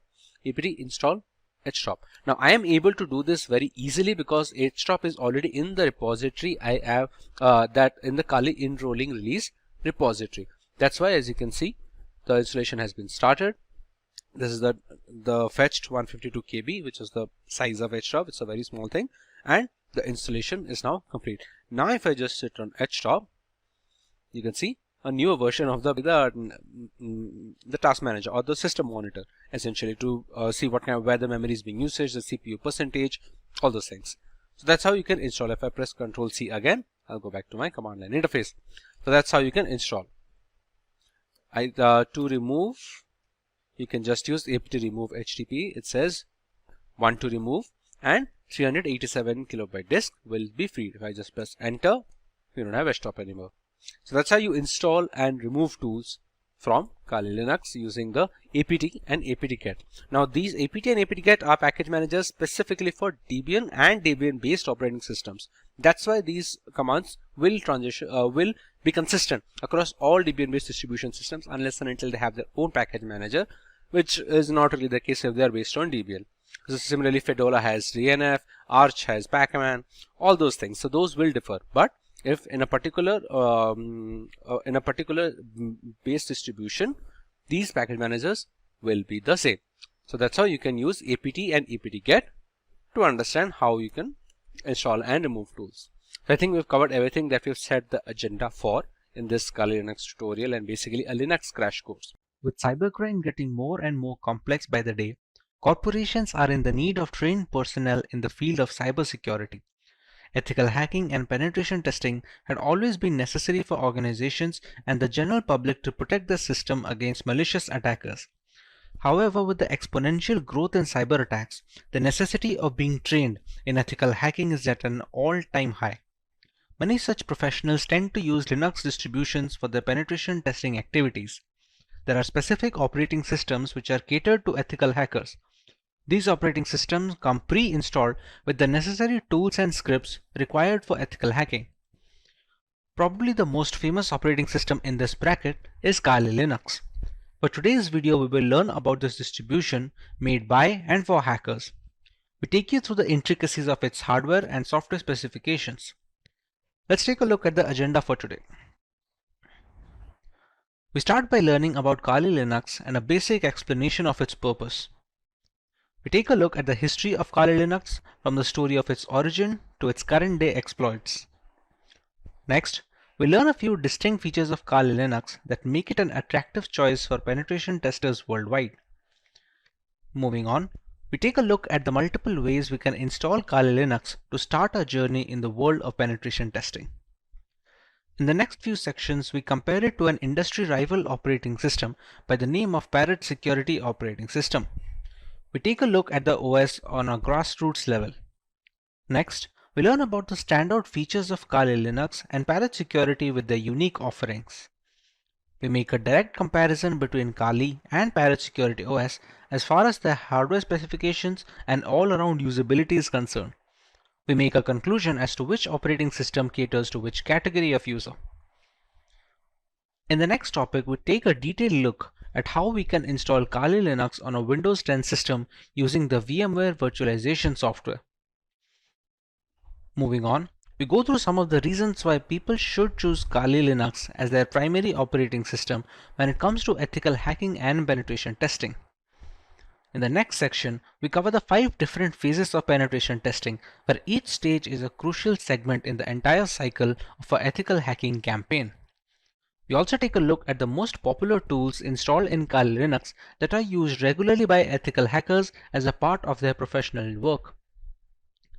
Coming to a few live demonstrations, we start by learning some Linux terminal basic commands, set up proxy chains to maintain our privacy on the internet, run a few Nmap scans to find information about our victims, use Wireshark to detect insecure browser traffic traveling through HTTP web pages, learn about Metasploit and its components, and finally use Metasploit to hack into a Windows 10 machine and grant ourselves root access or the admin access, which basically gives us the key to the entire machine. It's no secret that the majority of our internet usage is at the risk of being hacked, be it via unsafe messaging applications or misconfigured operating systems. To counteract this void of digital security, penetration testing has become the norm when it comes to vulnerability assessment. Kali Linux is an operating system that has become a well-known weapon in this fight against hackers. A Linux distribution that is made specifically for penetration testers, Kali Linux has layers of features that we will be covering in today's lesson. Let's take a look at the topics to be covered in this video. We start by learning about Kali Linux and a basic explanation of its purpose. We take a look at the history of Kali Linux from the story of its origin to its current day exploits. Next, we learn a few distinct features of Kali that make it an attractive choice for penetration testers worldwide. Finally, we take a look at the multiple ways we can install Kali Linux to start our journey in the world of penetration testing. Let's start by learning about Kali Linux in general. Kali Linux, which is formerly known as Backtrack Linux, is an open source Linux distribution aimed at advanced penetration testing and security auditing. It contains several hundred tools that are targeted towards various information security tasks such as penetration testing, security research, computer forensics, and reverse engineering. Kali Linux is a multiple platform solution accessible and freely available to information security professionals and hobbyists. Among all the Linux distributions, Kali Linux takes its roots from the Debian operating system. Debian has been a highly dependable and stable distribution for many years, providing a similarly strong foundation to the Kali desktop. While the operating system is capable of practically modifying every single part of our installation, the networking components of Kali become disabled by default. This is done to prevent any external factors from affecting the installation procedure, which may pose a risk in critical environments. Apart from boosting security, it allows a deeper element of control to the most enthusiastic of users.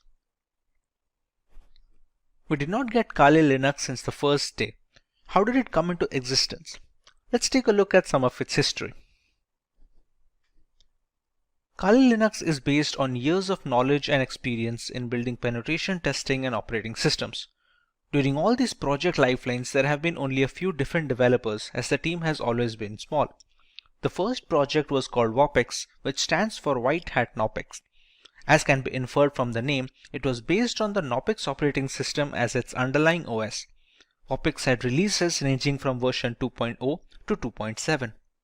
This made way for the next project, which was known as WAX, or the longhand being White Hat Slacks. The name change was because the base OS was changed from Knoppix to Slacks. WAX started at version 3 as a nod, it carrying on from Knoppix. There was a similar OS being produced at the same time, Auditor Security Collection, often being shortened to just Auditor, which was once again using Knoppix. Its efforts were combined with WAX to produce Backtrack. Backtrack was based on Slackware from version 1 to version 3, but switched to Ubuntu later on with version 4 to version 5. Using the experience gained from all of this, Kali Linux came after Backtrack in 2013. Kali started off using Debian Stable as the engine under the hood before moving to Debian testing when Kali Linux became a rolling operating system. Now that we understand the history and the purpose of Kali Linux, let us learn a little more about its distinct features. The latest version of Kali comes with more than 600 penetration tools pre-installed. After reviewing every tool that was included in Backtrack, developers have eliminated a great number of tools that either simply did not work or which duplicated other tools that provided the same or similar functionality. The Kali Linux team is made up of a small group of individuals who are the only ones trusted to commit packages and interact with the repositories, all of which is done using multiple secure protocols. Restricting access of critical code bases to external assets greatly reduces the risk of source contamination, which can cause Kali Linux users worldwide a great deal of damage as a direct victim of cybercrime.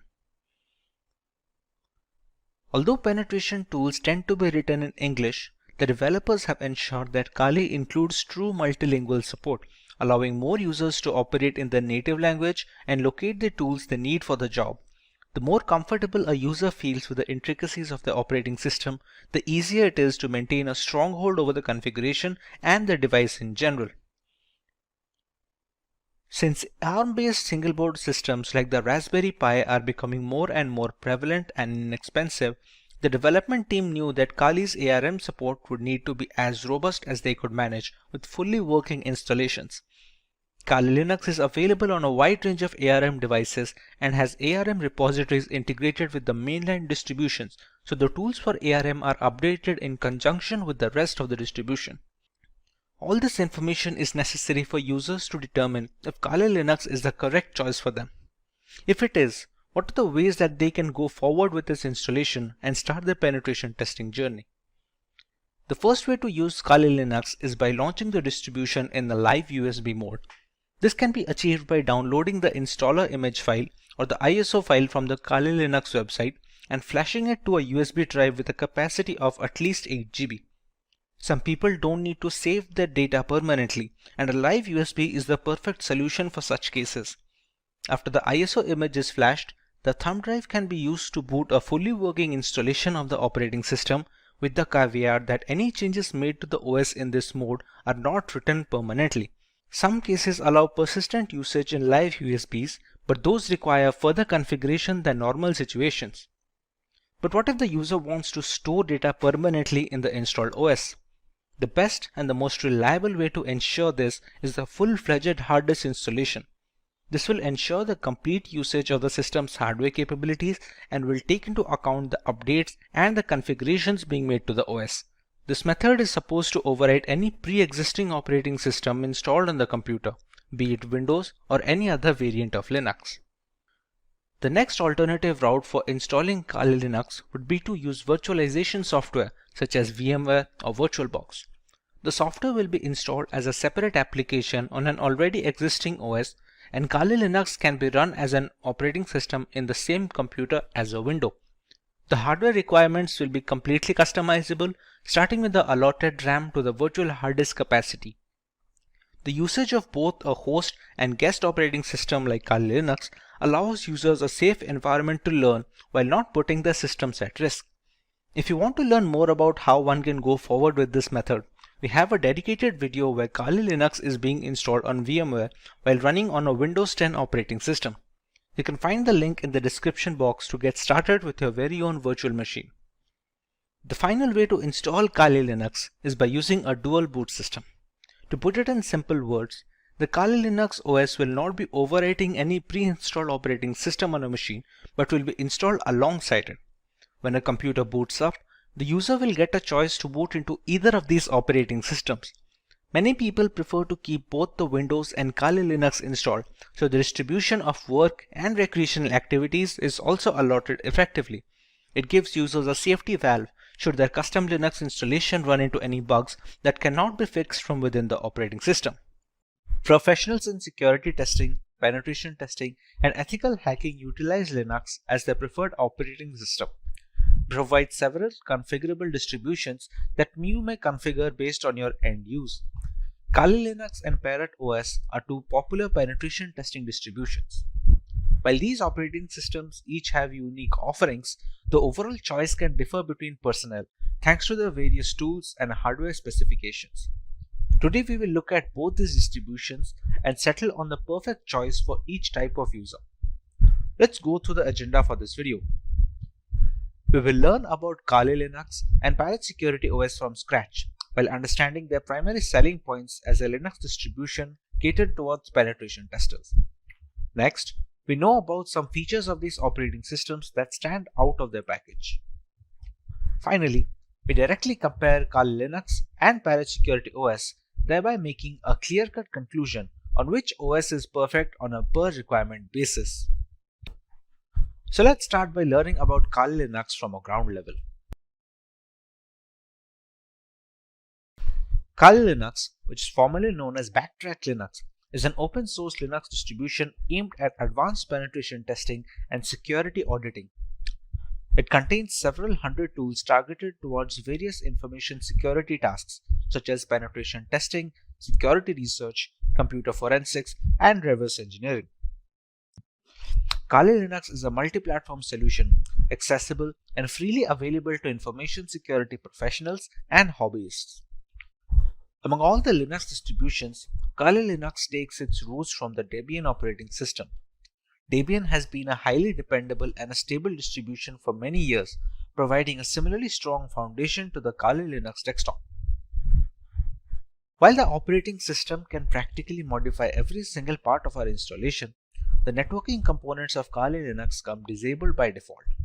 This is done to prevent any external factors from affecting the installation procedure, which may pose a risk in critical environments. Apart from boosting security, it allows a more profound element of security control to the most enthusiastic of users. Now, let's take a look at Parrot Security operating system. Parrot Security OS is a Debian-based Linux distribution with an emphasis on security, privacy, and development. It is built on the Debian's testing branch and uses a custom hardened Linux kernel.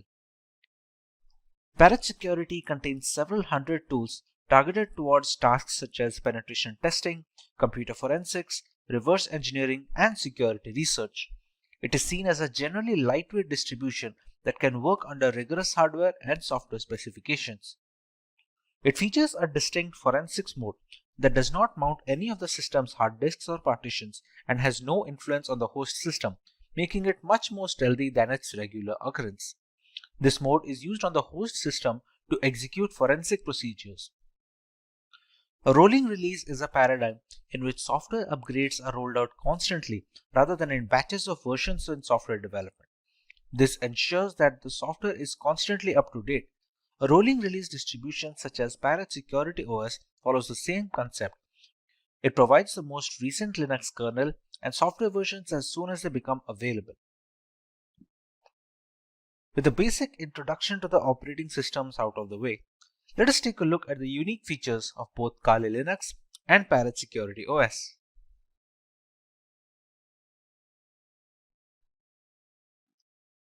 The latest version of Kali Linux comes with more than 600 penetration tools pre-installed.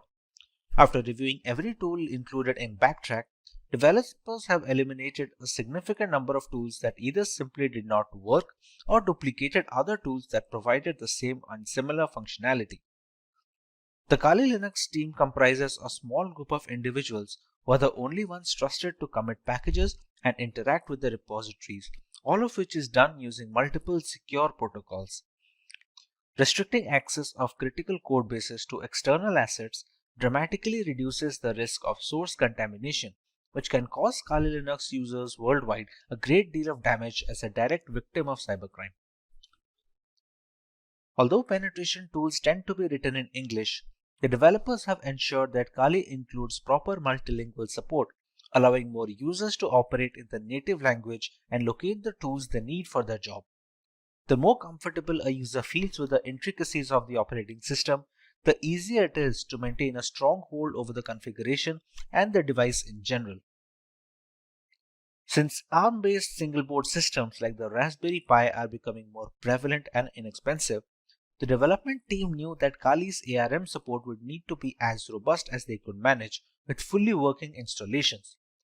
Kali Linux is available on a wide range of ARM devices and has ARM repositories integrated with the mainline distribution, so the tools for ARM are updated in conjunction with the rest of the distribution.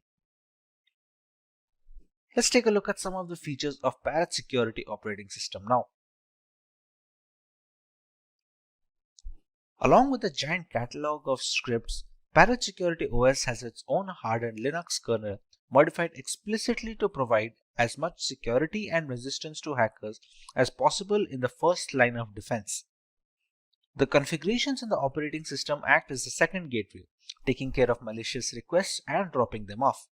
This is particularly beneficial since should there be a scenario where the latest Linux kernel is causing some particular issue, the Parrot OS development team will most likely iron it out first before passing it on as an update. If the custom hardened kernel wasn't reason enough, Parrot Security developers managed to install more hacking tools and scripts to ensure a smooth transition for the Kali Linux users. All the tools you find in Kali are present in Parrot OS and a few extra ones for good measure. And this has been achieved while keeping roughly the same operating system size between both of them. However, it's not all productivity points for Parrot OS.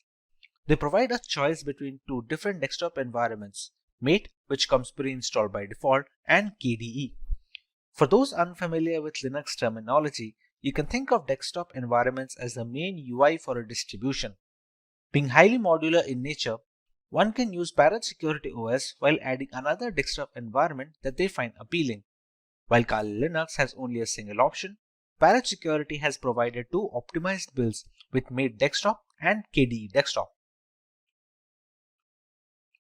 One of the primary advantages of Parrot OS over Kali Linux is that it's relatively lightweight.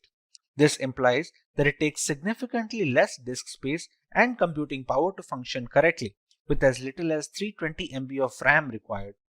In reality, Parrot OS is designed to operate successfully off a USB stick, but Kali Linux does not work well from a USB drive and is generally installed in a virtual machine. Parrot OS is more of a niche distribution if you're searching for something lighter than Kali Linux. Features are great, but what about performance? Real-world metrics. Let us compare both these operating systems directly with respect to their hardware specifications and usability. In the end, we can decide on what distribution is fit for each type of user.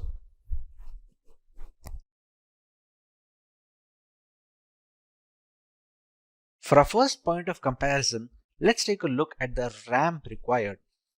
For optimum performance of the operating system, which is highly essential when trying to crack hashes or something of similar nature, RAM usage is a very important facet.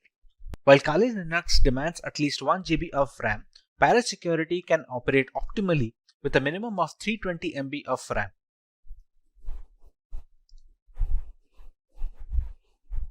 For correctly displaying graphical elements, Kali Linux requires GPU-based acceleration, while this is not the case with Parrot Security OS, which doesn't require any graphical acceleration needed from the user side. Once these operating systems are installed on VMware using their live boot ISOs, they take up a minimum amount of hard disk storage. Both of these operating systems have a recommended disk storage of minimum of 20 GB in Kali Linux and a minimum of 15 GB in Parrot Security, so they can install all the tools necessary in the ISO file. When it comes to the category and the selection of tools, Kali Linux has always been the first in securing every single tool available for hackers in the penetration testing industry. Parrot Security, on the other hand, has managed to take it up a notch. While specializing in wireless pen testing, Parrot Security makes it a point that all the tools that Kali Linux provides has been included in the ISO, while simultaneously adding some extra tools that many users will have to install from third-party sources in Kali Linux. Being a decade-old penetration testing distribution, Kali Linux has formed up a very big community with strong support signature. Parrot Security, on the other hand, is still growing, and it is garnering much more interest among veteran penetration testers and ethical hackers. A primary drawback of Kali Linux is the extensive hardware requirement. To perform optimally, it requires higher memory than Parrot Security. It also needs graphical acceleration while demanding more virtual hard disk storage. Parrot Security, on the other hand, was initially designed to run off a USB drive directly, thereby requiring very minimal requirements from a hardware perspective, like just 320 MB of RAM and no graphical acceleration needed. This means Parrot Security is much more feasible for people who are not able to devote massive resources to either their virtual machine or on their laptop hard disk directly. With the comparison done between both of these operating systems, let's take a look at the type of users both of these are catered to. One can go with Kali Linux if they want the extensive community support offered by its users, if they want to go with a trusted development team that have been working on this distribution since many years, if they have a powerful system which can run Kali Linux optimally without having to bottleneck performance, and if they are comfortable with a semi-professional environment which may or may not be very useful for new beginners. One can decide to go with Parrot Security if they want to go with a very lightweight and lean distribution that can run pretty much on all systems. It also has a lot of tools pre-installed, and some of them are not even present on Kali Linux. It is much more suitable for underpowered rigs where users do not have a lot of hardware resources to provide to the operating system, and thereby it is much more feasible for people with underpowered laptops or no graphical acceleration. Compared to Kali Linux, Parrot Security's desktop environment is also relatively easier to use for new beginners. For people who are just getting into ethical hacking, Parrot Security does a relatively better job of introducing them to the operating system and to the various tools without having to dump them into the entire intricacies. The installation of Kali Linux. There are multiple ways to install Kali Linux. We can either install it on a normal hard drive in a virtual machine software such as VMware or VirtualBox, or we can do that in hard bare metal machines. Now, for the convenience of explanation, we're going to install Kali Linux today on a virtual machine software known as VMware. VMware is able to run multiple operating systems on a single host machine, which in our case is a Windows 10 system. To get started with Kali Linux installation, we have to go to the website to download an image file. We go to Get Kali, and as you can see, there are multiple platforms on which this operating system can be inverted. As per our requirement, we're going to go with the virtual machine section. As you can see, it is already recommended by the developers. This is the download button, which will download a 64-bit ISO file. We can download 32-bit, but that is more necessary for hard metal machines, or if you're going to use it for older devices which do not support 64-bit operating systems yet. After clicking on the download button, we can see we have a WinRAR archive which will have the ISO files. For now, we have downloaded the ISO file and it is already present with me. So we can start working on the VMware side of things. Once the ISO file is downloaded, we open up VMware Workstation. We go to File and we create a new virtual machine. In these two options, it is highly recommended to go with the typical setup rather than the custom one. The custom is much more advanced and requires much more information from the user, which is beneficial for developers and people who are well versed with virtualization software, but for 90% of the cases, typical setup will be enough.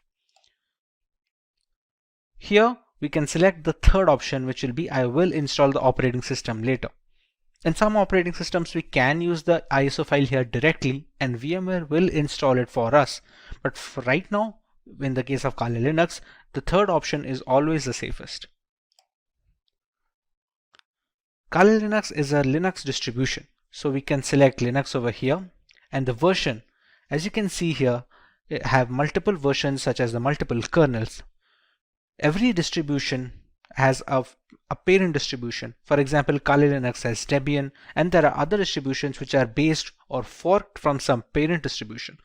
Kali Linux is based off Debian, so we can go with the highest version of Debian, which is the Debian 10.x 64-bit. Go on next. We can write any such name. We can write Kali Linux so that it will be easier to recognize the virtual machine among this list of virtual machine instances. The location can be any location you decide to put.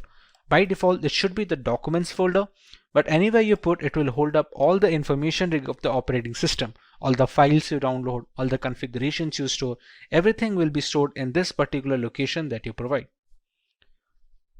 When we go next, we are asked about the disk capacity. This disk capacity will be all the storage that will be provided to your virtual machine of Kali Linux. Think of your Windows device. If you have a 1 terabyte of hard drive, you have the entirety of the hard disk to store data on. How much data you give here, you can only store up to that amount of data. Not to mention some amount of capacity will be taken up by the operating system itself to store its programs and applications. For now, we can give around, let's say, 15 GB of information.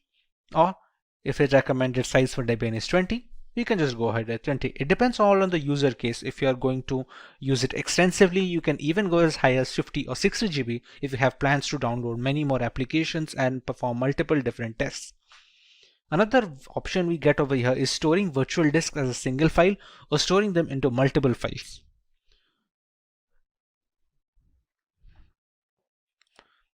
As we already know, this virtual machine runs entirely on VMware. Sometimes when transferring these virtual machine instances, let's say from a personal computer to a work computer, we're going to need to copy up the entire folder that we had mentioned before over here. Instead, all virtual machines have a portability feature. Now this portability feature is possible for all scenarios, except it is much easier if they split the virtual disk into multiple files. Now even if this makes porting virtual machines easier from either system to system or software to software, let's say if you want to switch from VMware to VirtualBox or vice versa, the performance takes a small hit. It's not huge, but it's recommended to go with storing the virtual disk as a single file if you have no purposes of ever moving the virtual machine. Even if you do, it's not a complete stop that it cannot be ported. It's just easier when using multiple files. But in order to get the best performance out of the virtual machine, we can store it as a single file over here. This is a summary of all the changes that we made and all the configurations that have been settled until now. Now at this point of time, we have not provided the .iso file yet, which is the installation file for the Kali Linux that we downloaded from this website. As of right now, we have only configured the settings of the virtual machine. So we can press on Finish. And we have Kali Linux in the list. Now, to make the changes further, we press on Edit Virtual Machine Settings. The memory is supposed to give the RAM of the virtual machine. The devices with RAM of 8 GB or below that, giving high amount of RAM will cause performance issues on the host system. If the memory has some amount of free storage left, let's say on idle storage, my Windows machine takes about 2 GB. So I have 6 GB of memory to provide.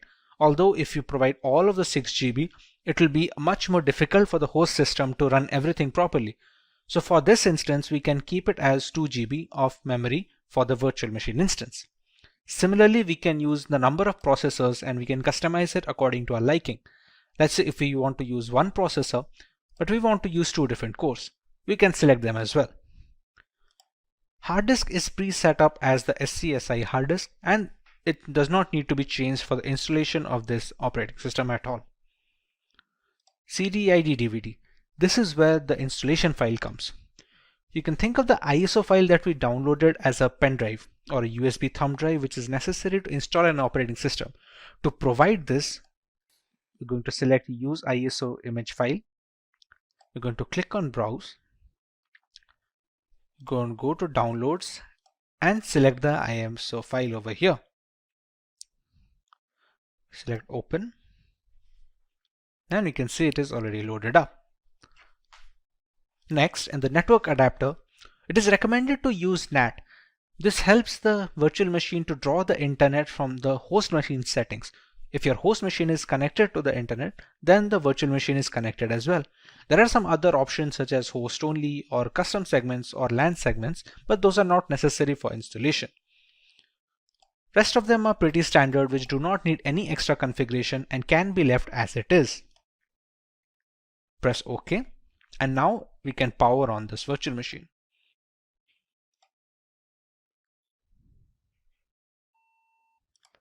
In this screen, we can choose how we want to proceed with the installation. We have a Start Installer option over here. So we're going to press Enter on that.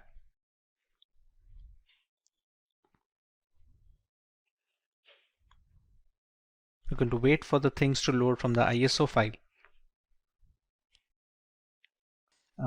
The first step in the installation is choosing the language of the operating system. For this, we can go with English as standard. This is a location. This will be used for setting up the time and some of the internal settings which depend entirely on the location of the user. So for this, we're going to go with India. Configuring the keyboard, it's always recommended to go with the American English first. Many people make a mistake of going with the Indian keyboard if it is possible, and it provides a lot of issues later on. So it's always preferred to go with the American English, and if later we see some necessity of another keyboard dialect that is required, we can install it later. But for now, we should always stick with American English as a basic. At this point, it's going to load the installation components from the .iso file. It is a big file of 3.6 GB, so it has a lot of components that need to be put into the virtual machine, which can also be used to detect hardware.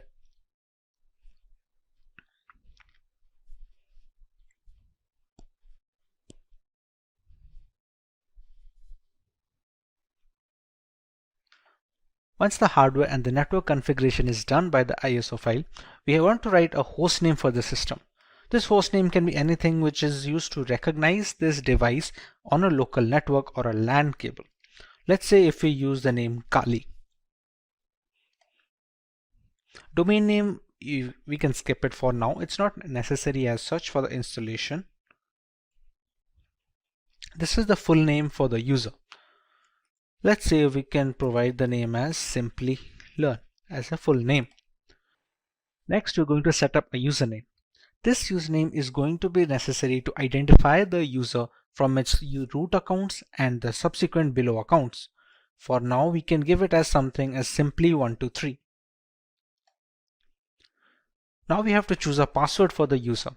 Now remember, since this is the first user that is being added onto this newly installed operating system, it needs to be a password for the administrator. We can use whichever password we like over here and use the same password below and press on continue. At this point, it's going to detect on the components on which the operating system can be installed. Like here, there are multiple options like the use entire disk and set up LVM, use entire disk and set up encrypted LVM. For newcomers, it is recommended to just use the first one, since LVM encryption is something that you can learn afterwards when you're much more hands-on with the Linux operating system. For now, we're going to use the use entire disk guided installation and press on continue. When we set up the virtual machine on VMware, we had set up a disk capacity. There we gave a purpose 20 GB. That is the hard disk which is being discovered here. Even though it is a virtual disk, on VMware it acts as a normal hard disk on which an operating system can be installed. So we select this one and press on continue. Here there is a multiple partition system. All the operating systems that are installed have different components. One is used for the keeping of the applications, one for the files, other for the RAM management, and other things. For newcomers, it is always recommended to keep it in one partition. And we're going to select that and press on continue. This is just an overview of the partition it's going to make. As you can see, it has a primary partition of 20.4 GB and a logical partition of 1 GB used for swap memory. Now, these kind of naming can be confusing for people who are not well versed with Linux operating systems or in general virtualization. But for now, you can go ahead and press on continue, as this will be fine. We can press on finish partitioning and write changes to disk and continue. It's just a confirmation page. As you can see, it's wrote that SCSI3 is our virtual hard disk of 20 GB disk capacity. We write the changes to the disk. We press yes and click on continue. At this point, the installation has started. Now, this installation will take a while depending on the amount of RAM provided, the processors provided, and how quickly the performance of the system is being hampered by the host machine. On quicker systems, this will be rather quick, while on the smaller ones, this will take a while. Since this is going to take some time to install, as it is being run on a virtual machine with only 2 GB of RAM, we're going to speed up this part of the video so we don't have to waste any more time just watching the progress bar.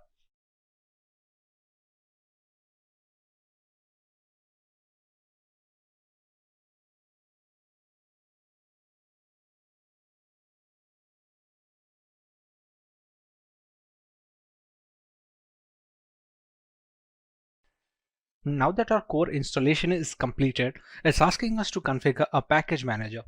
The work of a package manager on Linux operating systems is similar to the Google Play Store on Android mobile devices and on the App Store for the Apple devices. It's an interface to install external applications which are not installed by default. Let's say for Google Chrome or any other browser which can be used to browse the internet. At this point of time, it's asked us to select a network mirror. We're going to select as yes and move forward with this. Next, it's going to ask us for an HTTP proxy, which we can leave it as blank and press it as continue forward. At this point of time, it's looking for updates to the Kali Linux installation. This will fetch the new builds from the Kali server, so the installation is always updated to the latest version. Now that the package manager is configured, we have the grub bootloader. The grub is used for selecting the operating system while booting up. Its core functionality is to allow the operating system to be loaded correctly without any faults. So at this point of time, if it asks install the grub bootloader to your primary drive, we can select this as yes and press continue. Remember, the installation was conducted on dev SDA. So we're going to select installation of the grub loader on the same hard disk that we have configured. We press this one and press continue. So now the grub bootloader is being installed. The grub is highly essential because it shows the motherboard where to start the operating system from. Even if the operating system is installed correctly and all the files are in correct order, the absence of a bootloader will not be able to launch the OS properly. As you can see, the installation is finally complete. So now we can press on continue and it's going to finalize the changes.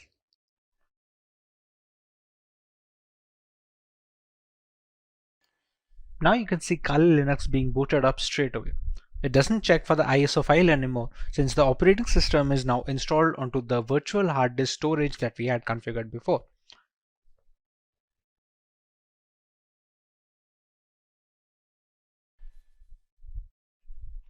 Here we're going to enter our username and password that we had set up before.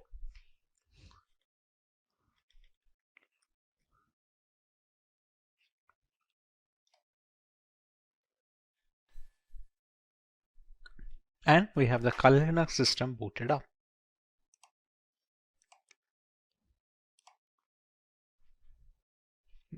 And this is your homepage. We can see the installed applications over here, which are being used for penetration testing by multiple security analysts worldwide.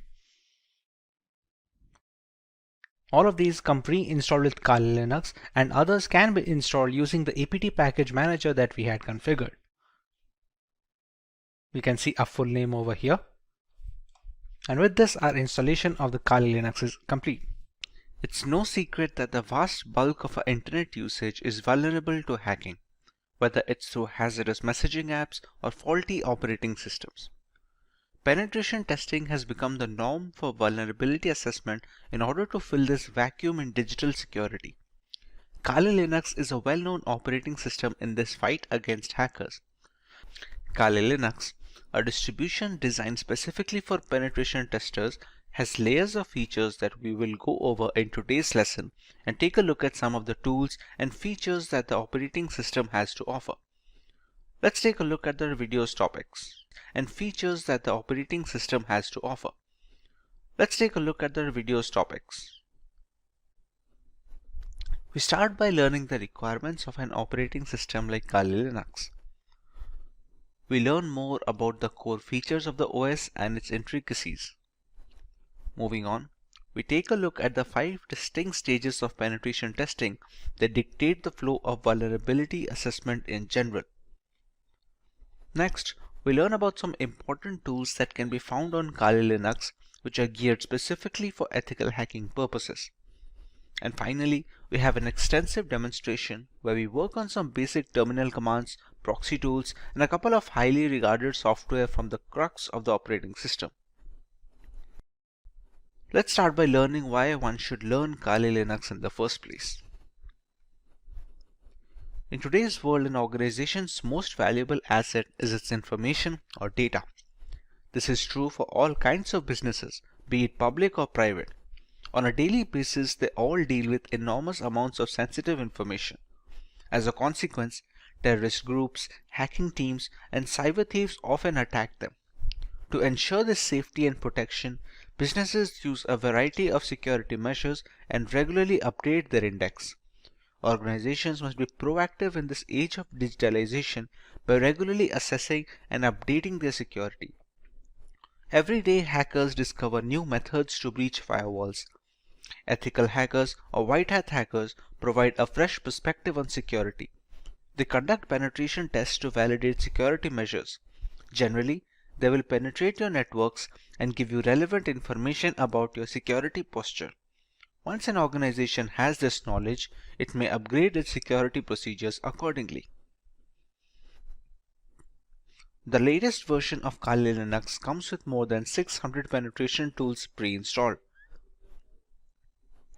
After reviewing every tool that was included in Backtrack, developers have eliminated a great number of tools that either simply did not work or which duplicated other tools that provided the same or similar functionality. Occasionally, when conducting penetration testing or hacking, we must automate our activities since there may be hundreds of conditions and payloads to test, and manually examining everything is time-consuming. To improve our productivity, we utilize tools that come pre-packaged with Kali Linux. These tools not only save us time, but also accurately capture and process the data. The Kali Linux team is made up of a small group of individuals who are the only ones trusted to commit packages and interact with the repositories, all of which is done using multiple secure protocols. Restricting access of critical code bases to external assets greatly reduces the risk of source contamination. Although penetration tools tend to be written in English, the developers have ensured that Kali includes true multilingual support, allowing more users to operate in their native language and locate the tools they need to do for the job. Since ARM-based single board systems like the Raspberry Pi are becoming more and more prevalent and inexpensive, the development team knew that Kali's ARM support would need to be as robust as they could manage with fully working installations. Kali Linux is available on a wide range of ARM devices and has ARM repositories integrated with the mainline distribution, so tools for ARM are updated in conjunction with the rest of the distribution tools. Now that we understand the necessity for an operating system like Kali Linux, let us take a look at some of its core features and offerings to the ethical hacking world. Kali Linux, formerly known as Backtrack Linux, is an open source Linux distribution which is aimed at advanced penetration testing and security auditing.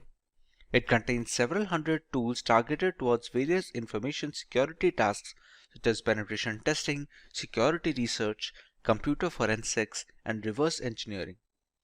Kali Linux is a multi-platform solution accessible and freely available to information security professionals and hobbyists.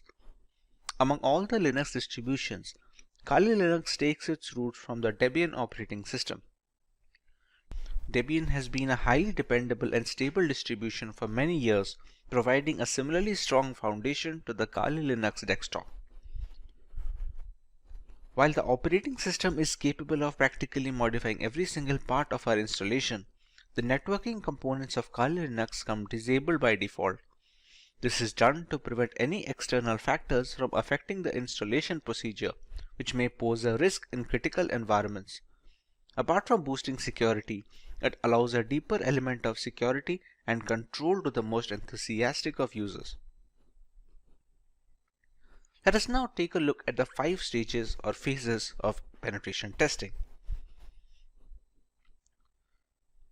This is the first stage of the penetration test, which is known as the reconnaissance phase. In this stage, the security researcher collects information about the target. It can be done actively, which means you are collecting information without contacting the target, or even both. It helps security firms gather information about the target system, network components, active machines, open ports and access points, operating system details, etc. This activity can be performed by using information available in the public domain and using different tools. The next phase is more tool-oriented rather than performed manually, and it is the scanning phase. The penetration tester runs one or more scanner tools to gather more information about the target. The penetration tester runs one or more scanner tools to gather information about the target. By using various scanners such as war dialers, port scanners, network mappers, and vulnerability scanners, the tester collects as many vulnerabilities which help to turn an attack in a more sophisticated way. The next stage is known as the gaining access phase. In this phase, the penetration tester tries to establish a connection with the target and exploit the vulnerabilities found in the previous stage. Exploitation may be buffer overflow attacks, denial of service or DOS attacks, session hijacking, and many more. Basically, penetration tester extracts information and sensitive data from servers by gaining access using different tools. In the maintaining access phase, the penetration tester tries to create a backdoor for himself. It helps him to identify hidden vulnerabilities in the system and can later act as a gateway to retrieve control of the system. In the final phase of covering tracks, the penetration tester tries to remove all logs and footprints which help the administrator identify his presence. This helps the tester to think like a hacker and perform corrective actions to mitigate those activities. Now that we understand the basics of penetration testing and how ethical hackers go about their way, let us take a look at some notable tools which can be used on Kali Linux.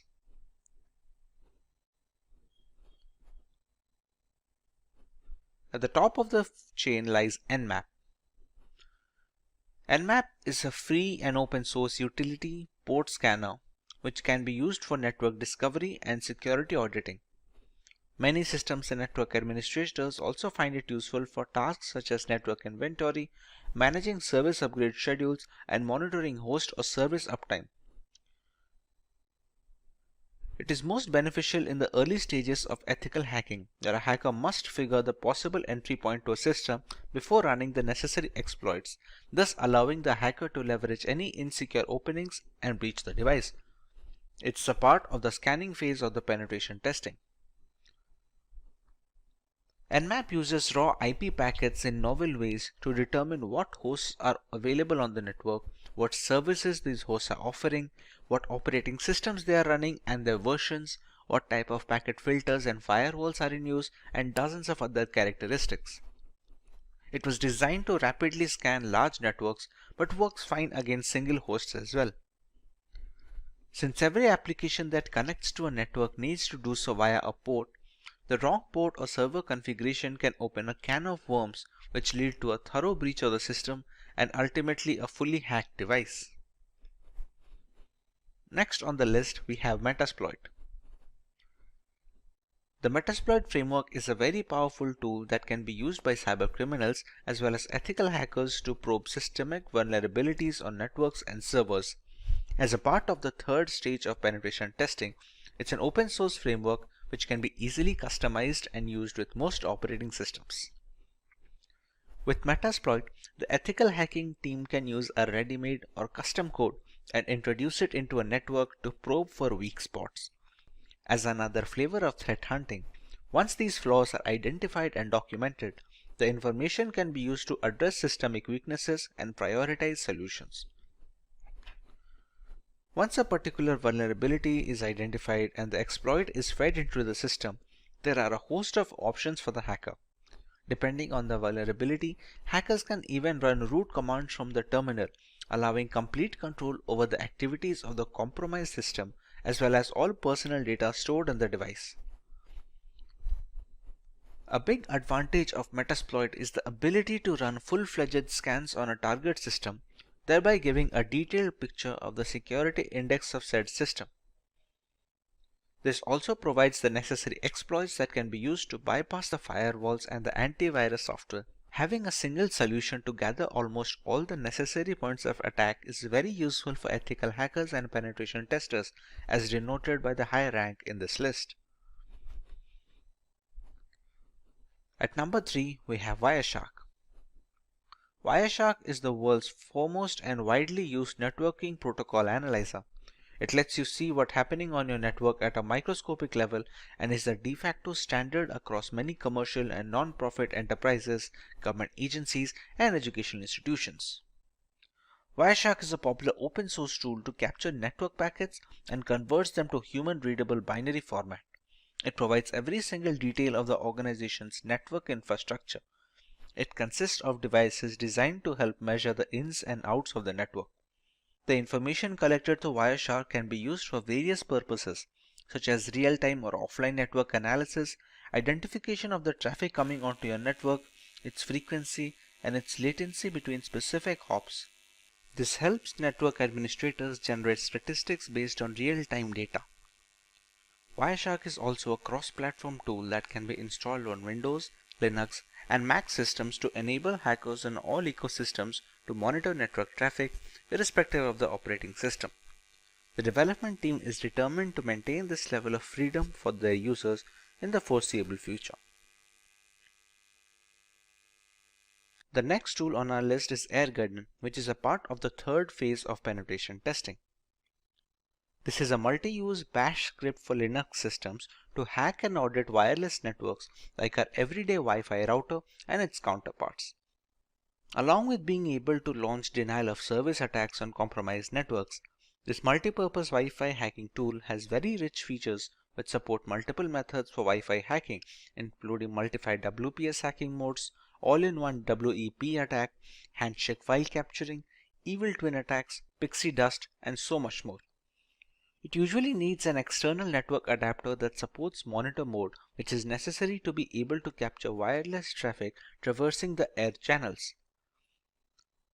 Thanks to its open source nature, AirGarden can be used with multiple community plugins and add-ons, thereby increasing its effectiveness against a wide variety of routers, both in the 2.4 GHz band and 5 GHz band.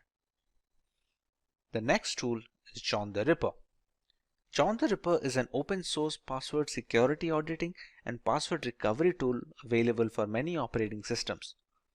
John the Ripper Jumbo supports hundreds of hash and cipher types, including for user passwords of operating systems, web apps, groupware, database servers, network traffic captures, encrypted private keys, file systems, and document files.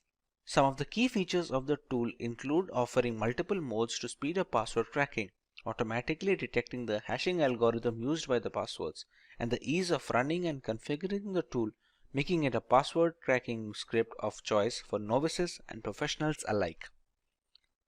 It can use dictionary attacks along with regular brute forcing to speed up the process of cracking the correct password without wasting additional resources. The word list being used in this dictionary attacks can be used from the user's end, allowing for a completely customizable process. Now that we have covered the basics of Kali Linux, let us take a look at the agenda for our demo today. We start out with a few terminal commands that are a basic part of a Linux operating system. We configure our own proxy chains to maintain anonymity while running penetration testing attacks on our victims. Next, we run a few Nmap scans on a local Windows 10 machine to find out the type of information that can be gathered in such a scenario. Moving on, we use Wireshark to monitor internet traffic and understand the importance of encryption and security when browsing the World Wide Web. Next, we learn about Metasploit and its various applications in the line of vulnerability assessment of a device. And finally, we use Metasploit to take root access of a fully updated Windows 10 computer system. Let's begin with some terminal basics on Kali Linux. When most people hear the term Linux, they envision a complex operating system used only by programmers. However, the experience is not as frightening as it appears. Linux is an umbrella term for a collection of free and open source Unix operating systems. There are many variants like Ubuntu, Fedora, Debian. These are distributions, which will be a more precise term. When using a Linux operating system, you will most likely utilize a shell, which is a command line interface that provides access to the operating system services. The majority of Linux distributions ship with a graphical user interface, also known as GUI, as their primary shell. This is done to facilitate user interaction in the first place. Having said that, a command line interface is suggested due to its increased power and effectiveness. By entering the commands into the CLI, tasks that require a multi-step GUI procedure may be completed in a matter of seconds. You can start the terminal by clicking on the prompt icon here on top. Once the terminal is opened, we can put up our commands. The first command that we are going to look into is pwd. pwd stands for Present Working Directory. As of right now, what you are seeing is the terminal window by default. If I write pwd and press enter, this shows the directory in which the terminal is being run on. As of right now, it's in the NF folder of my desktop, which is specifically this folder. If I open up this folder, you can see it is currently empty, as in it has no contents. If I use another command known as mkdir, which is supposed to stand for make directory, and I write nf2, shortage for new folder 2. If I open up the NF, you can see the new folder is created. This is how the pwd command works. Another important command to change directories, it's called the cd command. Let's say right now if I am in NF, I want to create a new file in NF2 folder or something else in the NF2 folder. I have to shift to cd NF2. Now if I write pwd, it will show the present working directory of home, Simplilearn, desktop, NF, and inside that I am in NF2 right now. It is done to navigate through the Linux files and directories. It requires either the full path or just the name of the directory. If we have to move a completely different folder on a completely different file, then we can use the entire path like this. For now, cd works. Another few commands is we can write cd ... and it will come back one folder. Now the pwd will be just NF and not NF2. Let's say we are in this folder and we want to go a different file.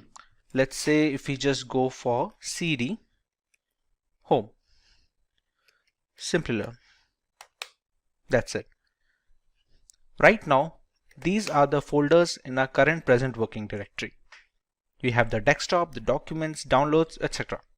From here, we can again go to the desktop using the same cd command, cross-check the changing of directories, and check the files again, and yes, there we go, NF. How do we know this? What are the commands that are used to show the files and folders? That folder is known as the ls command. ls can be used to view the contents of a directory. By default, this command will display the contents of your current working directory. If we add some other parameters, we can find the contents of other directories as well. There are some hidden files as well in Linux which cannot be showed just with ls.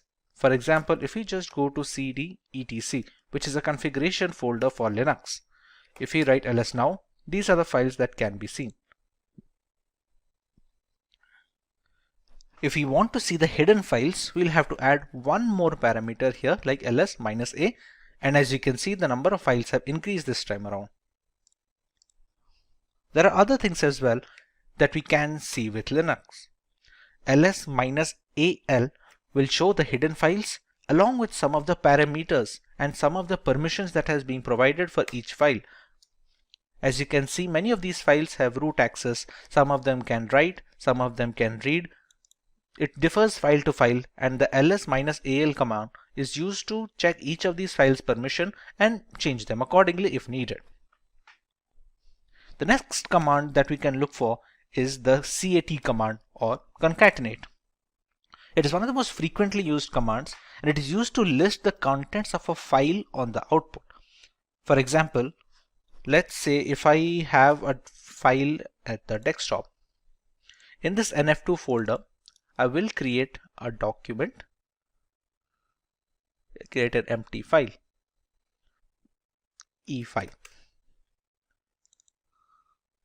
I'll open up the document and I'll write it as hello Kali. I will save this up. Now, to change the directories from etc to nf2, we have already discussed how to use the cd command using just the folder name. Now, if we want to go to the entire directory, we can write cd home. As you can see, it is already prompting us to complete the name of the directory. At this point, we just have to press tab and it completes it for ourselves. Next, we already know we have to enter the desktop, nf and nf2. And this brings us to the current working directory. Here, if we press ls, we can find a file over here. Now, as discussed for the concatenate, it is used to show the contents of a file. So right now, if we press cat, which stands for concatenate, e-file. As you can see, we have written hello Kali in the text file, and we can see the output right now. We can also use it to create new files. For example, if we write cat, any file name such as e-file2. Here we can write anything. Hello Kali again.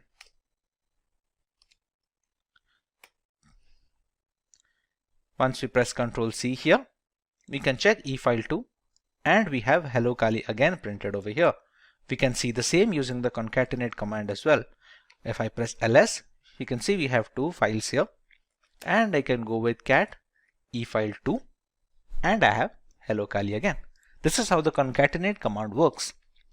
Apart from this, it can be used to copy. There is a different command like called cp, which is used to copy the files from one place to another. Mind you, this is not moving. This is only going to copy the command. For example, currently our pwd, which is the present working directory, is in the nf2 folder, as you can see over here. Let's copy the e-file2 to the nf folder. We can write cp e-file2 and give the path of the nf folder, which will be home, Simplilearn, desktop, and nf. Now if I press ls, I'll find both the files in nf2 since I copied. To go back to the nf folder again, we can again use the same command of we can again use the home, Simplilearn, desktop, and just nf. No nf2 this time, just nf. As you can see, this will change back our present working directory. Now when we press ls, we will find the e-file2 file and the nf2 folder, and we can confirm this using the GUI as well. This is the nf folder, and you can see the nf2 folder and the e-file2 document. If I write cat e-file2,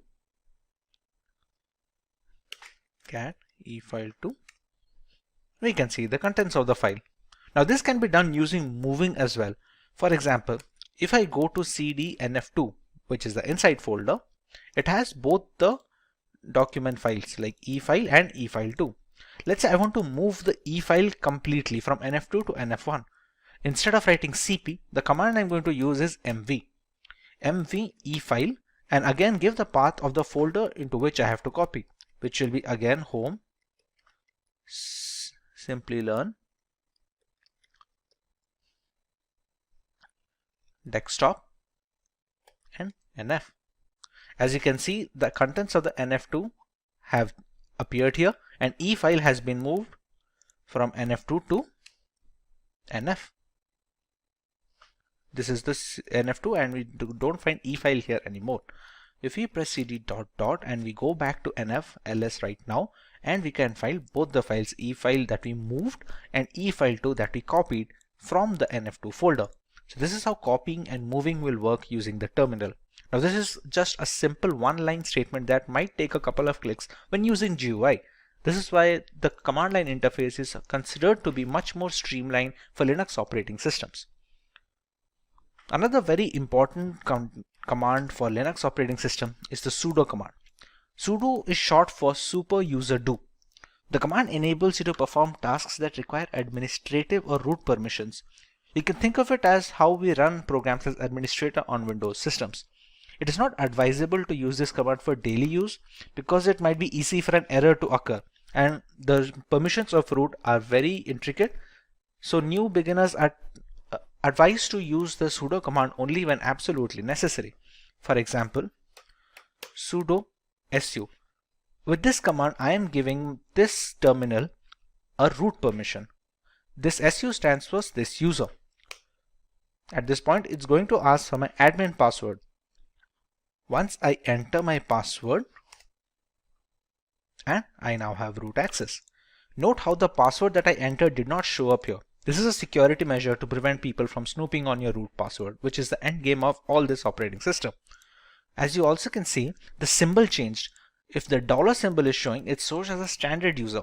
When you switch to root, you can easily see a hash symbol.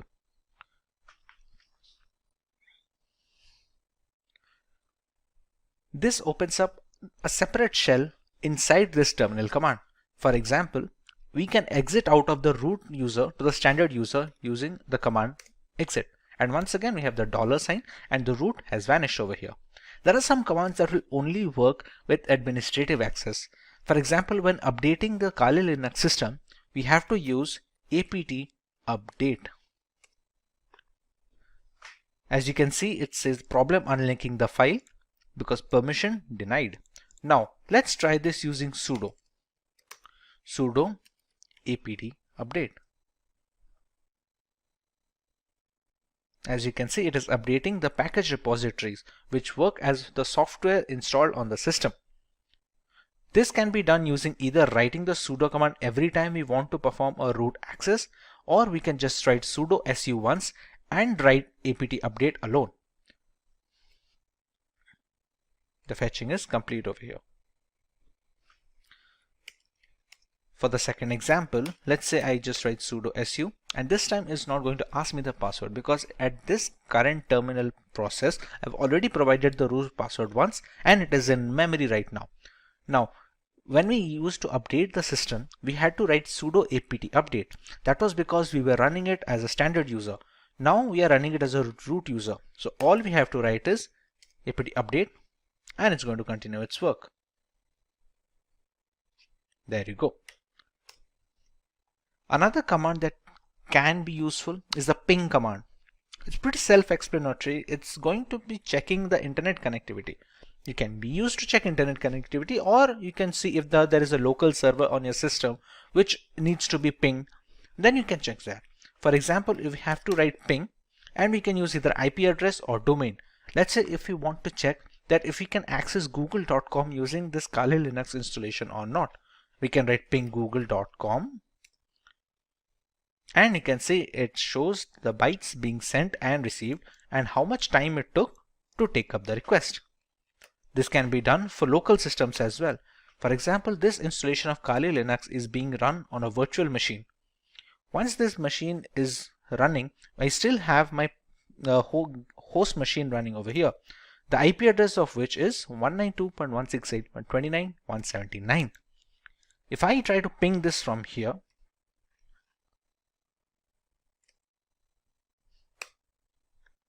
as you can see, the time to complete the request is drastically low compared to a website on the internet, considering this is on the local network. This is how the ping command is worked, and it can show you what kind of packages are transmitted, how many are received, if there was any kind of packet loss between the connection window, and other details. A very important command when working with the terminal for a long duration is the history command. Pretty self-explanatory. There are so many commands that are being run, sometimes people forget what was the change they did or what was the directory name they put. A history command helps to recover some of the commands that you have written. It doesn't go all the way back, but it takes up many commands that were inputted in the last few processes. This is how the history command works. These are some of the most commonly used terminal commands. If you want to learn more about this terminal and every other feature of this, please let us know in the comment section, and we'll try to make an in-depth tutorial, especially if you could repeat. If you want to learn more about the terminal, please let us know in the comment section, and we will try to make an in-depth tutorial specifically for terminal commands on Linux. Moving on, we learn how to configure proxy chains on our system. Proxying refers to the technique of bouncing your internet traffic through multiple machines to hide the identity of the original machine. It is a good tool that hackers use to accomplish this goal is proxy chains. Essentially, you can use proxy chains to run any program to a proxy server. This will allow you to access internet from behind a restrictive firewall which hides your IP address. Proxy chains even allows you to use multiple proxies at once by chaining them together. One of the most important reasons that proxy chains is used in a security context is that it's easy to evade detection. Attackers often use proxies to hide their true identities while executing an attack. And when multiple proxies are chained together, it becomes harder and harder for a forensic professional to trace the traffic back to the original machine. When these proxies are located across countries, investigators would have to obtain warranties in the local jurisdictions where every proxy is located. To see how proxy chain works, let's open Firefox first and check our current IP address. Write Firefox, and there we go.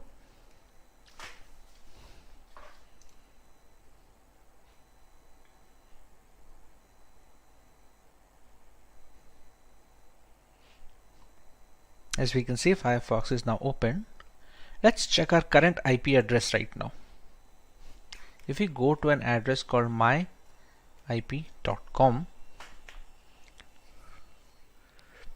and you can see it easily detects our country is in India, and this is a public IP address. Now, if we move to the terminal again, here we can now write proxy chains -h. What this -h does is it finds a help. It stands for the help file. This is for help file. What we found out using this is proxy chains has a config file here, etc proxychains4.conf. This is the config file found. Using this config file, we can customize how our proxy chain should work.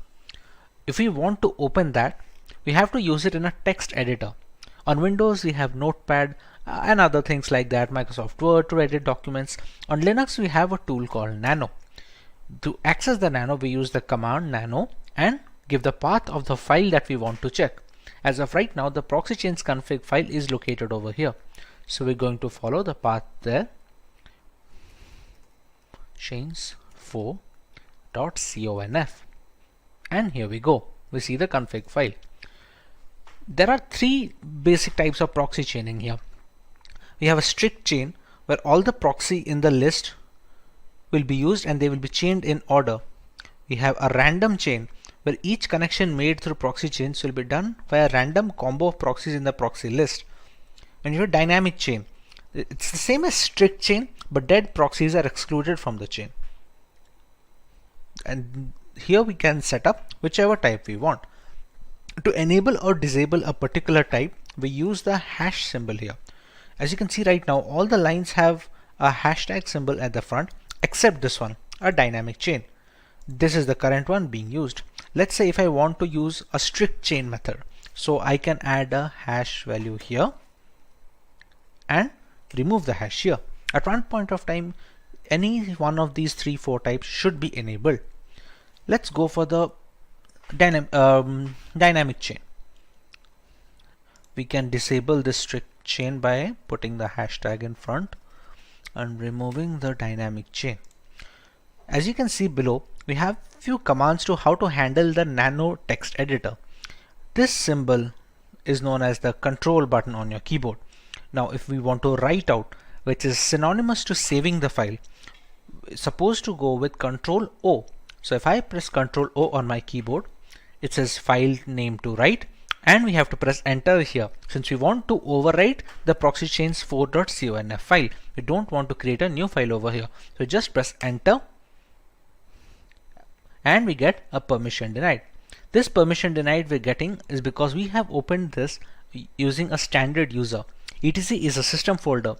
To be able to make some changes, we have to use it using a sudo command. To exit this nano, we have to use the Control X command. We use Control X. We're going to clear, and this time we're going to use the sudo command. Sudo nano etc proxy chains 4.conf, and we have the same file open up again. Now this time if we want to make a change, let's say we're going to add a strict chain instead of a dynamic chain, we remove the hashtag from strict. We're going to use Control O for the save file option. We're going to press enter and it says wrote 160 lines. Again, if we want to reverse this change, we put the hashtag over here, enable dynamic chain, we press Control O, press enter, and it says wrote 160 lines. Now we can exit straight away using the Control X format. Right now we have not provided any file or a proxy chain. We can have proxy IP addresses from the internet, but we have to make sure that they are safe and they don't snoop on our data. When there is no proxy chains being provided personally, it's going to use the Tor network, but for that we have to start Tor. Tor is a service in Linux.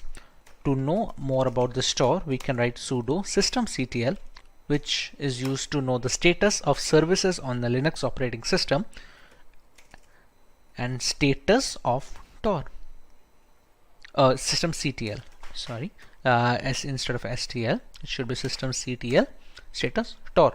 As you can see, it is a Tor service, anonymizing overlay network for TCP connections, and it's currently inactive. Now to start this up, we have to write sudo systemctl start Tor. Now if we repeat the same sudo systemctl status Tor, as you can see, it's active now. You can see the green logo over here. Okay. To integrate the Firefox and the browser, we can use the proxy chains command directly over here. We can write proxy chains. We can use Firefox to launch our web browser, and let's say if we want to visit google.com. We press enter and the Firefox window is launched, and it should open up google.com next. And there we go. If we go to myip.com once again, as you can see, we have a different IP address and the country is unknown as well. So this is how we can use proxy chains to anonymize internet usage when using Kali Linux. Next on our agenda is the ability to scan networks using Nmap. At its core, Nmap is a network scanning tool that uses IP packets to identify all the devices connected to a network. You can learn more about Nmap using their help file. As you can see, these are some of the parameters that can be used when scanning ports of a system. You can see the version and the URL of the service over here. The primary uses of Nmap can be broken into 3 core processes. First, the program gives you detailed information on every IP active on your network, and then each IP can then be scanned. Secondly, it can also be used to providing a lot of live hosts and open ports, as well as identifying the OS of every connected device. Thirdly, Nmap has also become a valuable tool for users looking to protect personal and business websites. Using Nmap to scan your own web server, particularly if you're hosting your website from home, is essentially simulating the process that a hacker would use to attack your site. Attacking your own site in this way is a powerful way of identifying security vulnerabilities. As we already discussed, the host Windows 10 machine on this system has an IP address of 192.168.29.179. If you want to test the OS scan of this system, we're going to first get the root permission over here. We use the sudo command, and now we are a root user. We're going to launch the command nmap -o, which is supposed to be an OS detection scan. The IP address we can use of the host system 192.168.29.179. In a legitimate penetration testing scenario, we can use the IP address of the vulnerable device over here. We are going to let it scan for a while, and it's going to give us some guesses on what can the OS be.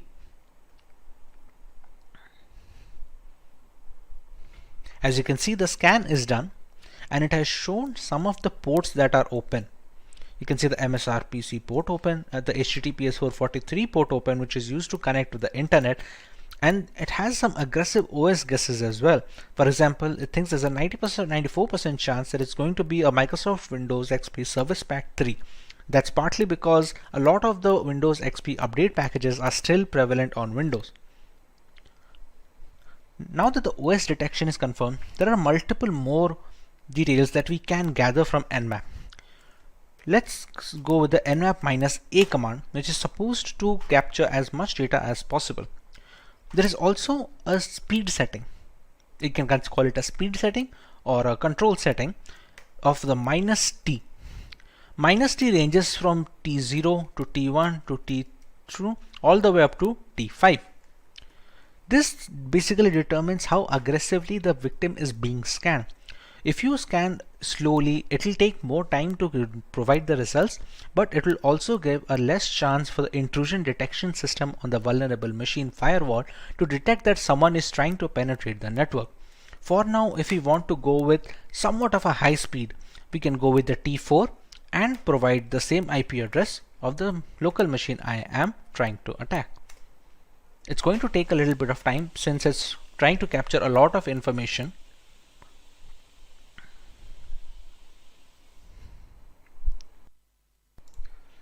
As you can see, the results are now here. It launched a scan and took a few top ports that are most likely vulnerable from a Windows XP perspective, and it showed a few ports over here. It has not shown 991 filtered ports, which could not be attacked anyway since they were closed for outside access. It shows a few fingerprint settings like the connection policies and the port details. It shows an HTTP options, some other intricate details that can be used when you attacking its servers. It shows a VMware version that it's running and some few other ports over here. Apart from that, we also have the aggressive OS guesses over here, just like we did with the -o, and you can see this time it is showing Windows 7 as 98%. No exact OS matches, since if there was any exact OS matches, we could have seen 100% chances over here. This is a trace route. A trace route will be the time and the path a connection request takes from the source to the destination. For example, this request went from 192.168.72.2 to a destination address. Since this is a local machine, it took only a single step. On multiple occasions, if you're trying to access a remote system, it's going to be a number of trace routes when it jumps from firewall to firewall and router to router. This is how we can use nmap to find information about a system and find some vulnerable ports we can access. Moving on, we have a tutorial on how to use Wireshark to sniff network traffic. To start using Wireshark, we're going to have to open the application first. Now, during installation of Wireshark, there is an option to enable if non-root users can be able to capture traffic or not. In my installation, I have disabled that. So I will be launching Wireshark when using the root user itself. Also, to capture data, we need an external Wi-Fi adapter. You can see it over here in the VM tab, removable devices, RE-Link 802.1 and WLAN. This is an external Wi-Fi adapter which is inserted into my USB system. You can see it over here. If I write iwconfig, this is the one, WLAN 0. This is absolutely necessary because we need to have a monitor mode required. We won't need it for sniffing data on Wireshark right now, but it's going to be necessary later on in this tutorial as well, as we will see. For now, we can just start up Wireshark by writing its name on the command line, and it should start the program. Here we go. Here it's going to check which of the adapters we want to use. For example, right now the ETH0, which is supposed to stand for Ethernet 0 port, you can see data is being transmitted up and down. We're going to select ETH0.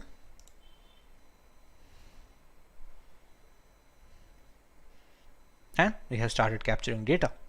You can see the data request from the source to destination, from the time and which protocol it is following, everything we can see, and we can see the IPv4 flags here as well, as you can see over here. To capture internet traffic, we can try running Firefox.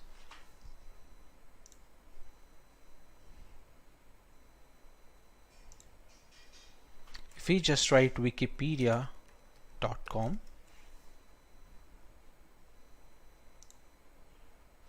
and you can see the number of requests increasing.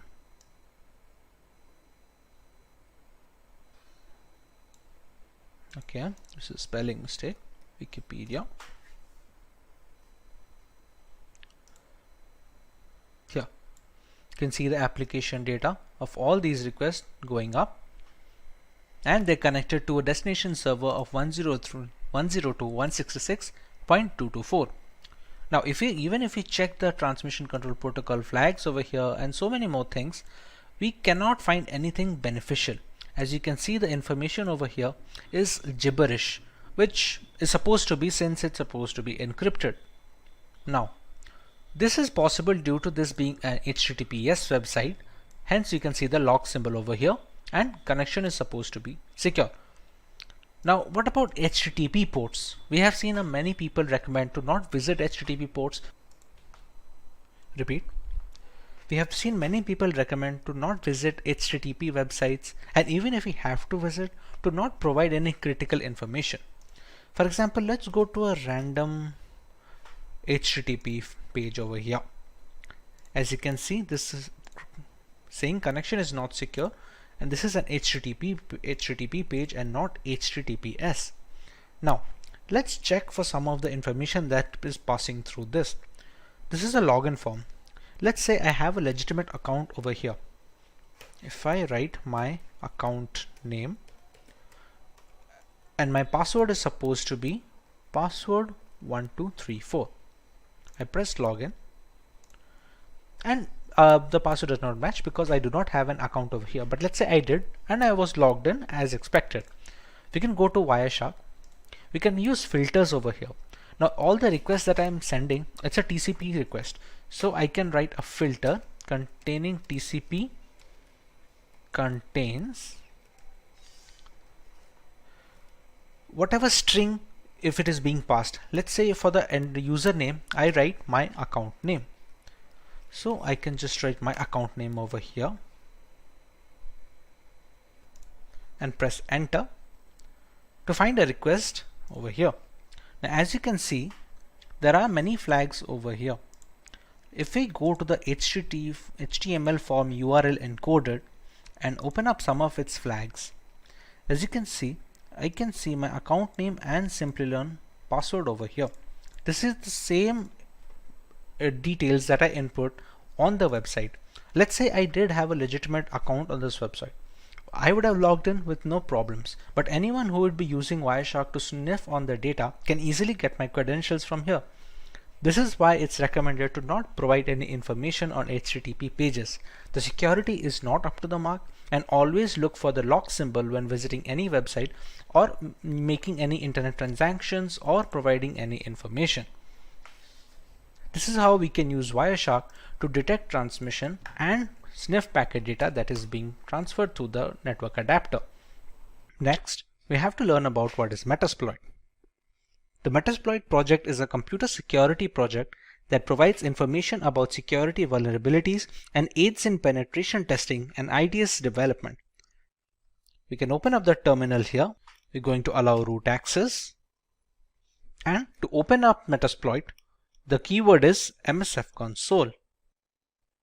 It's going to take a little bit of time to start it up. Now the Metasploit console has been loaded. From here, we can decide what type of attack we want to launch and what kind of exploits we can launch against vulnerable targets. For example, like we had already discussed, I'm running this virtual machine on a Windows 10 host machine. So if I open the command prompt from my Windows 10 over here, if I need to check the IP address once, I go with ipconfig. Here you can see the IP address of this local machine. Moving on, if we have to attack that machine, let's say we want to see what kind of exploits are going to work over there. Now we already know that Windows has some common vulnerabilities. One of those vulnerabilities is the HTA server vulnerability. HTA is supposed to be a HTML application, but when passed the right payload, it can be used to open a backdoor into a system.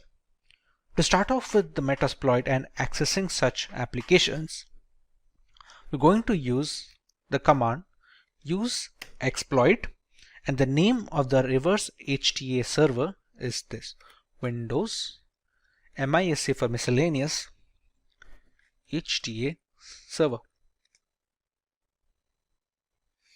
As you can see, it already found this one. Alright, now there are some options that we need to set for this exploit to go through. For example, you can see some of the options over here. There is the payload. The payload is supposed to be the malicious file that we are going to send on the HTML application, which allows us to give the backdoor. For example, right now the payload, which is the malicious file, is a Windows Meterpreter reverse TCP. Completely understandable. Now let's set the L host.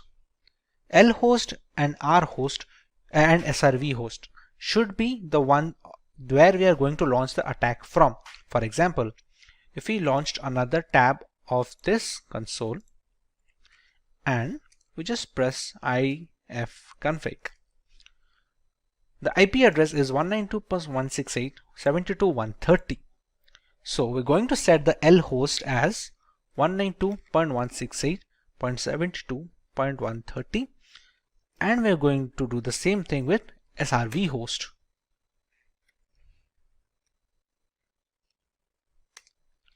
We're going to set a port where we need to capture the backdoor access.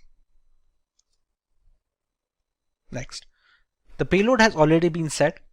This payload will launch a backdoor and give us Meterpreter access to the system. Meterpreter can be considered as an upgrade of a normal command prompt shell. We will look into it once we get the access in the first place. Now that we have set the commands, we can press on exploit and press enter. Now you can see we have a URL over here. We're going to copy this URL .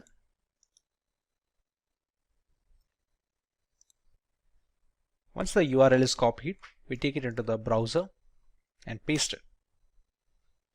This will ask us to download this file. Now, as per browser security settings, this file should be blocked by default.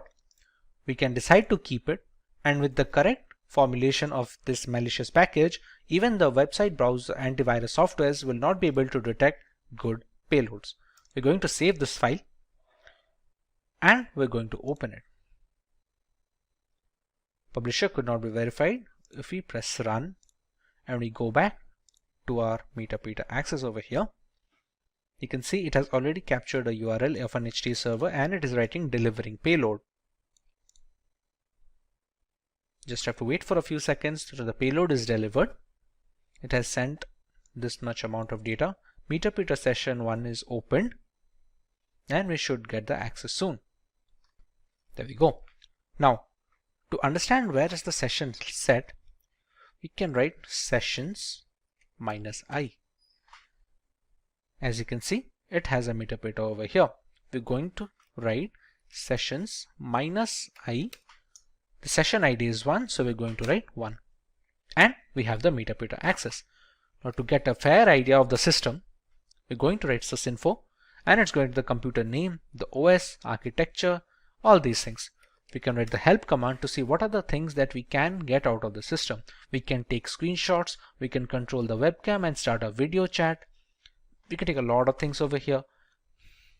There are other commands as well where we can change the file directory, like the cat command, cd command. There are so many things that work in the normal CMD which we can run on the meter as well. Now if we want to access this command prompt of the system directly, we can go with this. We have to write shell, and there we go. We are in the downloads folder right now. To see if this is the same computer or not, we're going to write ipconfig. As you can see, it is our victim machine with 192.168.29.171. We can just press exit and we're back with the meter access. This is how we can use meter and Metasploit to gain access to a Windows 10 machine. Next, let's take a look at how we can get root access from a Windows 10 system. We just learned how we can get a meter access from a system. We can background this meter session by writing background and pressing enter.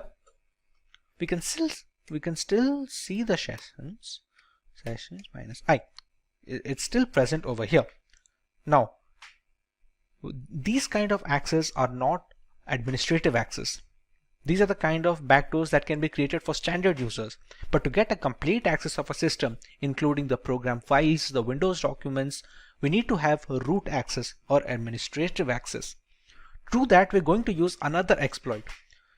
Reminder that the meter session of the standard access is already present and we're not messing with it right now. We're going to set up another session, albeit with the same machine. That exploit name is use exploit Windows local bypass UAC event viewer. And there we go. Now, if we check the options that we can put in the system, we have to choose an exploit target. We need to put a session as well. Let's say we're going to use the session 1. This is the session that has the meter access with the standard user. It doesn't have the system user. We're going to write set session 1 and we're going to run exploit. Run a few commands and it opened a second meter session. As you can see, it is the session 2. If I write sysinfo, you can still see I'm not the system user right now. I'm still just a normal user. How can we check that? If you go to shell, I can still see user Chinabi downloads, all these things. If I press exit, go back to the meter there is a command on meter get system. It attempts to elevate your privilege to that of the local system, which basically means you get promoted into root access. So if we write get system, and due to pipe impersonation, we now have the system root access. As you can see, now it has become x64 and we are the admin users. Now if I go to shell, I can easily go back, Windows, and I can easily access these things. This kind of control over the Windows folders and the program files folders, these kind of things are not possible if you are not an admin access or the command prompt has not been run with admin permissions.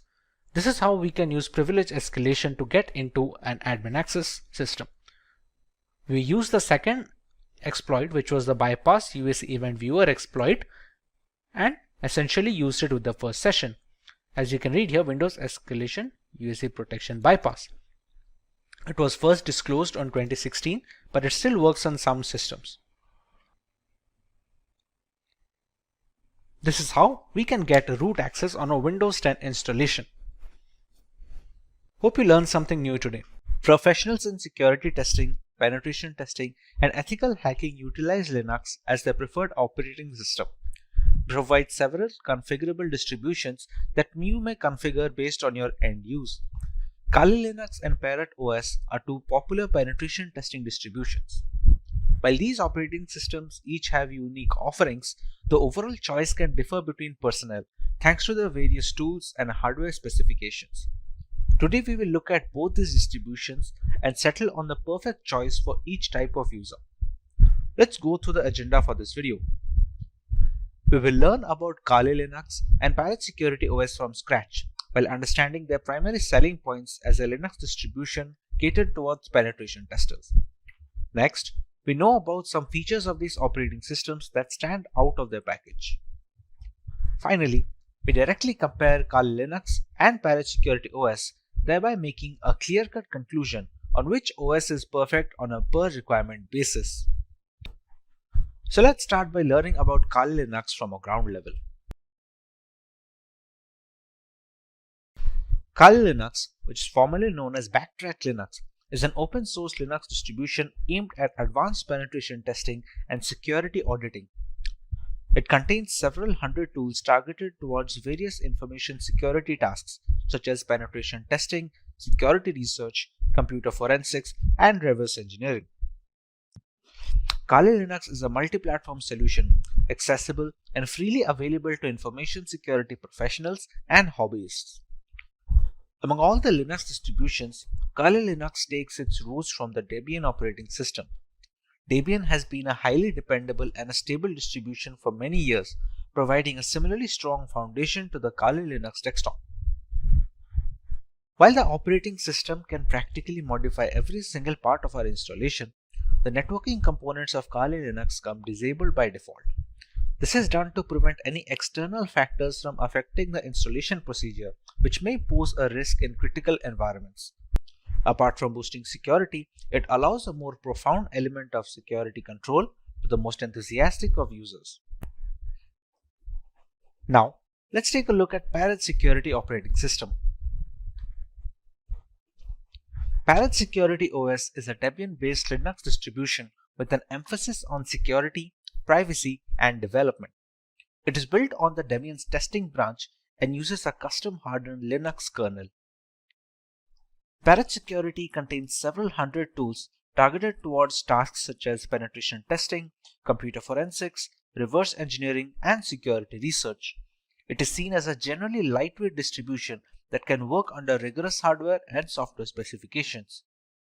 It features a distinct forensics mode that does not mount any of the system's hard disks or partitions and has no influence on the host system, making it much more stealthy than its regular occurrence. This mode is used on the host system to execute forensic procedures. A rolling release is a paradigm in which software upgrades are rolled out constantly rather than in batches of versions in software development.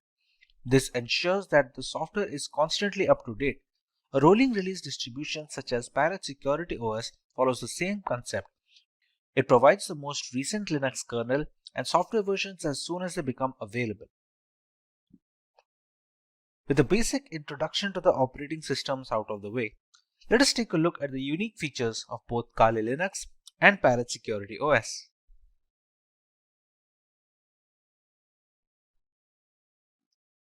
The latest version of Kali Linux comes with more than 600 penetration tools pre-installed.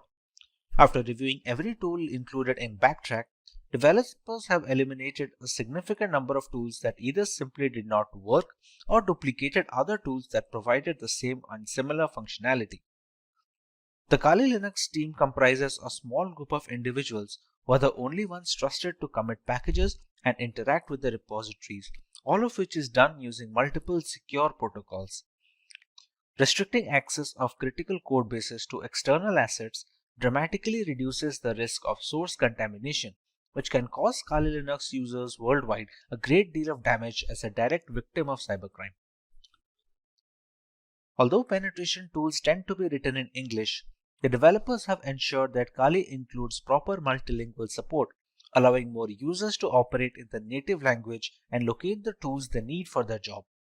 The more comfortable a user feels with the intricacies of the operating system, the easier it is to maintain a strong hold over the configuration and the device in general. Since ARM-based single-board systems like the Raspberry Pi are becoming more prevalent and inexpensive, the development team knew that Kali's ARM support would need to be as robust as they could manage with fully working installations. Kali Linux is available on a wide range of ARM devices and has ARM repositories integrated with the mainline distribution, so the tools for ARM are updated in conjunction with the rest of the distribution. Let's take a look at some of the features of Parrot Security operating system now. Along with a giant catalog of scripts, Parrot Security OS has its own hardened Linux kernel modified explicitly to provide as much security and resistance to hackers as possible in the first line of defense. The configurations in the operating system act as the second gateway, taking care of malicious requests and dropping them off.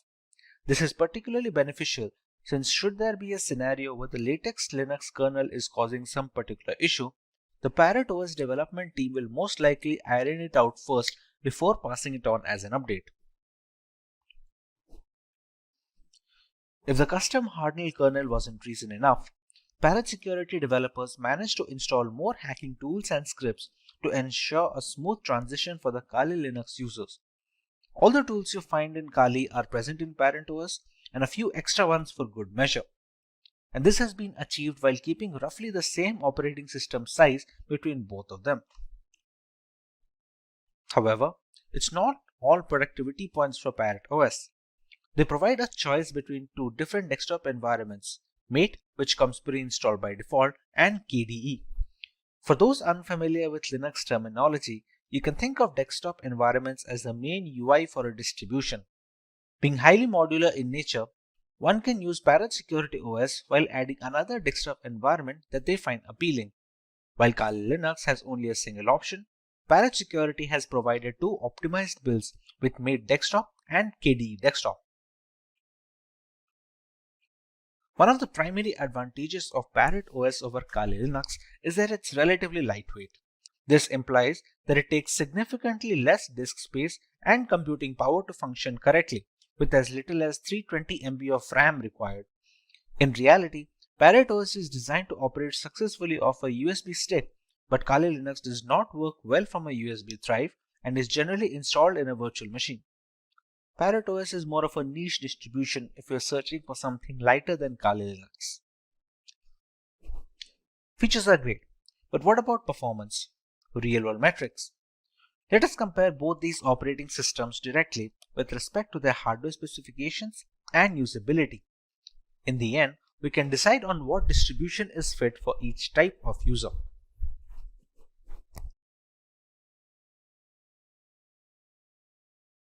For our first point of comparison, let's take a look at the RAM required. For optimum performance of the operating system, which is highly essential when trying to crack hashes or something of similar nature, RAM usage is a very important facet. While Kali Linux demands at least 1 GB of RAM, Parrot Security can operate optimally with a minimum of 320 MB of RAM.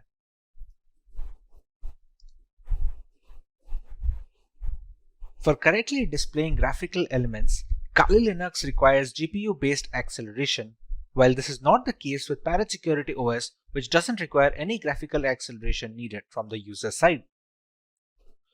Once these operating systems are installed on VMware using their live boot ISOs, they take up a minimum amount of hard disk storage. Both of these operating systems have a recommended disk storage of minimum of 20 GB in Kali Linux and a minimum of 15 GB in Parrot Security, so they can install all the tools necessary in the ISO file. When it comes to the category and the selection of tools, Kali Linux has always been the first in securing every single tool available for hackers in the penetration testing industry. Parrot Security, on the other hand, has managed to take it up a notch. While specializing in wireless pen testing, Parrot Security makes it a point that all the tools that Kali Linux provides has been included in the ISO, while simultaneously adding some extra tools that many users will have to install from third-party sources in Kali Linux. Being a decade-old penetration testing distribution, Kali Linux has formed up a very big community with strong support signature. Parrot Security, on the other hand, is still growing, and it is garnering much more interest among veteran penetration testers and ethical hackers. A primary drawback of Kali Linux is the extensive hardware requirement. To perform optimally, it requires higher memory than Parrot Security. It also needs graphical acceleration while demanding more virtual hard disk storage. Parrot Security, on the other hand, was initially designed to run off a USB drive directly, thereby requiring very minimal requirements from a hardware perspective, like just 320 MB of RAM and no graphical acceleration needed. This means Parrot Security is much more feasible for people who are not able to devote massive resources to either their virtual machine or on their laptop hard disk directly. With the comparison done between both of these operating systems, let's take a look at the type of users both of these are catered to. One can go with Kali Linux if they want the extensive community support offered by its users, if they want to go with a trusted development team that have been working on this distribution since many years, if they have a powerful system which can run Kali Linux optimally without having to bottleneck performance, and if they are comfortable with a semi-professional environment which may or may not be very useful for new beginners. One can decide to go with Parrot Security if they want to go with a very lightweight and lean distribution that can run pretty much on all systems. It also has a lot of tools pre-installed, and some of them are not even present on Kali Linux. It is much more suitable for underpowered rigs where users do not have a lot of hardware resources to provide to the operating system, and thereby it is much more feasible for people with underpowered laptops or no graphical acceleration. Compared to Kali Linux, Parrot Security's desktop environment is also relatively easier to use for new beginners. For people who are just getting into ethical hacking, Parrot Security does a relatively better job of introducing them to the operating system and to the various tools without having to dump them into the entire intricacies. Hey everyone, today we will explore the world of cybersecurity with Hacker GPT, a specialized version of ChatGPT designed for ethical hacking and cybersecurity. In a digital landscape where cyber attacks occur every 39 seconds, causing billions in damages annually, Hacker GPT provides the essential tools and knowledge to defend against these threats. So Hacker GPT offers guidance on a wide range of topics including security practices, ethical hacking techniques, and scripting for system security. Cybercrime damages are expected to reach $6 trillion annually, making it a major challenge for organizations. And if we talk about some of the breaches, so in 2020, over 36 billion records were exposed due to data breaches. And the infamous Equifax breach of 2017, where 147 million people's information was compromised, highlights the importance of regular security assessments and vulnerability management. These are the areas where Hacker GPT excels, and Hacker GPT strictly adheres to ethical guidelines, refusing to assist with any unethical or illegal queries. So our commitment is to provide guidance that adheres to legal and professional standards, helping you become a responsible cybersecurity professional. So guys, let's get started with Hacker GPT that equip you with the knowledge and skills to defend against cyber threats ethically and effectively. So guys, this is ChatGPT and this is the paid version of ChatGPT 4.0.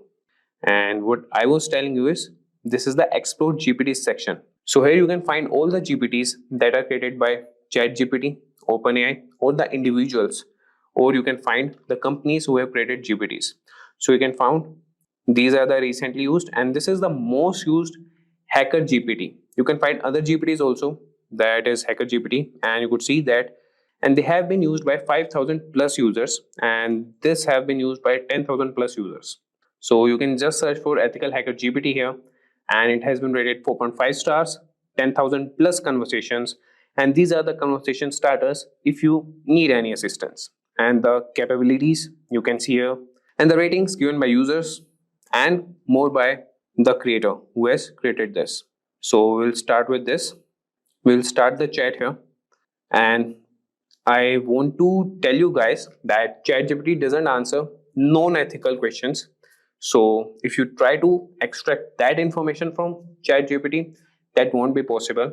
But we can do a bit, like we can cross a bit line with EthicalHacker GPT, but that should be used for ethical purposes only.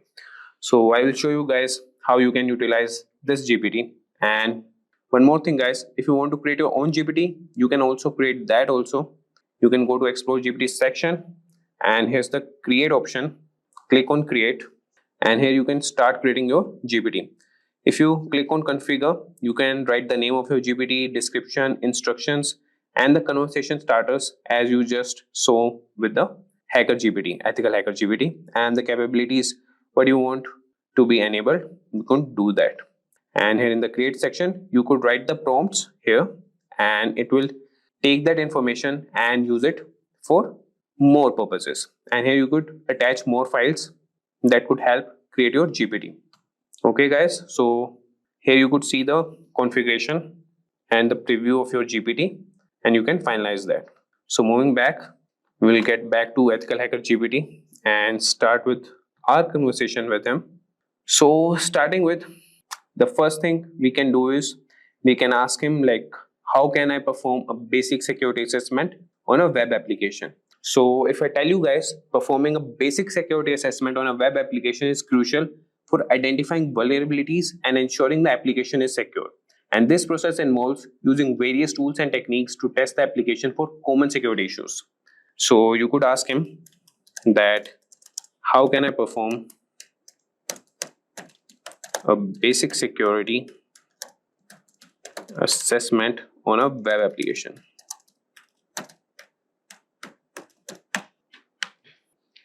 And just wait for a few seconds, and you could have the response from EthicalHacker GPT. So you could see that performing a basic security assessment on a web application involves several key steps, and these are the key steps. Number one is preparation and information gathering. And how you can do that, these are the steps: identify the scope, gather information. Then is the second step, that is reconnaissance, and you can use the tools Burpsuit, Nikto, and others. Similarly, you could see all the steps here. So I won't be guiding, or I won't be reading what responses are generated by EthicalHacker GPT. I have used that, and he provides very accurate, like I would say around 95 to 96% accurate results. Here I want to show you guys how you can utilize it. So I will show you prompts and what things you can ask him. So this was all about, repeat. So this was about the general security thing. Now we'll move to ethical hacking, and we can ask him how we can perform a SQL injection attack ethically on a test environment. So these are the prompts that you can write. That would be, how do I perform a SQL injection attack, and that too ethically. If you write this, that would be good on a test environment.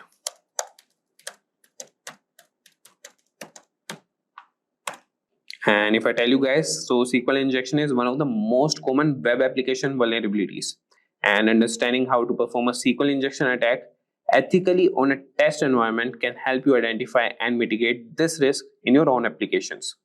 And you could see he has responded, and he has provided you the steps that you can set up a control test environment first thing, then preparation, and you could use these tools.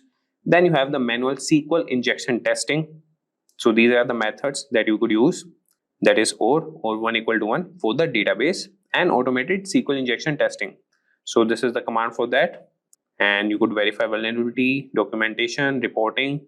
So you could see that this GPT is capable of answering the basic questions, as we have discussed the basics question till now. Now we'll move to scripting and automation. So here you could see how he respond to this. So we'll ask him, can you provide a Python script to scan open ports on a network? So let's see what he provides. Provide a Python script, and that too to scan ports on a network. So scanning open ports on a network is a fundamental step in identifying potential vulnerabilities, and a Python script that can automate this process, making it easier to regularly check for open ports and secure them. So this is the Python script. You can use any ID and run on that, and you could see that he's explaining the code also. Yeah, you can ask him like, can you explain the code line by line, and this hacker GPT will do that for you. And how to run the script, that also he has provided you.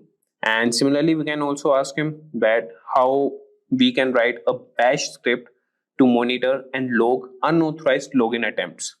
And if you want, I can also run this prompt. How do I write a bash script, and that too to monitor and log unauthorized access, unauthorized login attempts. So we can monitor and log unauthorized login attempts, and that would be essential for maintaining the security of your system. So as you can see, he has written a bash script, and that can help you automate this process, and this will provide real-time alerts and logs for further analysis. And you could see that he's providing the explanation and how you can run the script, and he's writing the note also. Like, you can write more prompts if you have any doubts in any of the script or any of the responses that hacker GPT has responded, and he will definitely provide you with good responses. So now moving on, now we'll ask this ethical hacker GPT about some specific security tools, and we could ask him about burp suit. And so let's write a prompt. Can you explain how to configure and use burp suit? Or we can write for web application testing. So if I sum you up, so burp suit is a powerful tool for web application security testing, and understanding how to configure and use it effectively can help you identify and address a wide range of security vulnerabilities in your applications. So you could see he has provided the initial steps, that would be downloading and installing burp suit, configuring your browser to use burp suit as a proxy, and then intercept and inspect traffic, and then you can use it for testing purpose, logging and reporting, and tips for effective testing. So this is the response for the security tools. And if we talk about incident response, we can ask him to write a script to collect system logs for forensic analysis. So collecting system logs is a critical part of incident response and forensic analysis. And this script can automate processes that can ensure that you have all the necessary data to investigate security incidents effectively. So if I write here, we can ask this hacker GPT, and I'm sure he will provide the response for that and write the script. So can you provide a script to collect system logs for forensic analysis? So as I told you, this is the critical part of incident response, and we have covered about the tools, that is burp suit. We have asked him about the automation process, general cybersecurity question, ethical hacking, that would be SQL injection attack, and the Python script to scan open ports on a network. So he can write scripts also, automation tasks, and he could respond with the general cybersecurity questions also. And if you see here, for the incident response, he has written the script to collect system logs for forensic analysis. So I won't be explaining this code, as we're just looking for the prompts that we can give to ethical hacker GPT. If you want, you could just ask him also that explain this code line by line. And here he has mentioned also the explanation, that is directories and files to collect.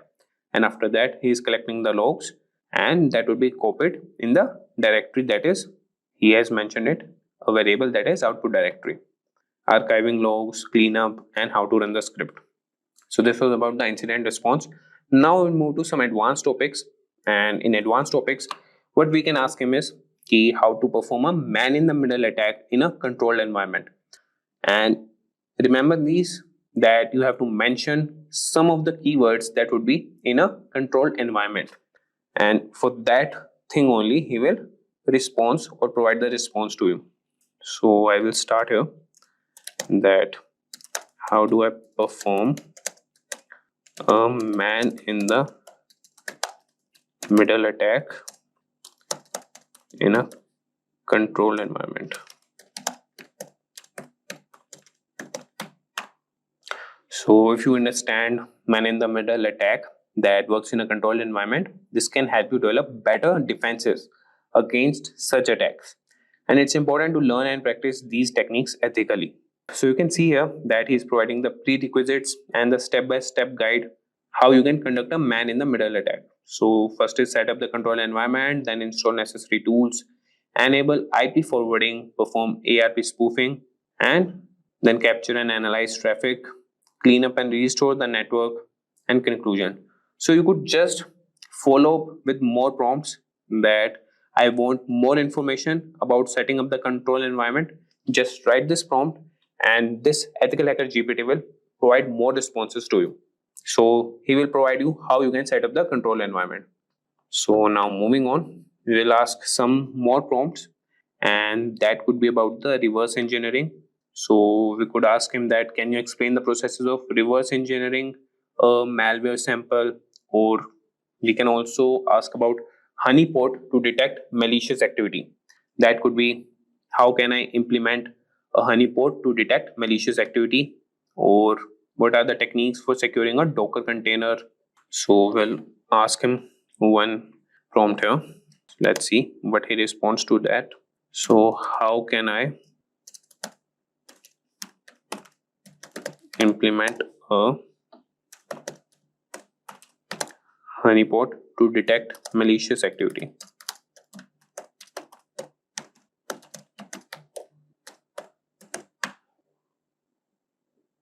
So you could see that he has started responding to that.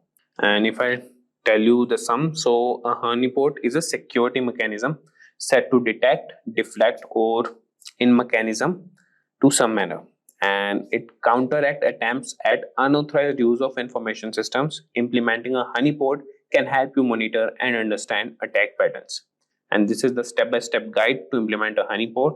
You can choose the type of honeypot, prepare your environment, install and configure the honeypot software, and these are all the commands how you can configure it. Then you can monitor and analyze the honeypot and regular maintenance and updates. And this is the simple honeypot using honeyd.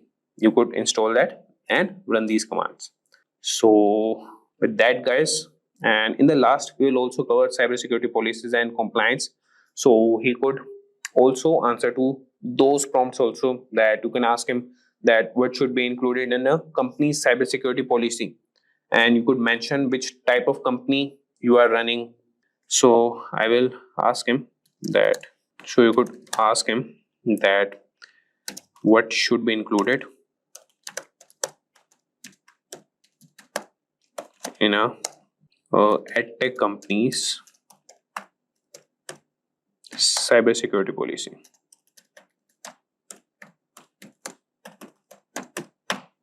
So let's see. So you could see here that creating a comprehensive security policy for an edtech company involves adding various aspects, and that would be introduction. First is the purpose for cybersecurity policy, scope, roles and responsibilities, data protection and privacy, network security, application security, user security awareness and training, incident response and management, compliance and legal requirements, physical security, device and endpoint security. So similarly, you could ask him that draft me the company's cybersecurity policy and start with the introduction. So he will provide you all the introduction points, and then you can ask him that draft roles and responsibilities. He will draft that also. So you could like break it into parts and ask the EthicalHacker GPT, and he will respond to you, as it has some limitations of some words and some of the responses. So you could ask him in the breaking parts and he will respond to you. Today, we will see the starting journey in cybersecurity that is super exciting but can be a bit daunting. So to help you out, we are going to talk about some common mistakes that beginners often make and how you can avoid them. If you're just getting started or looking to improve your skills, This guide will set you on the right path. So let's dive in and make sure your cybersecurity career gets off to a strong start. So let's get started, and we'll see the worst beginner cybersecurity mistakes everyone makes. And we'll start with the number one point, that is ignoring basics. So many beginners rush into advanced topics without mastering the basics, which can lead to confusion and frustration later on.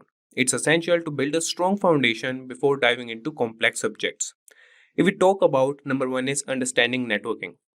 Networking is the backbone of cybersecurity. Learn how data travels across networks, different types of networks like LAN and WAN, and basic networking protocols. Knowing how network protocol functions help you understand how attacks occur and how to defend against them. Then comes mastering operating systems. So operating systems are another critical area. Whether it's Windows, Linux or Mac OS, you need to know how different OS work and learn about file systems, user management, and basic command line skills. So this knowledge is crucial for tasks like malware analysis and system hardening. Then comes the basic coding skills. So coding is an invaluable skill in cybersecurity. You can start with a simple language like Python and learn how to write scripts to automate tasks, analyze data, and understand the logic behind software vulnerabilities. So basic coding skills will help you comprehend how attacks are carried out and how to develop countermeasures. So taking the time to master these basics will make advanced topics much easier to understand and will set a solid foundation for your career in cybersecurity. So remember, it's a journey, and starting with the basics will ensure you build strong, lasting knowledge. Now we'll come to number second point, that is skipping hands-on practice. So this is also one of the cybersecurity mistakes that beginners make. Cybersecurity isn't just about theory. Practical experience is crucial, and many beginners focus too much on reading and studying without applying what they have learned. This creates a gap between knowledge and real world skills. So, the number one point here is setting up a home lab. So, create a home lab with an old computer or virtual machine to practice what you learn. Install different operating systems, set up networks, and simulate attacks in a controlled environment. Then comes real world scenarios. So, use your home lab to practice real world scenarios like configuring firewalls and detecting intrusions. Platforms like Hack the Box and Try Hack Me offer cybersecurity challenges that mimic real life networks and systems. Then comes building confidence. So, hands on practice builds confidence. So, solving real problems and seeing the results of your actions make you more comfortable with cybersecurity tools and techniques. And this confidence is crucial when making quick, informed decisions in this field.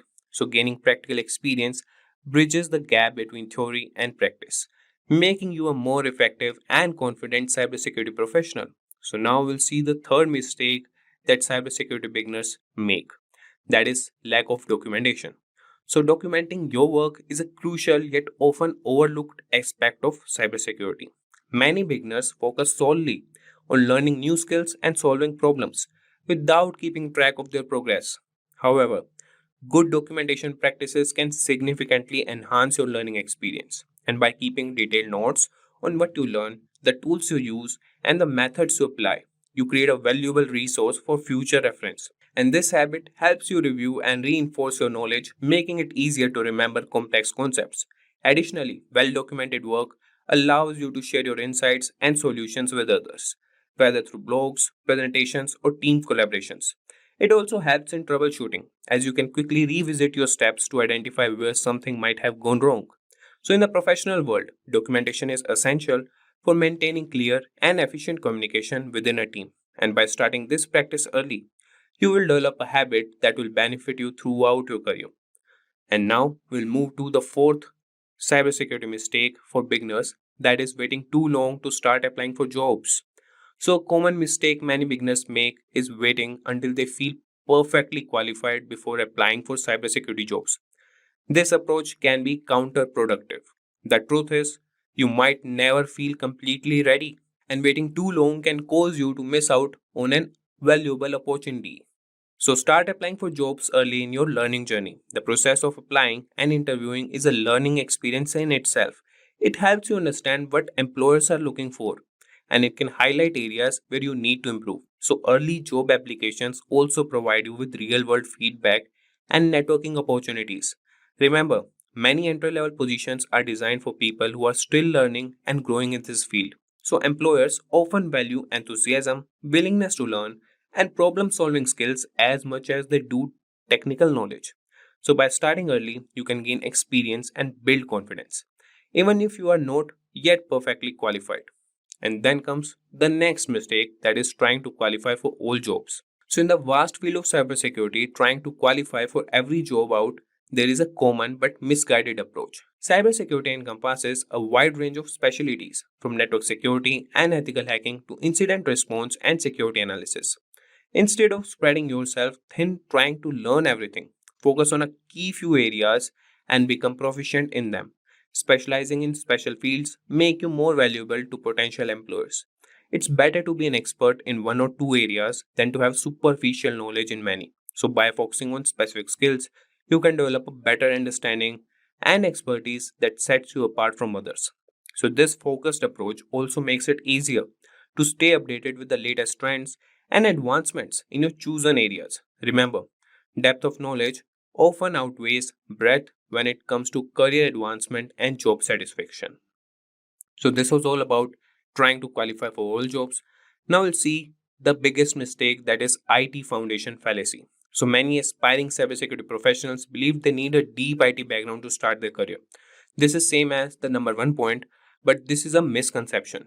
While having a solid foundation in IT can be beneficial, it's not a prerequisite for success in cybersecurity. What you need are the specific skills and practical experience. Focus on learning about networks, operating system, and security tools. Engage in hands-on practice through labs and simulations to build real-world skills. Cybersecurity is a field where practical knowledge and the ability to apply concepts matter more than theoretical IT knowledge. And many successful cybersecurity professionals come from diverse backgrounds, including those with minimal IT experience. So they succeed by continuing learning and adapting to new challenges. So don't let the lack of deep IT foundation hold you back. Concentrate on gaining the skills and experience that are directly relevant to the cybersecurity roles you are interested in. Now moving to number 7, that is not attending cybersecurity events. So attending cybersecurity events is one of the best ways to stay updated and connected in the field. These events, including conferences, webinars, and meetups, offer a wealth of information on the latest trends, tools, and threats in cybersecurity. They provide a platform to learn from experts, gain insights into industry developments, and discover new technologies. Additionally, these events are excellent networking opportunities, meeting other professionals that can lead to job opportunities, collaborations, and mentorship. Building a network within the cybersecurity community can provide support and guidance throughout your career. And many events also offer hands on workshops and training sessions that can enhance your practical skills. So, by actively participating in these events, you can demonstrate your commitment to continuous learning and professional development. Make it a habit to attend cybersecurity events regularly to stay engaged and informed. So, this was all about number 7 point, that is not attending cybersecurity events. Now, moving to number 8, that is obsessing on which specialization to choose. So, when starting a career in cybersecurity, many beginners obsess over which specialization to choose. This can be overwhelming and counterproductive. Instead of stressing about making the perfect choice, allow yourself the freedom to explore different areas of cybersecurity. The field is diverse, with specializations like penetration testing, incident response, security analysis, and more. Take the time to experiment with various topics and see what interests you the most. This exploration phase is valuable for gaining a broad understanding of this field. So, over time, you will naturally gravitate toward areas that align with your strengths and interests. So, remember, your specialization can evolve as you gain more experience and insights. Early in your career, focus on building a solid foundation and gaining exposure to different aspects of cybersecurity. This approach allows you to make an informed decision about your specialization when the time comes, ensuring you choose a path that truly excites and motivates you. Today, we are going to talk about some really interesting and powerful hacking gadgets you should know about in 2024. But remember, this is just for learning. We don't want anyone getting into trouble. So, moving on. The best way to keep your computers and devices safe is to know about the risk. So, some risks are easy to cater using strong passwords, and don't download from bad websites, and don't hand your unlocked device to strangers. But there are also hidden dangers that can cause big problems. Some tools look innocent but can be very dangerous. Here are 7 gadgets that look normal but are actually powerful hacking tools. These tools are made for security experts to test systems, but they can be misused. So let's kick things off with a device that's small but incredibly powerful, that is Raspberry Pi.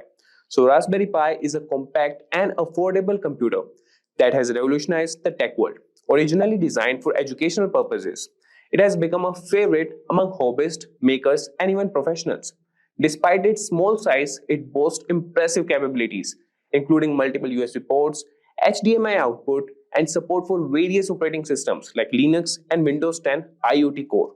The Raspberry Pi can be used for a wide range of projects, from simple programming and gaming to complex IoT systems and home automation.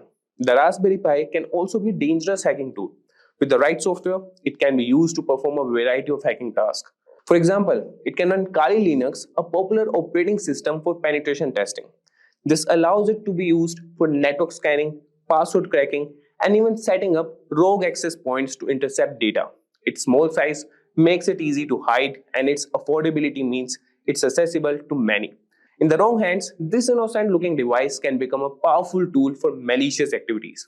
Now that we have seen the potential of the Raspberry Pi, which by the way is one of the personal favorites for tinkering, let's move on to another seemingly simple but powerful device, the Wi-Fi adapter. So Wi-Fi adapter might seem like a simple device used to connect to wireless networks, but it can be a potent hacking tool in the wrong hands. These adapters, when paired with the right software, can intercept and monitor wireless communications, making them invaluable for network analysis and penetration testing. For example, they can be used with tools like AirCrackNG to crack Wi-Fi passwords. Hackers can use Wi-Fi adapters to perform attacks such as packet sniffing and man-in-the-middle attacks. These activities can lead to unauthorized access to networks, data theft, and severe security breaches. It's like having a digital spy in your pocket. While essential for legitimate security testing, it's crucial to be aware of their potential misuse and to secure your own wireless networks against such threats. Speaking of Wi-Fi, you won't believe how sneaky this next device is. Let's take a look at a device that takes wireless hacking to a whole new level, the Wi-Fi Pineapple. The Wi-Fi Pineapple looks like a standard router, but it is a sophisticated device used for hacking wireless networks. It allows attackers to create rogue Wi-Fi access points, tricking users into connecting and revealing their login credentials. Imagine connecting to what looks like a free public Wi-Fi only to have your data intercepted. This device is capable of advanced man-in-the-middle attacks, monitoring, and recording data from all connected devices. Additionally, the Wi-Fi Pineapple can capture Wi-Fi handshakes, which can then be used to crack network passwords. Its powerful feature makes it a favorite among penetration testers for assessing network security, but in the wrong hands, it can be used for malicious activities, highlighting the importance of robust wireless security. So from Wi-Fi to Bluetooth, which is everyone these days, right? Let's now explore a powerful tool for Bluetooth hacking, the Ubertooth One. The Ubertooth One is an open source Bluetooth testing tool that appears to be a simple USB dongle. Despite its unassuming appearance, it can monitor and analyze Bluetooth communications, making it a valuable asset for those testing the security of Bluetooth devices. Think of it as a spy for Bluetooth traffic. The Ubertooth One can capture Bluetooth packets, perform Bluetooth attacks, and even explore vulnerabilities in Bluetooth networks. Its ability to dissect Bluetooth traffic makes it a powerful tool for both legitimate security research and potential misuse. Understanding its capabilities helps highlight the importance of securing Bluetooth-enabled devices against unauthorized access and attacks. Continuing with radio frequency tools, which honestly sounds like something out of a spy movie. So let's discuss the Hack RF1 and its versatile capabilities. So the Hack RF1 is a versatile software-defined radio SDR platform that can transmit and receive radio signals from 1 MHz to 6 GHz. It looks like a standard electronic device, but can be used for a wide range of hacking activities. Imagine being able to capture and manipulate signals across a broad spectrum. With the Hack RF1, users can capture and analyze various radio signals, jam frequencies, and even spoof signals to manipulate communication systems. This tool is particularly useful for exploring and testing the security of wireless communication systems. While it serves an essential role in legitimate research and development, The Hack RF1 also demonstrates the need for robust security measures to protect against radio frequency based attacks. So now let's look at a tool that takes advantage of a computer's trust in USB devices. And trust me, this one's sneaky, the USB rubber ducky. So the USB rubber ducky is a device that looks like a regular flash drive but acts like a keyboard, typing commands into any computer it's plugged into. Hackers use it to execute pre-programmed scripts that can steal data, install malware, or take control of the target device. It's like a tiny digital ninja. This tool exploits the trust computers have in USB devices, making it a potent weapon for cyber attacks. It's a reminder to be cautious about plugging in unknown USB devices, as they could be rubber duckies in disguise, ready to unleash harmful commands and compromise your system security. So finally, we have got a real undercover gadget here. Let's uncover the secret capabilities of the LAN turtle. The LAN turtle looks like a typical USB Ethernet adapter, but it's a covert hacking tool used to monitor and infiltrate networks. Don't let its innocent appearance fool you. It provides hackers with several capabilities, such as network scanning, DNS spoofing, and data capture. The LAN turtle can be discreetly plugged into a network, allowing access to gather sensitive information and gain unauthorized access. Its ability to operate undetected makes it particularly dangerous, emphasizing the need for vigilance and robust network security measures to prevent unauthorized devices from connecting to your systems. So there you have it, guys. We have explored some of the most powerful and dangerous hacking gadgets out there. These tools can do a lot of damage if they fall into the wrong hands. That's why it's so important to stay informed and vigilant about cybersecurity. In this tutorial for today, we will explore the most frequently asked and important interview questions and answers for cybersecurity for all the different levels of proficiency, starting from freshers to experienced. Cybersecurity is crucial in today's digital world, protecting sensitive data from cyber threats and attacks. As cybersecurity risks grow, businesses are investing heavily in security measures, creating a surge in cybersecurity job openings. Roles in security analyst, ethical hacker, and SOC analyst are in high demand across all the industries. Professionals with skills in network security, penetration testing, and cloud security are highly sought after. Preparing for cybersecurity job interviews require knowledge of key topics like encryption, firewalls, threat detection, and risk management. Having a strong list of frequently asked questions will help you boost confidence and readiness.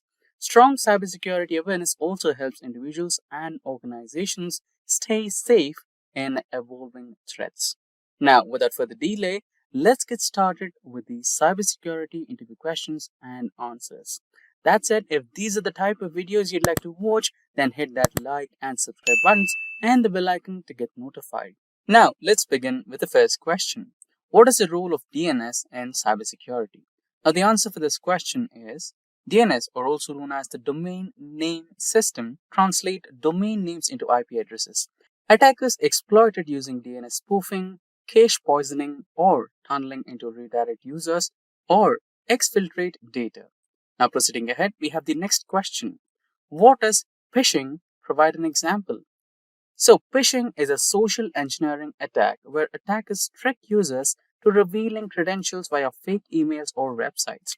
For example, a fake email from PayPal asking login details, or an email claiming to be from a bank requesting the recipient to provide their login credentials by clicking a link that leads to a fake website. Now, the next question is how encryption is different from hashing. Encryption converts data into ciphertext and can be decrypted back. Hashing is a one-way function that transforms data into a fixed-length hash, which cannot be reversed. Now, question number 4.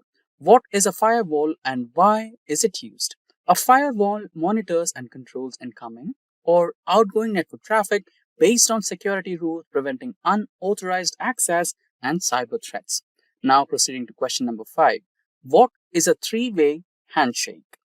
It's a TCP process where a client and server establish a connection using SYN, ACK, and ACK packets, ensuring reliable data transmission. So basically, the client sends SYS, or also known as synchronized packet, to the server to check if the server is up or has open ports. The server sends SYN ACK packet to the client if it has open ports. Lastly, the client acknowledges this and sends back an ACK or acknowledgement packet back to the server. Proceeding ahead, we have the sixth question. What is a VPN and why is it used? A VPN, or also known as the Virtual Private Network, encrypts internet traffic, ensuring secured remote access and protecting data from interception. Now, the seventh question. What are the common techniques for securing a computer network? Techniques like firewalls, IDS or IPS, strong authentication, encryption, patch management, network segmentation, and endpoint protection are a couple of common techniques that can be used to secure a computer network. Proceeding ahead, we have the eighth question. Define the terms encryption and decryption. So the answer is, firstly, encryption. Encryption converts plain text into unreadable ciphertext. So the other end is the decryption, which reverses the process using a key to restore the plain text. Proceeding ahead, we have the ninth question. What are cookies in a web browser? So you can consider cookies as some specific details that are stored by the website to help you navigate to the website when you revisit the same website. So the answer is, cookies are small data files stored in the browser to track users' session, preferences, and authentication. Malicious cookies can be exploited for tracking and session hijacking as well. Now proceeding ahead, we have the 10th question, which talks about what is the difference between IDS and IPS. So firstly, IDS. IDS is also known as Intrusion Detection System, which monitors traffic for threats, while IPS is Intrusion Prevention System, which actively blocks malicious traffic. Now, proceeding ahead, we have the 11th question. What is two-factor authentication? So for all of those you're already using Gmails or any of the email accounts and you want to log in from a remote location which kind of seems different to your browser, then you get a notification. Authenticate yourself via mobile or your phone, etc., right? Send an OTP or some secured questions. So that is known as two-factor authentication. The security method requiring two independent authentication factors like a password or a one-time code to verify identity is called as two-factor authentication. Proceeding ahead, we have the 12th question. What is SSL encryption? Secured sockets layer encrypted data between a web browser and a browser to prevent eavesdropping and tampering. Proceeding ahead, we have the 13th question. Explain a data security audit. So a security audit is an organization's security control, policies, and vulnerabilities to identify and mitigate risks. Now, the 14th question. Explain cross-site scripting and SQL injection. XSS injects malicious scripts into web pages to steal data. SQL injection manipulates database queries to gain unauthorized access. Now, the 15th question. What is a zero-day vulnerability? So, it refers to a security vulnerability present in software or hardware that is undisclosed to the vendor and lacks an existing solution. This loophole can be leveraged by malicious actors before a remedy is created. So, proceeding ahead, we have our 16th question. Discuss the ISO 27001 and 27002 standards. So, it is a framework for information security management systems, which is ISMS, while ISO 27002 provides guidelines for implementing security controls and practices within an organization. Now, proceeding ahead, we have the 17th question. Explain the principles of ethical hacking. Ethical hackers identify vulnerabilities legally, following rules and engagement, ensuring data integrity, and reporting findings responsibly. Now we have the 18th question.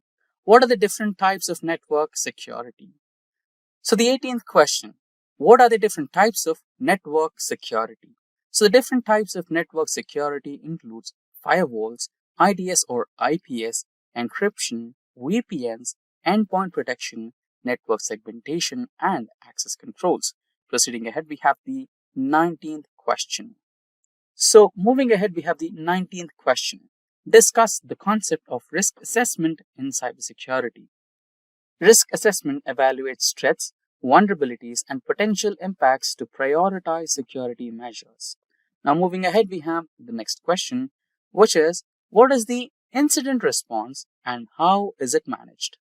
So the answer is, incident response is handling security breaches using a structured approach, which is detection, containment, eradication, recovery, and lessons learned.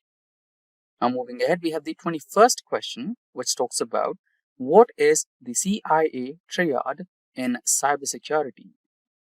So CIA stands for C, confidentiality, which is data privacy, I for integrity, which is data accuracy, and A for availability, which is for data access when needed from the CIA triad. Proceeding ahead, we have the 22nd question. What is network sniffing? Capturing and analyzing network traffic using tools like Wireshark, which attackers exploit to intercept sensitive data, is called as network sniffing. Now, the 23rd question. How do you manage cryptographic keys? Using key management systems like KMS, rotate key regularly, use strong storage methods, and enforce least private access, you can manage the cryptographic keys. Now we have the 24th question. Define the terms virus, malware, and ransomware. So the answer for this question is, firstly, a virus. Virus replicates and spreads. Next is malware, includes all malicious software. And lastly, the ransomware, where data gets encrypted and the attacker demands payment for decrypting the data. Now, the 25th question. What is the difference between HIDS and NIDS? So HIDS is host-based IDS, which monitors systems activity on a device, while NIDS is network-based IDS, which analyzes network traffic for threats. Now proceeding ahead, we have the 26th question, which asks about explain data leakage. So unauthorized data exposure via breaches, insider threats, or misconfigurations prevented by DLP or data loss prevention tools is known as data leakage. Now proceeding ahead, we have the 27th question. What is port scanning? A technique used to identify open ports on a system, often used by attackers to find vulnerabilities, is called as port scanning. Proceeding ahead, we have the 28th question. How often should you perform patch management? So, standard-wise, the answer for this question is, it should be done as soon as it is released. And in some cases, it should be done regularly based on risk-based approach, and typically for monthly standard patches and immediately for critical vulnerabilities. Proceeding ahead, we have the 29th question. How would you reset a password protected BIOS configuration? Now, the answer for this question is, since BIOS is a pre-boot system, it has its own storage mechanism for setting and preferences. A simple way to reset is by popping out the CMOS battery so that the memory storing the settings lose its power supply, and as a result, it will lose its setting. Now proceeding ahead, we have the 30th question. What is a botnet? So the answer for this question is a network of compromised devices controlled remotely to launch cyber attacks such as DDoS or spam campaigns is known as a botnet. Now the 31st question. What is the difference between a threat, a vulnerability, and a risk? So the answer is a threat is a potential danger. A vulnerability is a weakness. And lastly, a risk is a probability of exploitation. Now 32nd question. What is cognitive cybersecurity? AI-driven cybersecurity that uses machine learning and natural language processing to detect and respond to threats is known as cognitive cybersecurity. Now, the 33rd question. What is a block cipher? A block cipher is a symmetric encryption method that encrypts data in fixed-size blocks such as AES. Now, 34th question. What do you mean by shoulder surfing? So, it's a very simple answer. Basically, someone which is observing your screen or keypad to steal credentials or sensitive data is called as shoulder surfing. Now, 35th question. What do you mean by system hardening? So the answer for this question is strengthening a system's security by removing vulnerabilities, disabling unused services, and enforcing strict policies is known as system hardening. Now, the 36th question for the day: how to prevent MITM? So the answer is, to prevent MITM, you have to use SSL or TLS VPNs, multi-factor authentication, and avoid untrusted networks to prevent man-in-the-middle attacks. Now, 37th question is, what is a ransomware? So the answer for this question, before we get started, we briefly had a discussion about ransomware in our previous questions. Now let's have a detailed explanation for this one. Ransomware is a type of malware that encrypts data to make it inaccessible to computer users. Cybercriminals use it to extort money from the individuals and organizations as well that hack the data and hold the data hostage until a certain amount of ransom is paid. Now, proceeding ahead, we have the 38th question. What is public key infrastructure? So, the PKI, or also known as the public key infrastructure, issues digital certificates to secure communication, protect data, and provide unique identities. It uses public-private key pairs, requiring a strong infrastructure to safeguard public keys from the attackers. Now, 39th question. What is a proxy firewall? A firewall that filters traffic at the application layer, acting as an intermediary between users and the internet, is called as the proxy firewall. Now we have the 40th question. What do you mean by penetration testing? So a penetration testing is a simulated attack on systems to identify vulnerabilities before real attackers exploit them. Now the 41st question. Explain what a cybersecurity policy is. So basically, a cybersecurity policy is a set of rules and guidelines to protect an organization's information and systems. Now, 42nd question. How does a rootkit work and how would you detect it? So the answer is, rootkits hide malware and avoid detection. In order to find one or detect one, you need to use rootkit scanners, behavioral analysis, and integrity checks to detect them. Now, the 43rd question. Explain the principle of least privilege. So, the users and processes should have the minimum permissions needed to perform their tasks to reduce security risks. So, this particular principle is known as least privilege. Now, 44th question. What are the key elements of a strong security policy? So, the answer to this question is access control, encryption, incident response, audit logging, risk management, and compliance requirements. So these are the key elements for a strong security policy. 45th question. Explain the concept of a digital signature. A cryptographic method ensuring the authenticity and integrity of digital messages using public key encryption is known as a digital signature. Now, the 46th question. What is a honeypot in cybersecurity? So the term honeypot is self-explanatory. So in terms of cybersecurity, it is the decoy system designed to attract the monitor attackers, helping identify the attack methods and also sometimes observe their behavior in order to understand what are their intentions.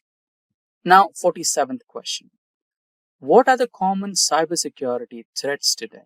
So some of the common cyber threats today are ransomware, phishing, DDoS attacks, insider threats, zero-day exploits, and supply chain attacks. Now, 48th question. How can you prevent a man-in-the-middle attack or MITM attack? So for that, you need to use encrypted communications like TLS or SSL, use VPNs, strong authentication, and avoid unsecured networks. 49th question. What is a DDoS attack and how does it work? So the answer for this question, firstly, DDoS, it is called as distributed denial of service, and DDoS overloads a system with excess traffic using a botnet, causing service disruption. So basically, it's kind of blocking the service. And with this, we come to the final question of today's session, which is, what is the difference between black hat, white hat, and gray hat hackers? So the answer for this question is, let's begin with the black hats. Black hats are malicious hackers. They exploit vulnerabilities for illegal purposes. And then we come with white hat. So ethical hackers who help to identify and fix vulnerabilities who have positive ethics are called as the white hat hackers. And gray hat, a kind of a mix and match between the both black hat and the white hat. So these hackers help identify vulnerabilities without malicious intent, but may not always have authorization. So that's a wrap on this full course, guys. If you have any doubts or question, ask them in the comment section below. Our team of experts will reply you as soon as possible. Thank you and keep learning with Simply. Hi there, if you like this video, subscribe to the Simplilearn YouTube channel and click here to watch similar videos. To nerd up and get certified, click here.